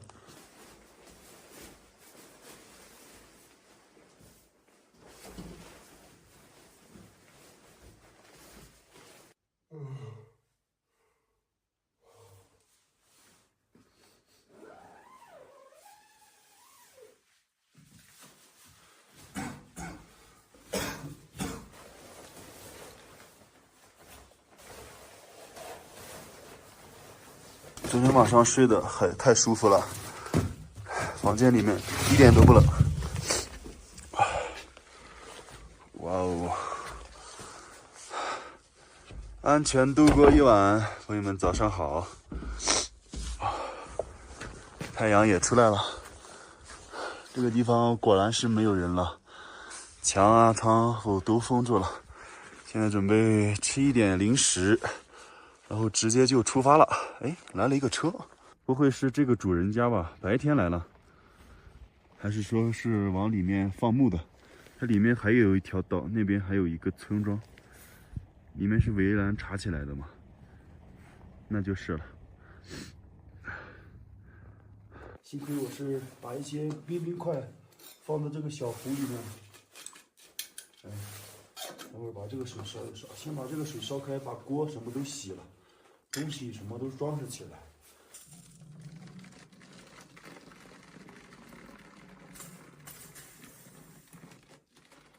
把他房间里面所有的垃圾全部放在这个袋子里了，然后这个垃圾呢我就不带走了，放在这个房间，等到他们主人家回来，等到他们整体打扫的时候，一块再把这个丢掉就行了。哎，早上吃个面包。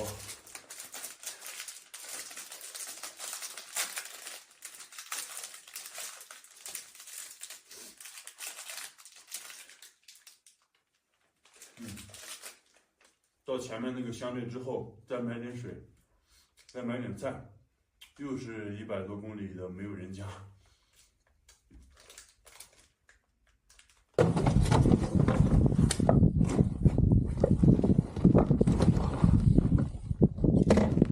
这样子。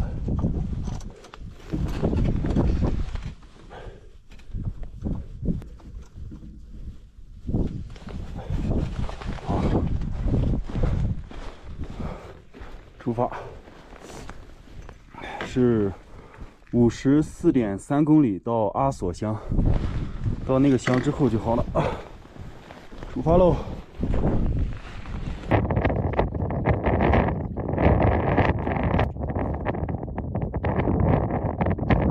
逆风啊！今天一出发就是逆风，一直顶到现在，太难骑了。这才12点多。估计要骑到下午的6、7点钟了，必须要到呀，不到没办法，没有水，没有吃的了。上坡。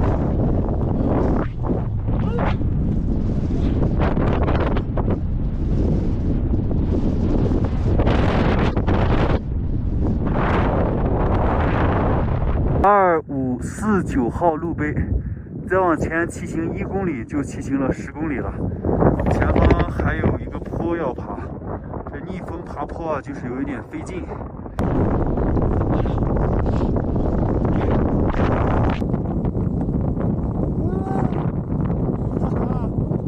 阿索宫区。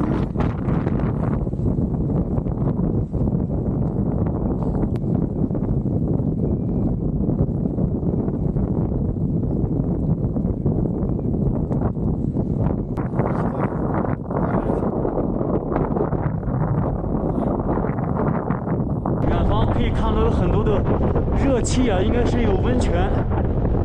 这旁边还有一辆警车，在这停下休息一会儿吧。太饿了，包里还有辣条，这舒服多了。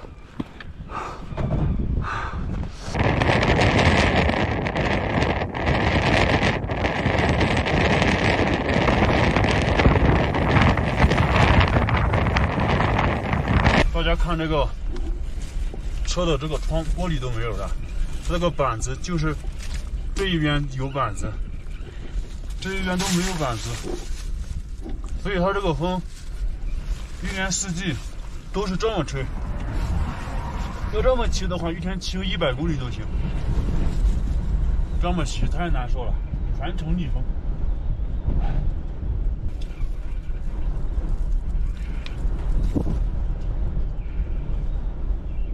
这水都凉了。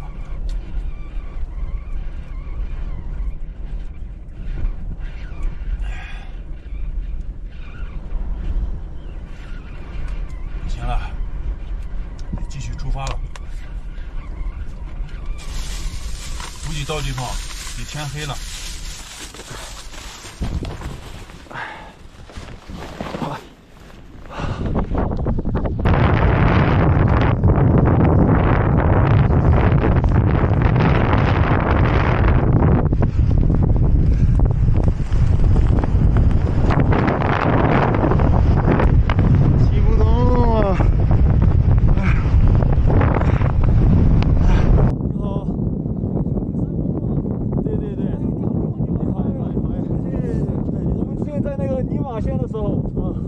小哥说你刚住过那个尼玛县那边，对，有住过那边，在那儿。那是水啥的吧？这个啥？行，我装头去哪里？新疆。对，我们去新疆。在哪个房吗？没有，行了，别拿，还别拿。够了，真够了。别拿，我前面就到了。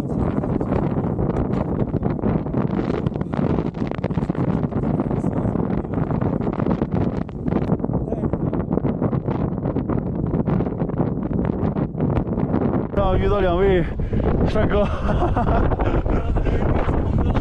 咱要去国道，他们是自驾，去新疆，老早就关注你了，是吧？缘分，太巧了。北欧骑车的时候我就看你了，哎呀，我过年之后继续出去北欧。对对，我只是过来骑一下这边，以前没走嘛。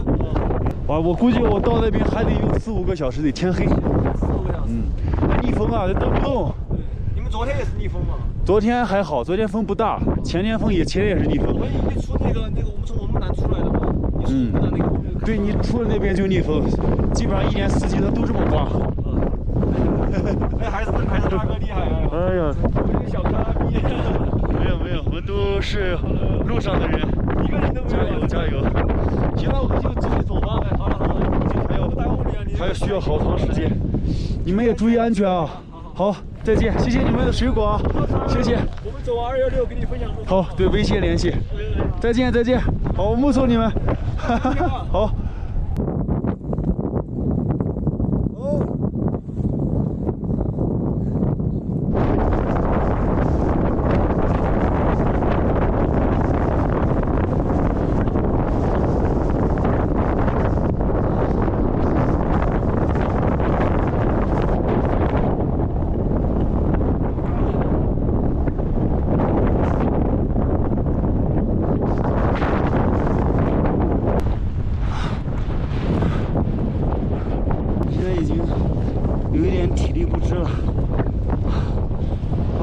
兄弟给我的那个橙子吃掉了，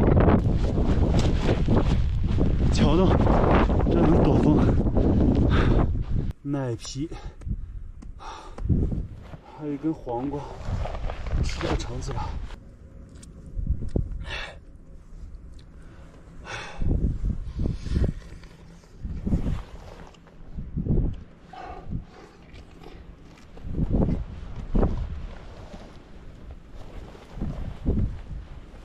哇，风沙！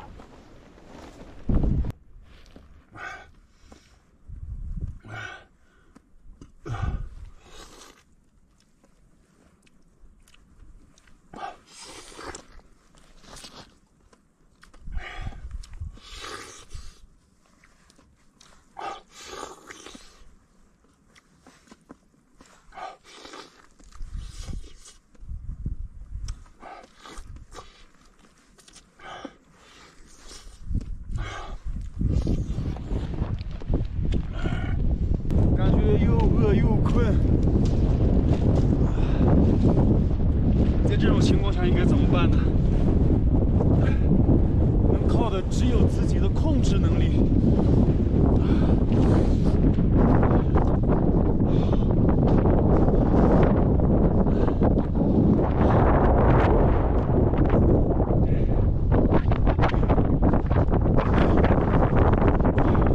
这边还出现了道路维修，向左改道，但是我这种自行车可以过去啊！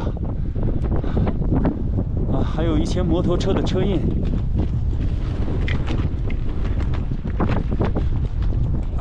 还是上坡呀？怎么感觉全程都是在上坡呢？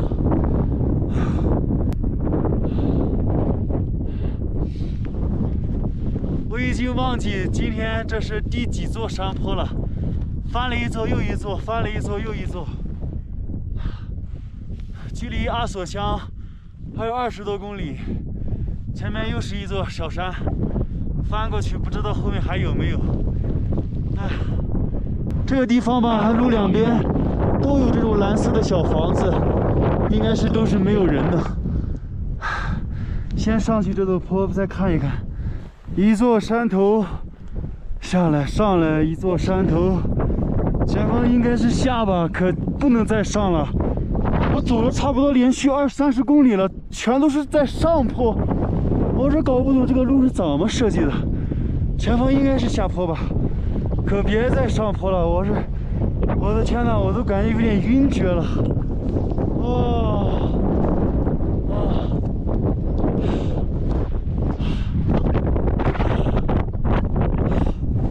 我要吃饭，肚子好饿。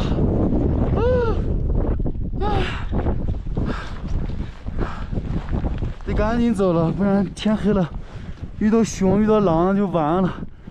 一切以生命安全为主。赶紧。这个是国家1级保护动物。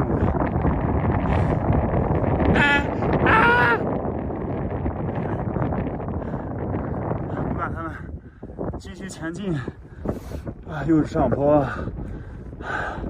只不过前面这个山体啊，能稍微挡点风，还是逆风。夕阳西下，天也慢慢黑下来了。这也是我第一次在西藏走这么晚啊，其实挺危险的。还好了，现在距离阿索乡还有一个15公里，再过1个小时，差不多是8点半就能到地方了。路两边陪伴着我的都是保护级1级动物藏野驴，这边有个10来只，这边刚才过去一群。之前路上的一些驴，只要看到车，立马往里面跑。这些驴它不跑也不动，就看着你。还有这些也是。蹬起我们的小腿，继续前进。我现在的感觉已经饿过劲儿了，感觉就是不吃都行了。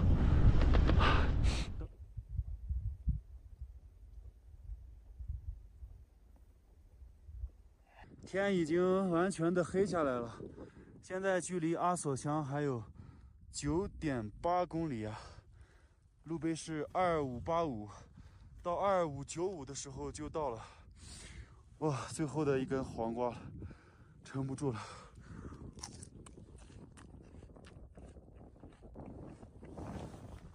吃完10公里，一口气到地方，现在温度就已经下下来了。刚戴完手套，冻得手通红。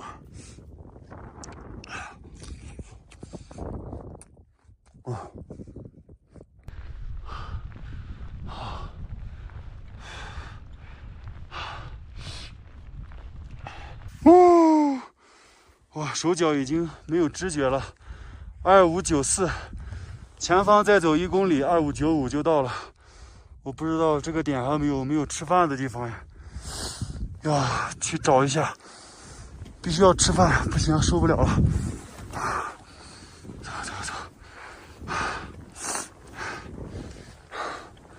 终于到了。没想到这还有个商店开门，啊，去问一下。你好，这里有住宿吗？有。前面。哦，这个隔壁是吧？对。哦，有吃饭吗？这里？有。哪里有？哇，饿死了！谢谢，帮我指一下。对。就这个？对，前面的。哦，这个小房子是吧？对。玉米牛肉。有米饭。好，谢谢。好，筷子在那里。啊，终于能吃上一口热乎饭了。哦，好硬啊！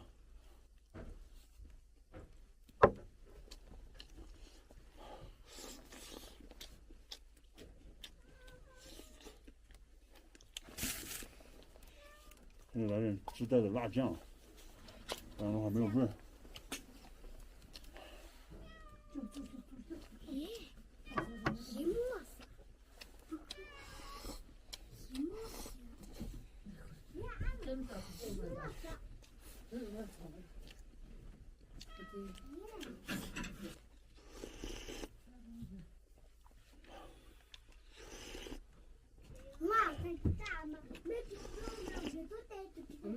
这小朋友和他的妈妈带我到房间，哎，小心一点。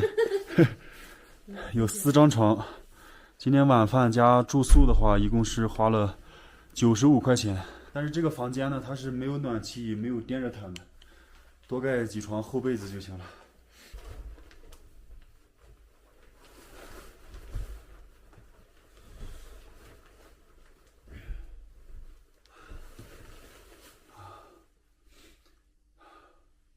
安全度过一晚。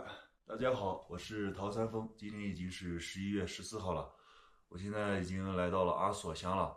晚上没有暖气，也没有电热毯，就下面1床被子，上面2床被子。现在起床收拾东西，找个地方吃早饭。倒车，出发。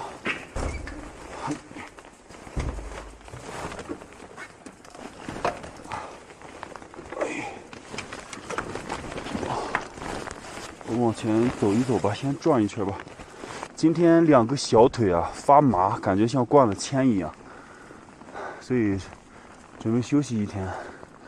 昨天这一路全程都是逆风，大逆风，然后又全部都是有将近30-40公里的上坡，一直骑到了10点钟才到地方，整个人都已经太累了，尤其是2个小腿，真的太累了。可以吃饭吧？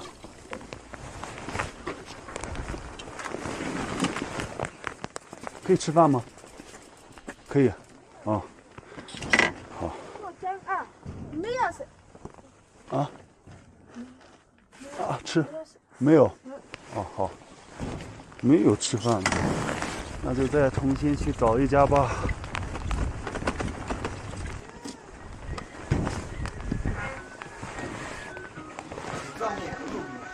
肉饼、藏面，好，一个藏面，一个肉饼，啊，一份甜茶，好。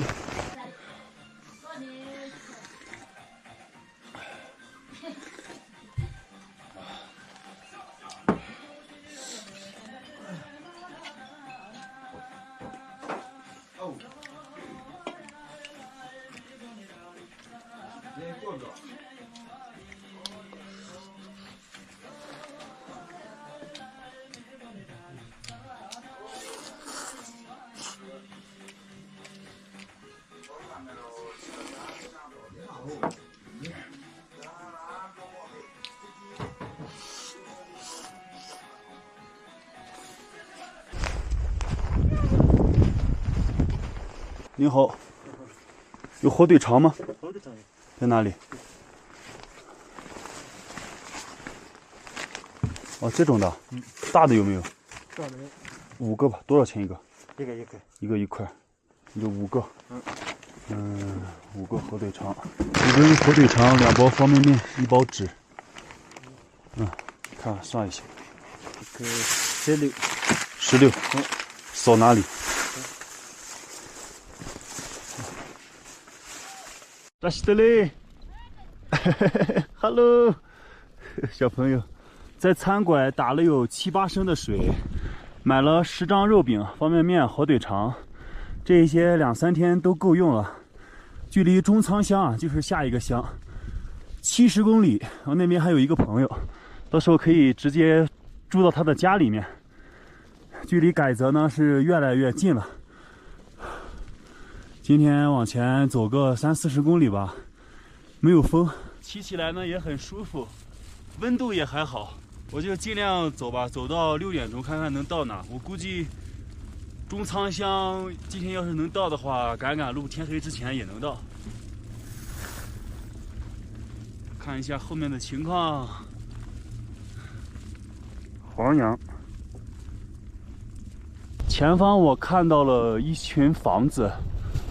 难道是一个小村子吗？过去看一下，已经骑行了20多公里了，都是这种茫茫戈壁，但是远方的雪山都显现出来了，风景也不错。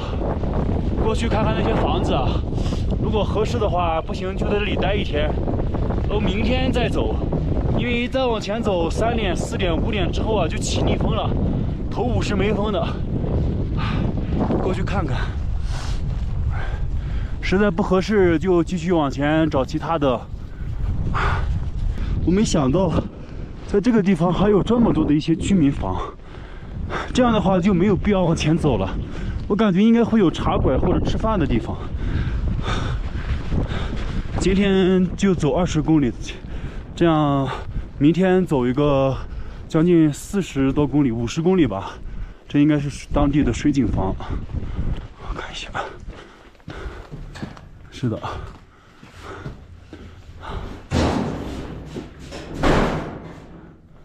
下面已经枯了，哇，全都是屎啊！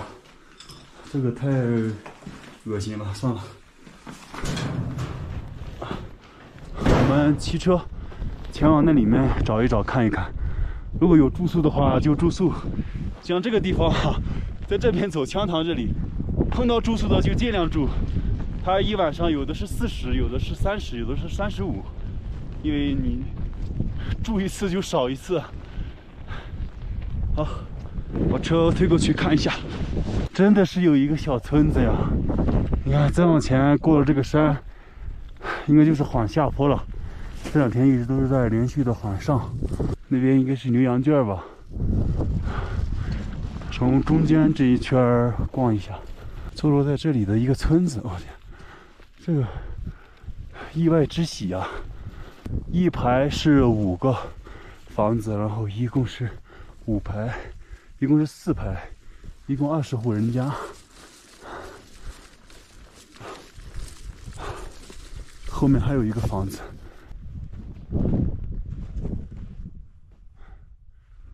如果这个房子进不去的话，去那边的几个房子再看看。那边是一个厕所，太阳能发电机。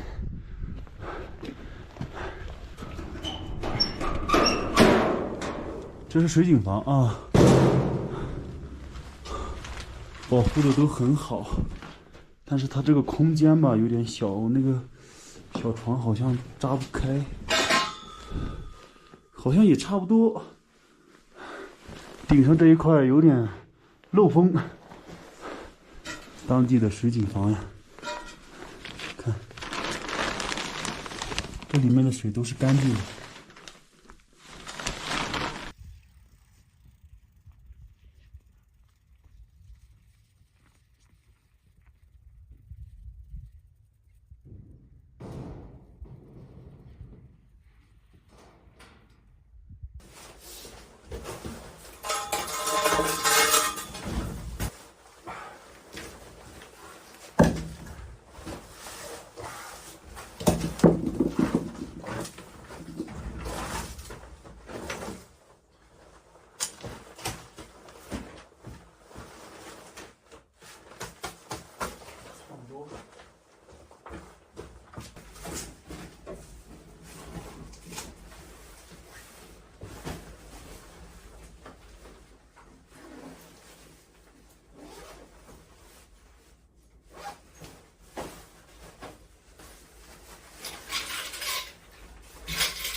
这一下就体现出行军床搭配帐篷的一个通便性了。如果像我之前的很多帐篷啊，好多朋友们都说没有我之前那个帐篷好，看起来空间大。但是你要分骑行哪里啊？你骑行西藏这种地方，最好是找房子嘛。你看这个床刚好是吧？你整一个我那种4米长的帐篷，这个房子都没有4米，你只能在外面就挨冻。所以任何环境下都需要挑选适合的帐篷。然然后我还准备了一个，就是行军床底下的一个羽绒防潮垫，是在它下面的，不是垫在身子下面的。就这样放在下面，它晚上有湿气也好，就更进不去了。身子底下是暖的，这个已经睡了2次了，非常暖和。它这里有4个这种挂钩，4个角刚好挂在这里，它整个都是一套的。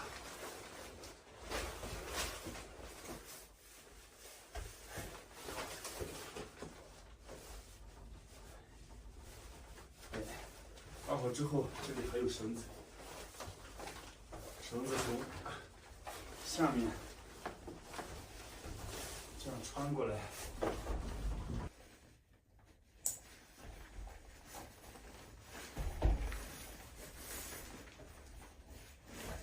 羽绒防潮垫，好嘞。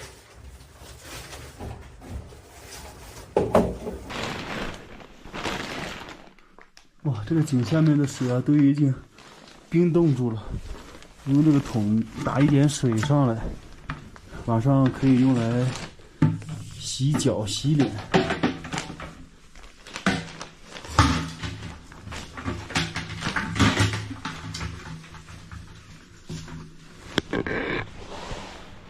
好嘞，1桶就够了。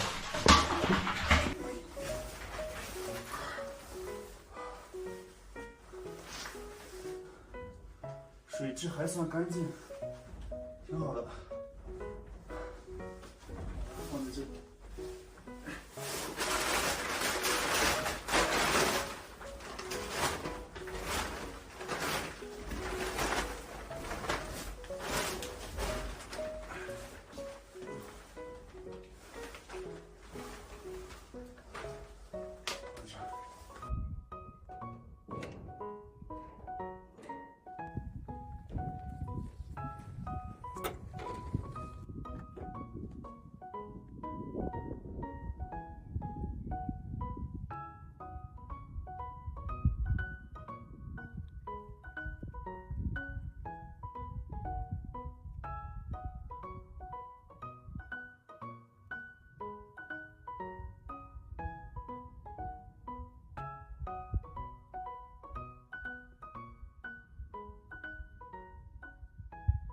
他房间有一个木头，这样顶在上面，后面顶在这个井上，这样很牢固的。刚才是在这里做的饭，头顶上吧，它漏风啊，这个板子应该是坏掉了，我就找了一个这种废弃的衣服，用石头压在了上面，这样晚上不漏风进来。这是我还剩下8张饼子，买了10张饼，今天晚上吃了2张。床是放在这个位置。防潮垫、睡袋，晚上在这里睡的话，应该不会冷的。现在这个温度开始慢慢下降，准备进睡袋。我这冲锋裤、冲锋衣已经1个月没有洗了，上面全都是这种土啊！哎，盖在脚上，进睡袋。哇，太冷了！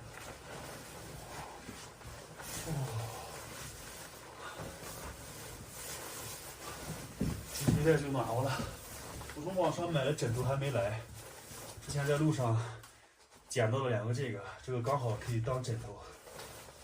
我是聪明小王子啊！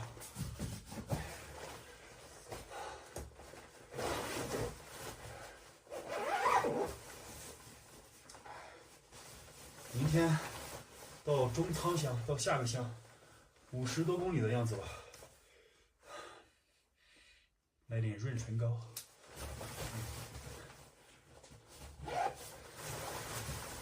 把衣服进睡袋了，太冷了。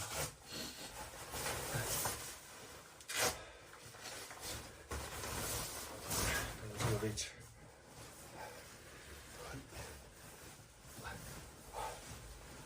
哎呀，还不错，挺舒服的。哎，能在这荒郊野岭找到一个这种，那真是幸福感爆棚啊！好了，朋友们，睡觉了。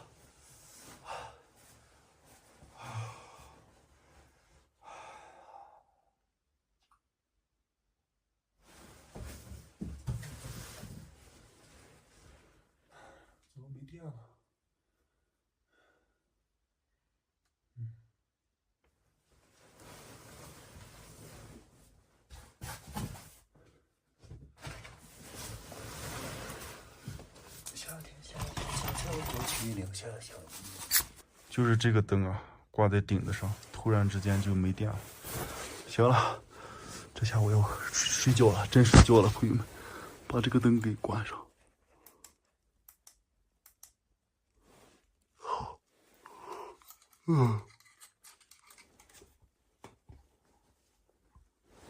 再喝口水。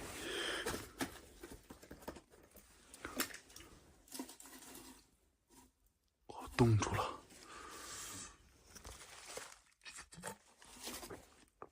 哦，刀牙，太凉了，不行了，哎，睡觉了。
安全度过一晚，朋友们，大家好，我是陶三丰，正在单人单车骑行穿越阿里。今天已经是11月16号了，这2天都没有去测海拔，今天看了一下，海拔是4976，将近5000的海拔。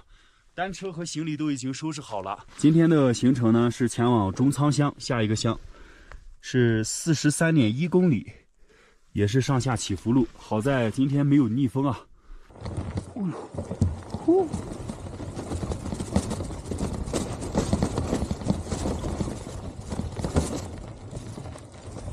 这20户人家，只有少量的几户还在，其他的都没有人。门窗都是锁闭、关闭的。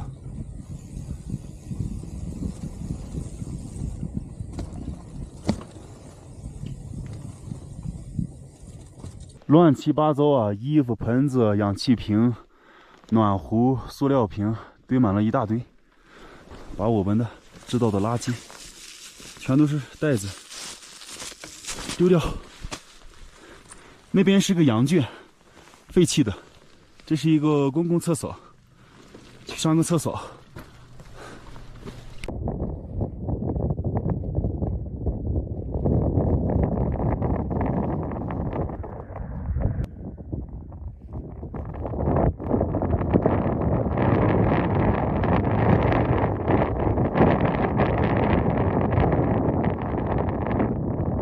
哎呀，这手机摄像头摔坏了，屏幕也磕坏了，到时候还得去修。这地方还没修手机的。这段路有点奇怪啊，视觉上呢是上坡，但是骑起来的话就比较轻松。准备拿个水瓶放在路上试一下，看看它到底是往哪个方向走啊？哎，确实是上坡呀。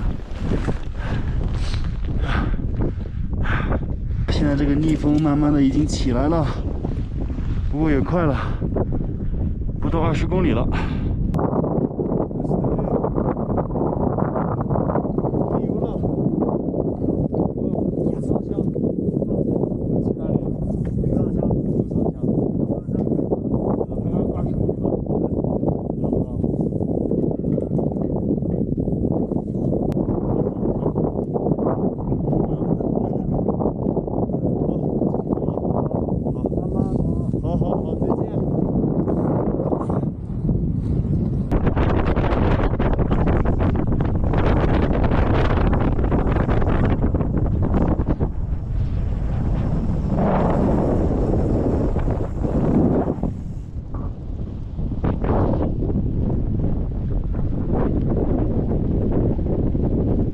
每一个山和山的中间都有一条很深的沟壑，感觉在里面都可以搭个帐篷睡觉了。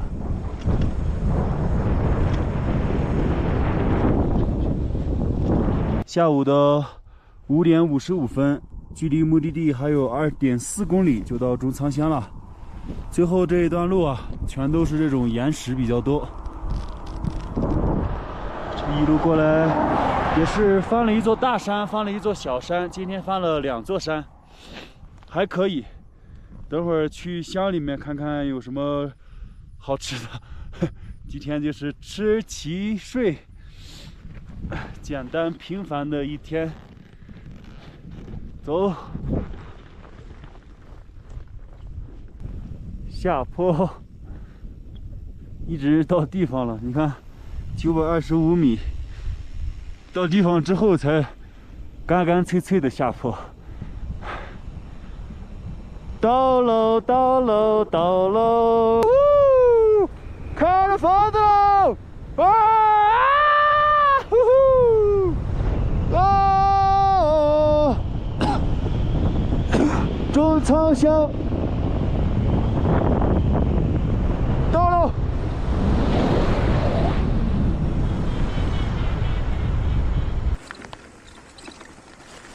你好，这里有没有吃饭的地方？啊，前面是吧？哦，谢谢。哎，这是的嘞。哎，啊？我上盖子。嗯，盖子。你转这个，对，转这个塔。啊。我找找吃饭的地方。吃饭啊，好。哎，这一天下来，终于有个人说话了，在这里啊。哦，好。这里面这个，要过去。哦，好。吃饭住宿，宾馆西北菜，炒面、辣子鸡、玉白切鸡。那里还有一个阳光超市。那边还有一个加油站，明天我们从这里一路下坡之后再翻越前面那几座山，就是改泽那边了。还来啊，这来啊。还要往前走是吧？往前走有那个下坡那个还来啊，下坡。Hello。来了，兄弟 ，Hello， 你好，哦，在这里，哦，好，好，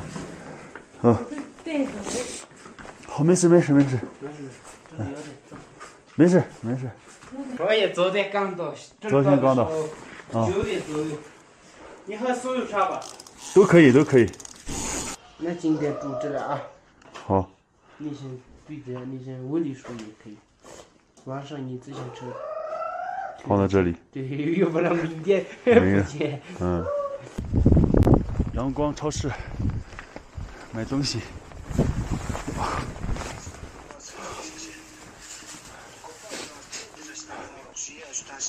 这个好全啊，什么都有。买东西，晚上在大哥家里面吃火锅。这够了啊！够了，这是够。胡萝卜呢？胡萝卜要吗？可以了吧？够了吧？鸡蛋是吧？这个什么？豆腐。我们买那个冻豆腐了吗？对。买了，这个就不买了吧？不买。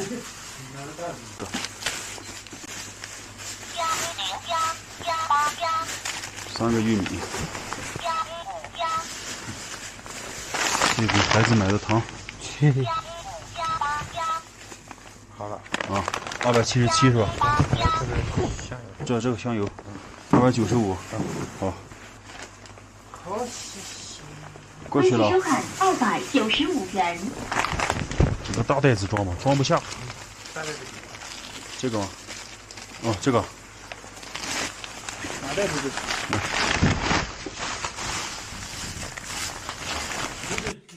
那个钱吧，我给你洗洗。土豆，这怎么洗？我这个小刀不行。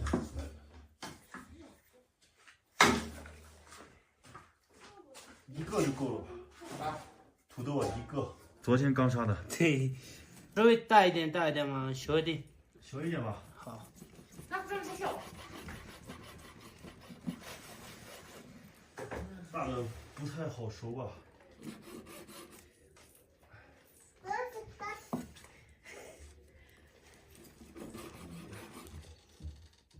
那土豆可以切片。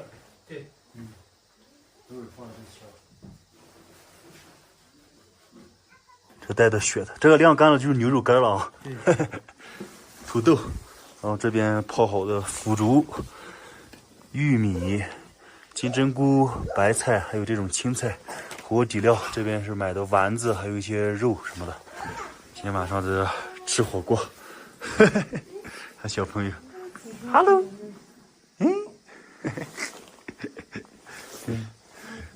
我们是开了2个锅，一个是辣锅，一个是不辣的。大姐她吃不了辣，还有孩子们。我个兄弟吃辣的啊。对。看见可以开吃辣。还剩下一点枸杞，我就直接全部倒到这个火锅里。没事，放在桌子上面。刚才我是往锅里放了枸杞，没事，直接放在里面。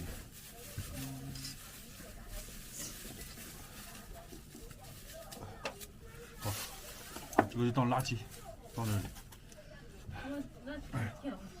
来个肉丸，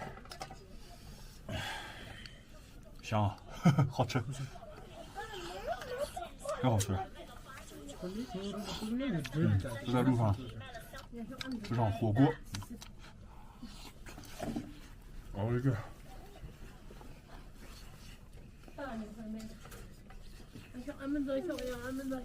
下点白菜吧，你们下了吗？你们给下点白菜，还有这个青菜。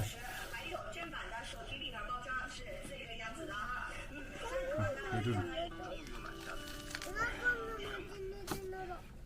对，汤少了啊，我们可以再加点水。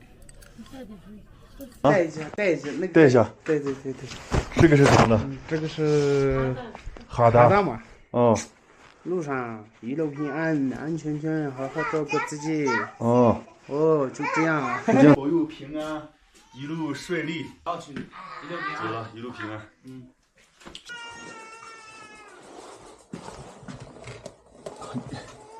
推出去啊！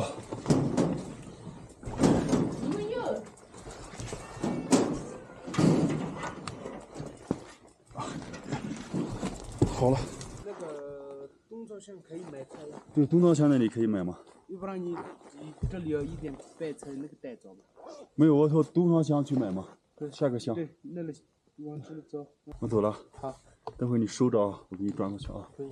收着，你给孩子买东西吃啊。好，一路平安。好，走了啊。好嘞。到哪里？好，好，好，收着啊，收着，收着。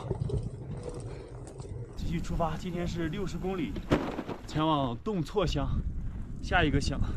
好在路就翻一个山坡就下去了。出发，出发！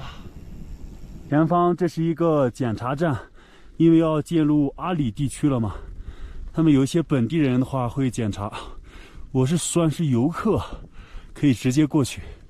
阿里地区，今天开始就要进入阿里地区，驶入改则县管辖区域。好，身份证啊。去哪里？从拉萨。去哪里？去改则。从那边啊。哦，好，谢谢，谢谢。来，罗布堂，跟我们合个照啊！你们是2个人？这我老婆，我们今天刚结婚，来西藏算是度蜜月。旅游。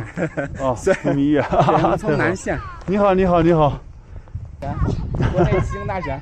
那个什么县，然后说改则县。改则县啊。对，我记得你说你要去改则呢，对，我说咱路上肯定应该能遇得到。他刚在那个什么县说会遇上你。太巧了，缘分。太巧了！前2天我看你们不是还在那就是那个里边，在那水井对，过了水井坊，就从前面那个乡，有一个叫中仓乡。那你昨天在哪住？就中仓乡。中仓乡。对。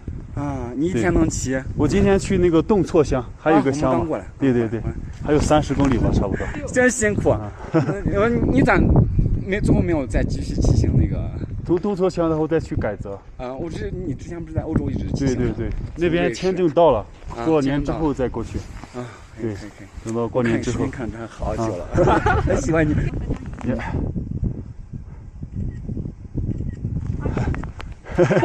特别感谢，特别感谢。那你路上注意安全。好，好，好，你们也是注意安全。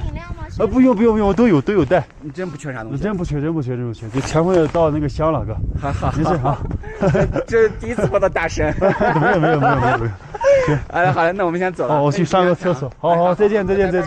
你们也是啊，再见啊。好。大家好，我是陶三丰，单人单车冬季骑行穿越阿里。前段时间的连续上坡，后面的这一段路下坡就比较多一点。下午的5点多钟啊，就到了中仓乡，到了一位藏族朋友的家中，也是在路上我们相识的，一起买了很多的蔬菜，还有肉丸。在这寒冷而又荒凉的阿里啊，大冬天烤火吃火锅，别提是一件多么幸福的事情了。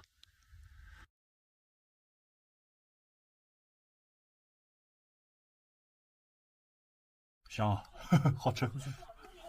就在路上吃上火锅。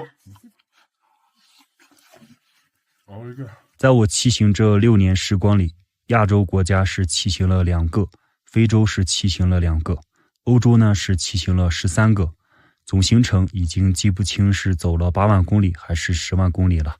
我只记得这一路上遇到了很多人，发生了一件又一件让我终身难忘的故事。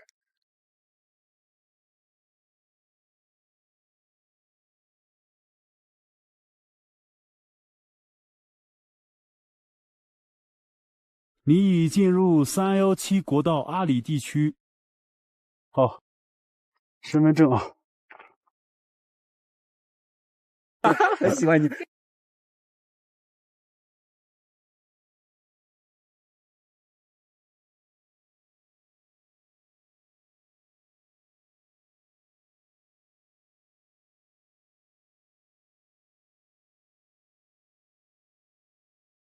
中仓乡前往洞错乡是60公里，一路缓下，一路荒凉。天黑前，在乡头的铁皮房子安全度过了一晚。铁皮房子，往前走就是村子里呢。哦，这里还算干净，也算暖和。还有人在这里烧火。他今天晚上就在这里。这个地方不错。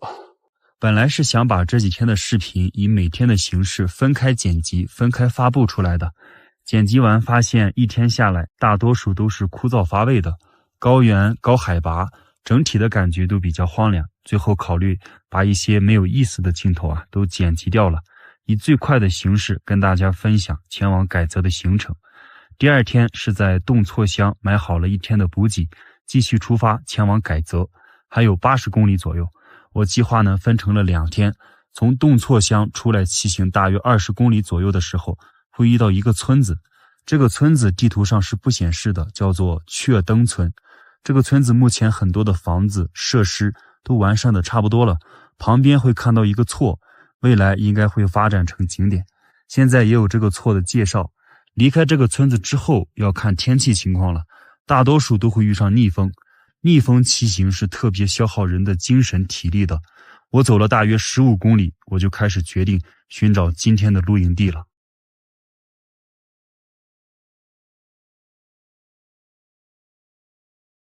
起风了，再骑一口气。在距离改泽行程还有42公里啊！这个明天1天就到了，已经是快6点钟了。然后在路边我是发现了一个这样的一个桥洞，过来看一下。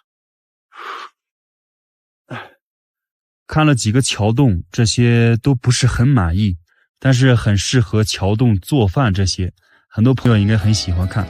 喜欢的朋友可以亲自去体验哈，埋了8胎的我就不住了。继续往前走了10公里的样子，太阳落山前，路边远处我是发现了反光的玻璃房，旁边有4户牧民。走近考察，发现是一间水井玻璃房。这间水井玻璃房应该是近几年新收的，保温保暖又抗风，这种冬天底下的水管也不会被冻住，并且有太阳的时候吧，白天里面的温度能达到20度以上，格外的暖和。像地面也都是水泥地，住这里总比刚才的桥洞要暖和干净太多了。地方是好地方，但是不管怎么说吧，还是要跟本地的牧民要打声招呼嘛。看这个房子的前面都是太阳能充电板，外围呢也都是用一圈铁丝网围起来的，应该是防止牛羊的破坏。里面的水管吧都是拆掉的，我准备先把单车骑行过来，然后等人来之后再跟他们好好说一下。可是一直等到太阳下山，床也都弄好了，温度也开始慢慢降下来了，还是一直看不到人啊。今晚就准备在这里先睡，借宿一晚，碰到人了再好好说，碰不到人呢也不破坏里面的东西，明天天亮之后再继续出发。好了，准备出发了。这是今天早上制造的垃圾，炒了一个菜，煮了个面条。幸亏有2根火柴不然打不着火了，打火机都丢了。这个小房子现在的太阳，包括下午太阳落山之前，里面都是温度都是很高的，都有个10多度。现在继续出发前往改泽县。没想到这4户房子一个人都没有啊，晚上都是黑灯瞎火的。冬天的牧区看到的房子几乎都是没有人的。还有很多朋友吧，一直都是在问我，为什么大冬天的走西藏这条路。之前19年的时候吧，也是到了山南那边，那个时候呢有2个计划，一个就是出国去国外尼泊尔骑行，再一个吧就是往这边来，穿越江塘这边去新疆。去年19年的时候也是冬天嘛，他们就没有考虑说自己一个人这么走，我们又一起去了国外骑行。这样子一走吧，国外就走了好多年，所以这条路吧一直都耽搁下来了。那这次呢回国这半年吧，从9月份回来之后吧，10月、11月、12月这几个月，就想着走一下阿里。这也很多朋友吧以为我就不理解为什么冬天走这条路线，因为过了年之后我要出国了，可能这边阿里这边就来不了了嘛，所以也是个遗憾嘛。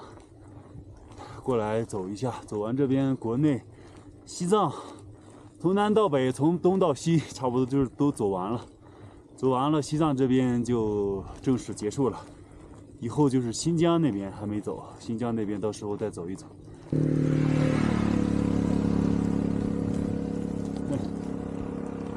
前方已经看到高楼大厦了，改泽县城终于到了。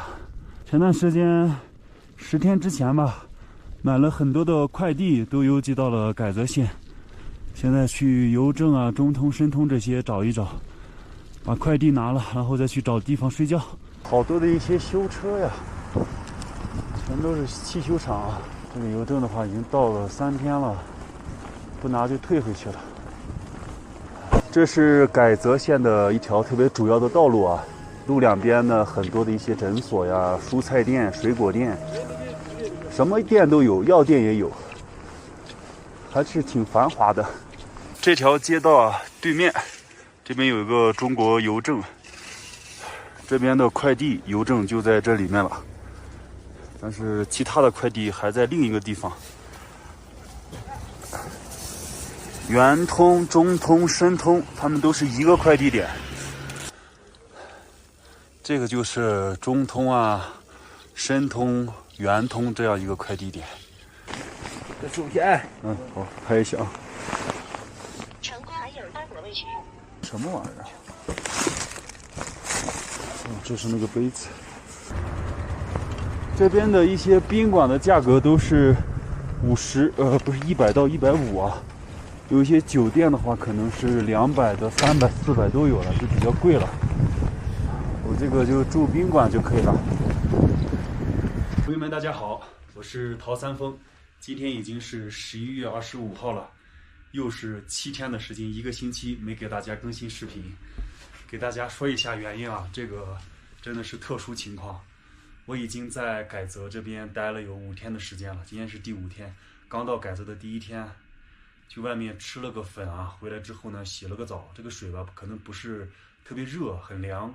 哆哆嗦嗦的吧就睡觉了，但是到了半夜之后吧，我整个人就不行了，开始发高烧，烧的整个人像个火炉一样，躺在床上看着天花板，看着灯，都是天旋地转。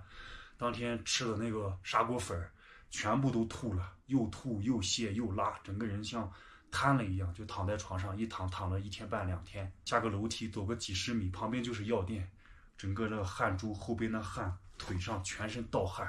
就走了那几十米吧，就全身盗汗，拿的那些感冒药、呕吐药、发烧药、治咳嗽的、治鼻炎的，全部拿了一个遍，吃了一个遍。这2天就成药罐子了，吃了有4、5天了，这个药终于缓过这个劲儿来了。这2天烧也退了，也不发烧了，也不呕吐了，慢慢陆陆续续吧，能喝一些粥，吃一些鸡蛋汤什么的了，所以慢慢都在好转了。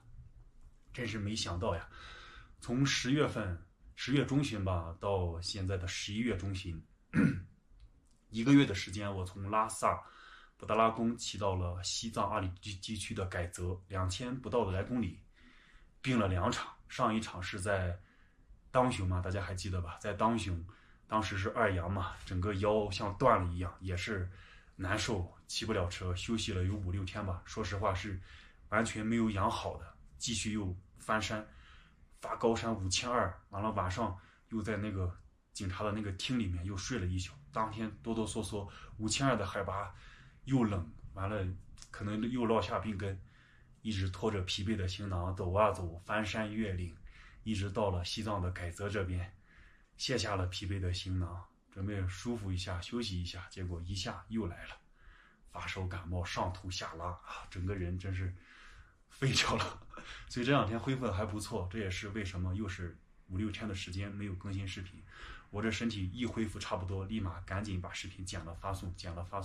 所以今天就把后面这几天的就连成一个，给大家汇报一下这个情况，也给大家看一看我在西藏这边有买的这些快递吧。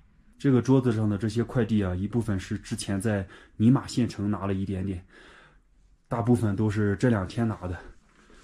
这边这个辣酱，我之前炒菜经常做，平常下饭吃饼啥的也都是吃。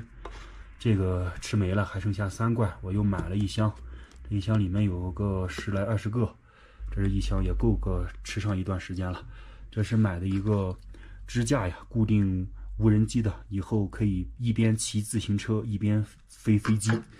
真的是买的一个蓝牙音箱，之前那个蓝牙音箱呢放在了瑞典啊，一直没拿过来，重新买了一个，在路上可以听听歌、唱唱歌、跳跳舞。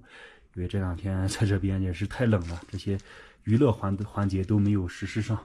这边还买了一个新的手机支架，前2天拍摄的时候啊，风太大，是塑料的，它不结实。这买了一个钢的，这个能耐用一点。这个支架以后拍摄的话也能更稳定一点。这个是之前拿的，这是在尼玛县城拿的一个取火炉，还有一个小炉头。但是这个的话，我准备邮回家，可能用不上了。这是这个水壶，在路上没有热水喝，买了一个750毫升的这个大水壶啊，这个够热水，保温效果也好。这是一个刷水壶的，这个再给大家说一下，一些关注我好几年的应该都知道，这是我最早用的一个户外炉子，18年、19年的时候吧，当时走国内，也是用的这个炉子。这是当时是要捡那个劈柴烧嘛，我嫌麻烦，后来就换了气炉，这个从此也没再用了。这次又买回来了，买了一个小的，像可乐瓶一样吧，这个可以烧火，火是很旺的。又买了一个冲洗枕头，这个枕头晚上睡觉的话会舒服一点。之前在欧洲的话也是用的一个品牌的。买了一个这个羊毛的一个套，脖子的，太冷了嘛。还买了一个手套，这个手套的话可以去触屏拉手机，防风防雪，效果也很好。羊毛的帽子，这样的话也不冻耳朵不冻脸了。这一下买的这些都整全了。这边就是我平常做饭的一些东西，这东西吧很多，一拿出来感觉真的太多了，平常装起来都不知道。这是一个锅，里面有炒勺、锅盖、筷子。这是一个锅，里面有那个烧水的柴米油盐、气罐、炒一火炉的。这是这个气炉，这是一个小的气炉，这个我也准备邮回家。这是平常的一些柴米油盐。然后桌子下面呢是一双鞋子啊，这个鞋子是平常换洗的时候穿的。平常修车的打气筒啊，包括一些补胎贴呀、螺丝刀呀，都有啊，辐条啥的都是修车工具。这一盒，这边这不那个水袋嘛，这个水袋买了也是走无人区用的，可能用不上了，但是也带着吧，平常接点水啥的都 OK。这边手套、旧的那些脖套、内裤、毛巾、袜子，全部洗了一个遍。你看这些床上是我的睡袋，这个是一个羽绒垫。床、帐篷、杆儿、防潮垫、洗漱用品啊，乱七八糟，还有换洗的衣服、背包这些，充电的，这是我的所有的充电设备，这都充了好几天了，都充满了，这个还没充满，还有一些在排队。这是我带的所有的东西，你看这些东西啊，一拿出来发现这么多，这是大包，这是4个坨包，平常装起来真的感觉不到有啥东西。一拿出来这老多，像这些全新的冬季装备啊，都是我10多天之前买的。那个时候的想法还是要继续走西藏，从高原继续走嘛。但是这2天呢，可能的思想有点转变了。昨天是接到了欧洲那边的电话，也了解了一下我欧洲办理的居留卡的一个具体消息啊。现在呢，就是换到了一个城市，资料呢已经递交。马上就要递交另一份资料了，这个资料递交之后呢，就要等下了一个决议书。这个决议书一旦下来之后啊，波兰那边就要给我开邀请函，让我过去拿那个居留卡。具体的时间呢，可能快的话是在1月底，慢的话是在2月底，就是1月到2月之间这个时间范围啊，就要去欧洲那边了。我这样一算的话，刚好是要过年那段时间嘛，就差不多过完年之后就要去欧洲了。去年走的时候是3月份离开的国门，去的非洲。今年可能3月份，明年可能3月份就要去欧洲了，去欧洲开始我们的欧洲骑行了。所以，如果要再从西藏这边走去新疆的话，可能1-2个月吧不够，差不多刚刚到了新疆你就得回家，然后自行车的话，可能行李可能又要重新去安排组织。所以吧，我就临时计划，可能要离开西藏去到内地去骑行了。这次去内地骑行了，可能去南方换一个环境比较好的地方去骑行，一边骑行呢，一边去休养自己的身体。我本来计划也是回国这半年嘛，走一走没走的路线，西藏这些地方慢慢恢复一下身体，慢慢走一走。结果这身体恢复的是1天不如1天了，病了就病了2场了。所以吧，我就准备换一个环境好的地方，这样呢就离开了西藏。因为西藏呢山南那边、日喀则那边也都走过了，珠峰那边也走过了，阿里这边也走过了，可以说西藏的南边、北边都走过了。接下来要走的话，要不最终的计划是走216，从改则到民丰的这条无人区860公里。但是现在的话不计划走了，因为大部分的粉丝朋友们都让我不要走，冬天不要走这条路线，所以呢，我就把这条路线先暂时的放一放，等到以后有机会了再来走这条路线。刚开通的，本来今年过来就是为了走这条路线了，结果计划赶不上变化，这条路线走不了了，朋友们。但是这些装备呢是没有白买的。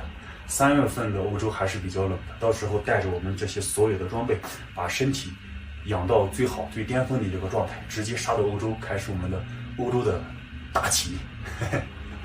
这是我前段时间拿的药，什么小柴胡颗粒，这个就是治那个呕吐的，还有一些退烧的、感冒的、鼻炎的、浑身痛的，包括还有治骨头的啥的。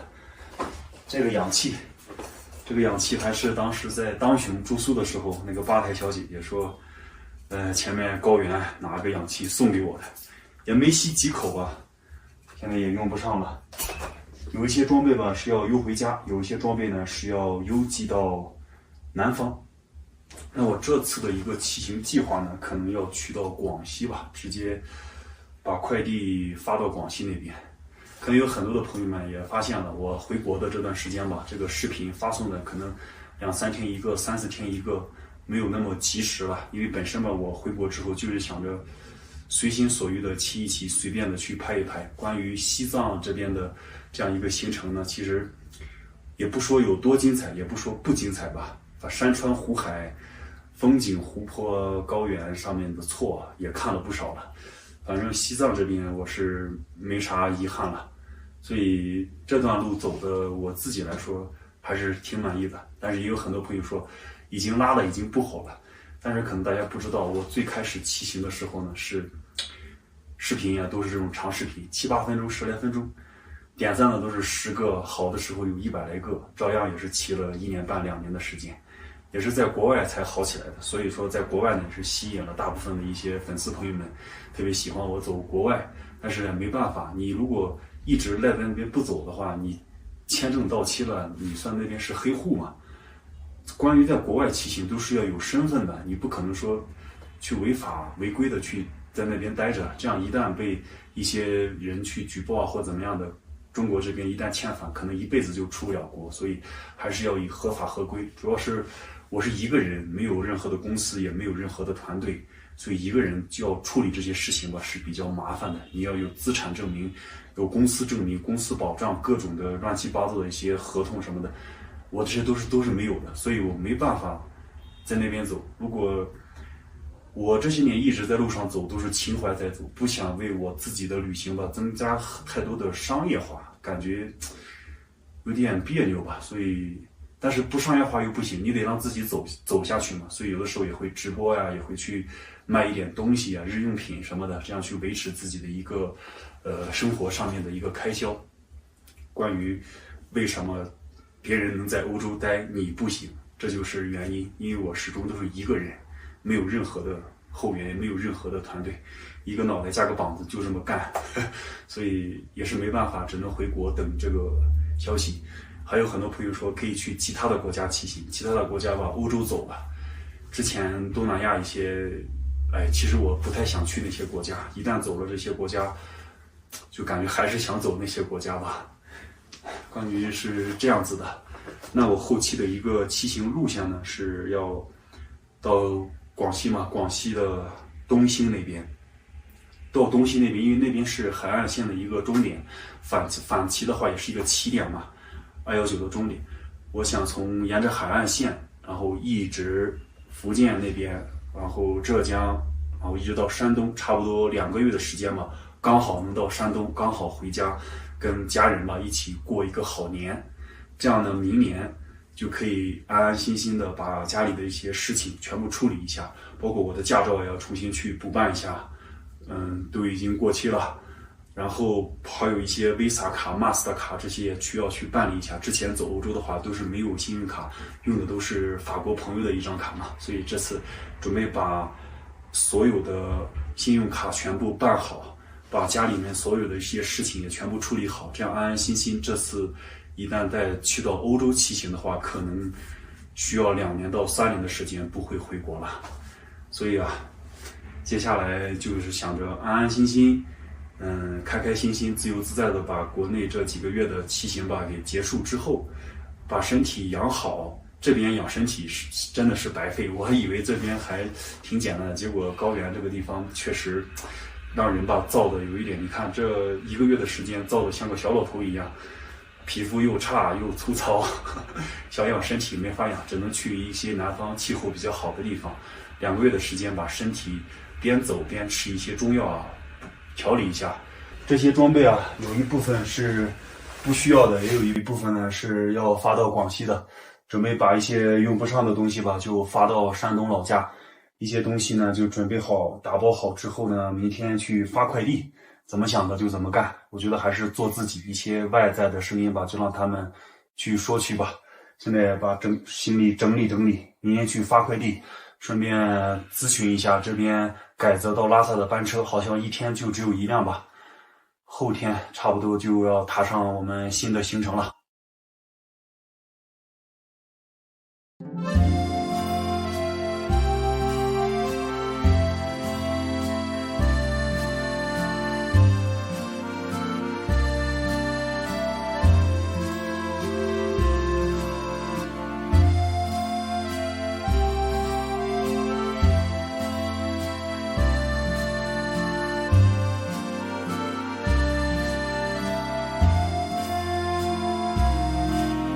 我用温柔的目光注视着你，默默诉说在心里。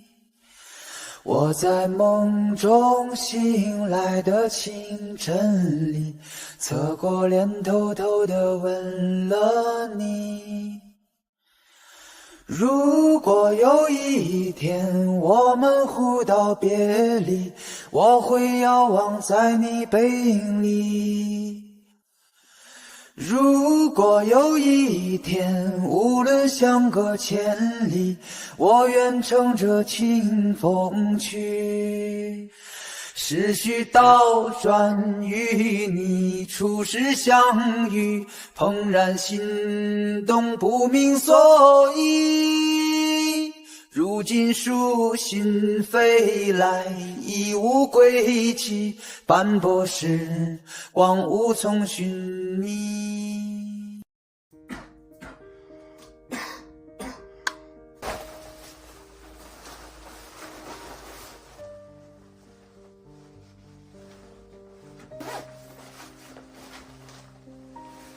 朋友们，大家好，我是陶三丰。我现在所在的位置是在西藏阿里地区的改则县。到达改则县城，也是意味着这次的西藏骑行啊就已经结束了。昨天晚上也是把我所有的行李全部归并了一下，有一些东西呢发回家，有一些东西要发到广西开始新的骑行。一辆自行车是4个驮包，黑色的一个这种橘黄色的车顶包，这个包呢我准备发回家。这个包加上这4个驮包，把所有的行李啊全部打包好了。这个是要发到广西。这个背包呢，我就计划给它背走，里面是有一些换洗的衣服，包括洗漱的。现在把这些东西搬到楼下。今天头5的时候啊，我是跑到快递那边去问了一下，他头5没有时间，下午的4、5点之后啊，他那边才不忙，才可以帮我打包这些东西，包括我的自行车。现在把这些东西搬到楼下，全部拉到快递点那边发走，看看得花多少钱，估计不便宜啊。搬起了我们的行囊，继续前往新的远方。但这一趟还拿不下去。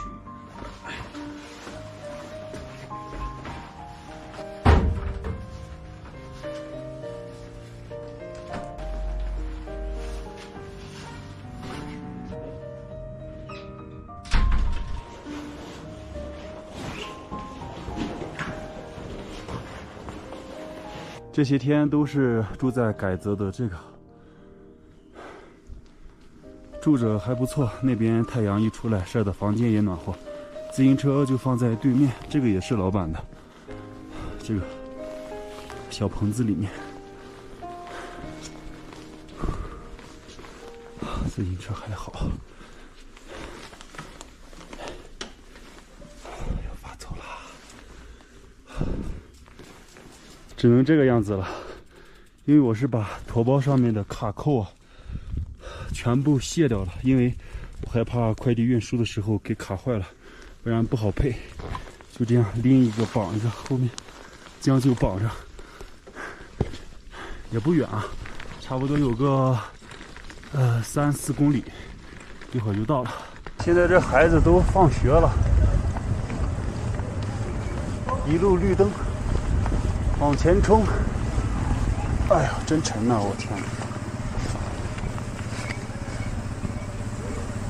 这可真的算得上是3顾中通啊！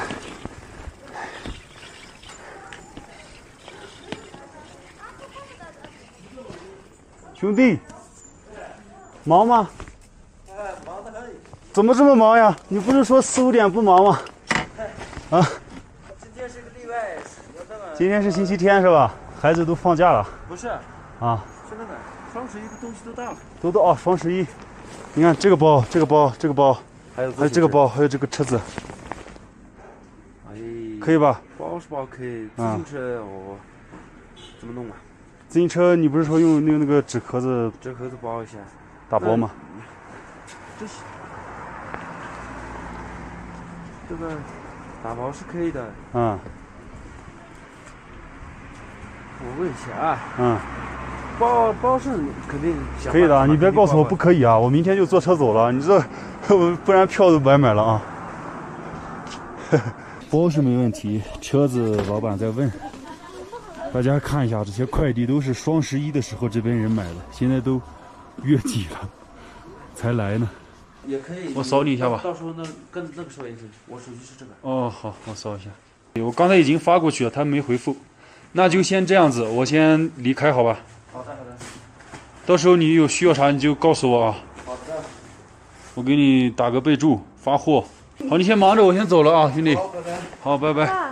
这个自行车呀，刚才他们经理说是可以发，但是要打包，他们这边没有打包的东西，可能发不了呀。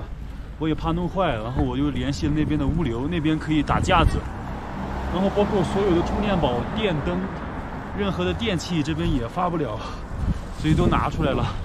现在把一些东西都放在这边了，然后他们太忙了，还没有称重，告诉我说是明天发走啊。我现在先去物流那边看一看，没想到发个东西这么麻烦呀，这个自行车不好整啊。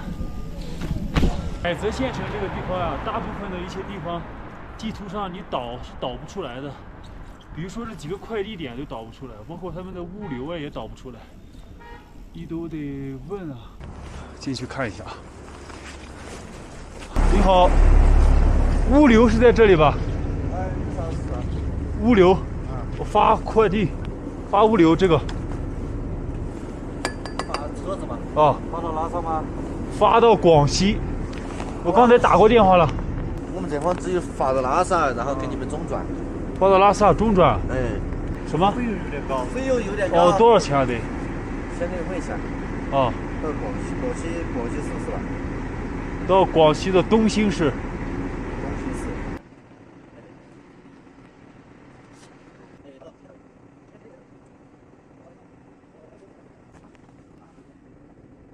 多少钱得？拉萨到广西是300。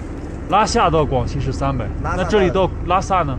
我们收你200块钱嘛。200，他是你们是按什么收费？就是按件。一件是吧？对。就是500块钱。对对对，跟你说的是自行车。你们要怎么去打包一下弄一下？直接发。我们这边的话，我们就直接给你被子上一包上，就给你带下去了。他们那边用被子包装。对。被子吗？对，就车上那种棉被。哦。就给你裹一下就行了，拉到拉萨就完事儿。我们拉萨到广西呢也裹一下。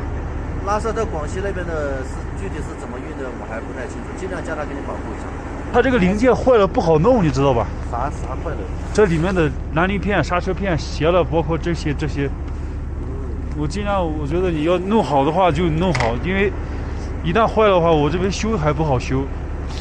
反正我们这拉下去的没啥事儿，因为你们就是只包，就是说从这里到拉萨，对，然后拉萨之后就不归你们管了。对，那边的话我们可以给你交涉一下，尽量。如果说是你要打个箱子的话，可以。打个箱子，就是打木条呗。哎，对，那个得多少钱？也要好几，那个要好几百多哈，那100多，100多吧，100多起步，对，应该是。就像他们那个好像打一个，那个好像是150到200。什么打一个150到200？那是小的。我这个打不得200-300啊？差不多要那个价钱。200-300，那得700-800了是吧？对，800块钱。今天能打吗？今天我们这里给你打不了，只有到拉萨了过后再打。这里的话，你被子的话就直接给你拉下去。那大约差不多就是500、800、1000块钱左右是吧？反正总共如果是这个的话，我去叫他们给你打个价子，反正1000块钱到广西。你广西那边有没有就是你那边物流的？一般都有点的。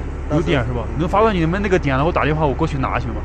对，也可以是吧？都是这样的，都是这样的啊。到了哪个点通知你过去取就行了。可以，那就整吧。那行吧，那你就给我发个信息，我给你加你个微信呗。对。那我们第一阶段的这个费用是怎么弄？先算这里的还是一块什么？一起付了嘛。到时候到拉萨一块付，还是说怎么样？到拉萨一块付也行。你有我微信了，我给你发个消息啊。信息这些发给我啊，地址、电话。好。发我就可以。我先回去了啊。好，再见啊。好。刚才大家也听到了，先发到拉萨，用棉被裹一下，得后天才能到。然后从拉萨再打箱子，我怕真的坏了。打箱子之后发到广西，这段时间也不短。郊区这边离着市中心繁华那边远啊，可以看到有很多房子都在建设，那边还有一栋。这一路过来有好多房子建设，修车的、洗车的、修理的，来回的车一走啊，土就特别呛，灰尘。那现在咱们也算是行李全部已经有着落了，到时候也是发到东西那边快递点自提。单车呢也是到那边之后啊给我打电话。改则要先到拉萨嘛，拉萨才能往内地走。这边到拉萨呢，它只有一班班车，每天只有一班，凌晨5点的班车，就是我住的那个宾馆的斜对面。那边有司机卖票，我先过去买一下。本来说今天头5买的，结果快递那边吧太忙了，自行车也不确定，所以一直等到现在。羌塘腹地，不忘初心。这个有个广场啊，这边可以看到有客车，大客车、小客车，过去问一下司机。几个人？1个人。明天走不走？哦，有票就走吧。有票是吧？明天就是说5点。再过几个小时就走呗。对呀。哦。凌晨5点。有票多少钱？550。550。到拉萨的嘛。哦。对呀。这么贵吗？这票价本来就是550的嘛。哦，他告诉我说200多。最少的200多。你是司机是吧？他是司机。你售票员？哦。打工的。老板都是老板。等会儿你先等会儿，我先想想，我今天要不要走？我先想清楚了再过来。对。你要如果确定走的话，10分钟行吧？打电话。我不是打电话，因为我那边刚发了快递，他没给我个消息。自行车。对。我发的快递。那你人走的话，你自行车还是可以绑个龙。到拉萨可以绑在上面吗？我发完了，我都不知道。你早点一个过来问噻。哎呀，我发完了，那个人家就是做出来的，不是东西拿过来放到顶上是吧？只有放顶上。哎呦，拉过去多少钱？车子？哪个？自行车拉过去？自行车拉过去，你给个50块钱去。是吗？两件，哎呦，两件，你放哪里了？我放到那个什么小松物流嘛。他们说是几天到？他们说得2、3天才能走，4、5天。他们要等车子装满了才走的嘛。这样子的。啊，我们是明天走，明天到。你人到了，车子也到了，就这样子。那我把车子拿过来。拿过来。你带我过去行吗？有摩托车吗？啊，有摩托车吗？太冷了。太冷了，我骑也行。没车，我们不是本地的哦。我们这是登记一下吧，我确定了，我走。行。来吧，我把车弄过来。来，得给手。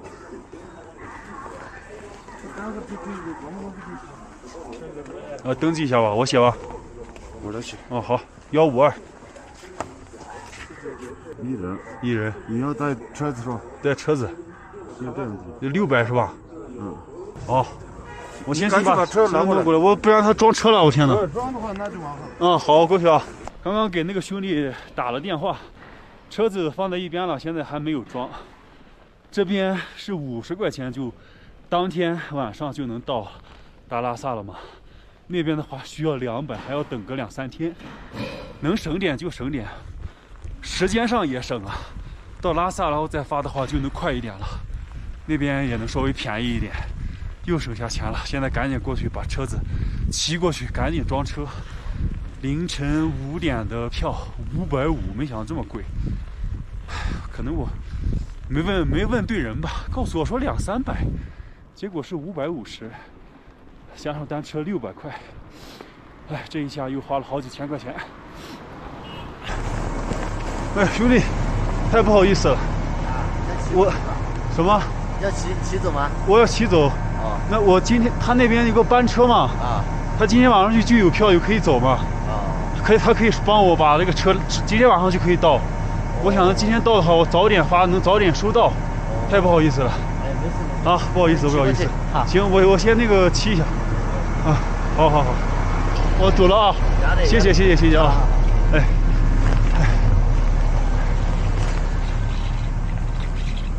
这是太不好意思了。哎呀，小车呀，太折腾了。这一来一回一走啊，太阳都落山了，夕阳了。那边是吧？好，能放上去吗？我们可以搜一下吧。哪里啊？搜不着呀，搜不着呀，就这样嘛。有人的话再拿下来嘛。人不多是吧？人不多。哦，那太好了。怎么太好了呢？我们生意嘛，对，太好了。我都想着。你这一个人500，两个人1000了。对，那路程那么远，1000多公里，你10个人那1万，你想想，你要坐满了那一趟能跑个好几万。啊？那加油都要来回烧4000多的油。加油要4000多吗？对。每天都跑吗？你自己？对。管理费一天交1000块钱。一天1000管理费。没生意停在这里也是1000块钱。今天咱们走的时候，这辆车是几个人啊？那个能有7、8个人。7、8个人啊。你住在哪里啊？我就住对面那个鲁什么宾馆啊，就对面斜对面。把那个闹钟对好，对到4点半差不多，4点半你洗个脸过来就5点准时出发。咱们几点能到呀？12点啊，11点多。中午11点啊。晚上中午哪里？飞机也到不了。哦，就是第二天的1500块钱吗？第二天的那个晚上11点。当天就明天晚上11点。哦，明白。我过去了600块钱。哎，好。这边跑车就相当于10几年之前我们那边那种客车一样，他这边停一天还要交1000块钱，不知道真假。改则县城的这条街，民族团结一条街啊，这条街算是最繁华的一条街，可以说火锅、烤肉、烤鱼，包括汉堡、炸鸡，往里面走啊全都是，并且这条街上有很多的酒店都是在改则能排上前10名的。我当时没选择在这边住一天300、400，太贵了。比如说这个富隆大酒店，这个酒店好呀，热水啥的都有呀。好久没有像这样闲下来啊，慢慢溜达逛一逛街了。成都冒菜、川味美食，包括还有好多的面馆，这边还有一家美发店。我又看到这个临江门火锅串串了，但是刚好了没几天，吃辣的不太好。往前走的话也没多少了，前面就要拐弯了。那边还有几个早点店，在那边吃过2天。回去吧。回去那边有一个卖炸鸡的，买只鸡，买点奶茶回去吃。像在这边开火锅店呀、炒菜店呀，要比内地的话贵那么1倍啊。毕竟这边高海拔，物资运输比较麻烦，不容易。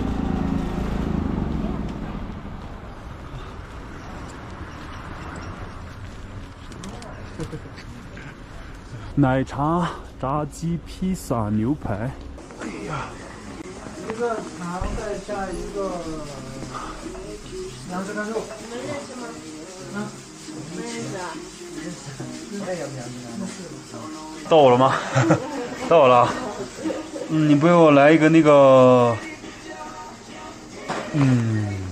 柠檬红茶，奥尔良全鸡。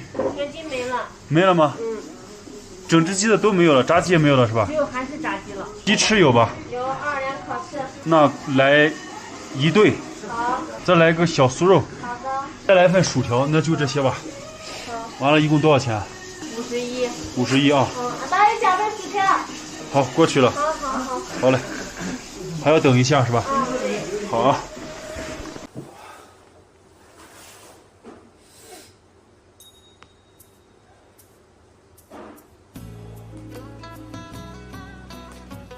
再见。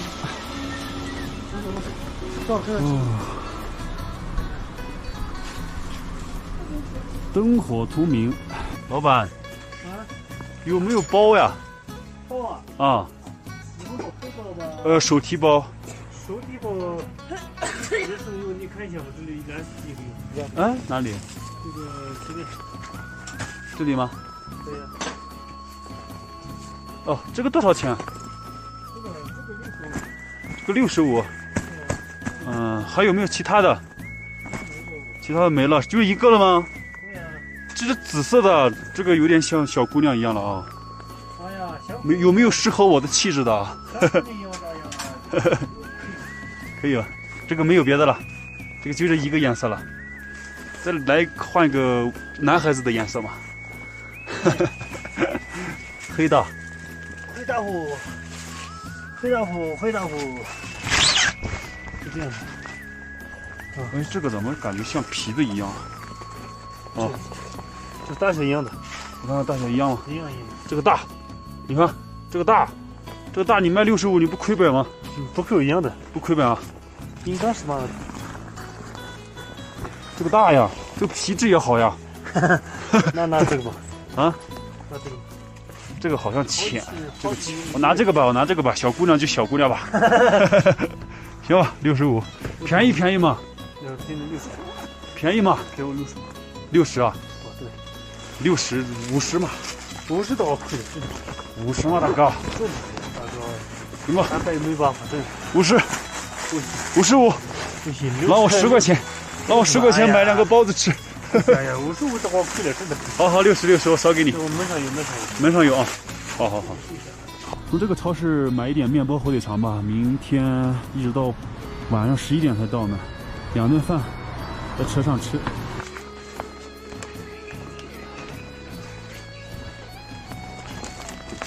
老板。哎。不是吗？不是，是这样子的，我跟你说一下，我是楼上204那个住客。我明天的班车，他让我4点半左右吧就要去那边开门，让我等着。我就出发了。我退房的话，我钥匙就直接给你留到房间里。那个吧台也行，放在吧台也可以啊，可以。插在门上也可以。行。就这个事儿是吧？对。行。对，我房间还没有卫生纸了，可以拿一个吧？有。好，谢谢。先上去了啊。你把钥匙放在门上，或者是放在吧台都可以。哎，好，谢谢。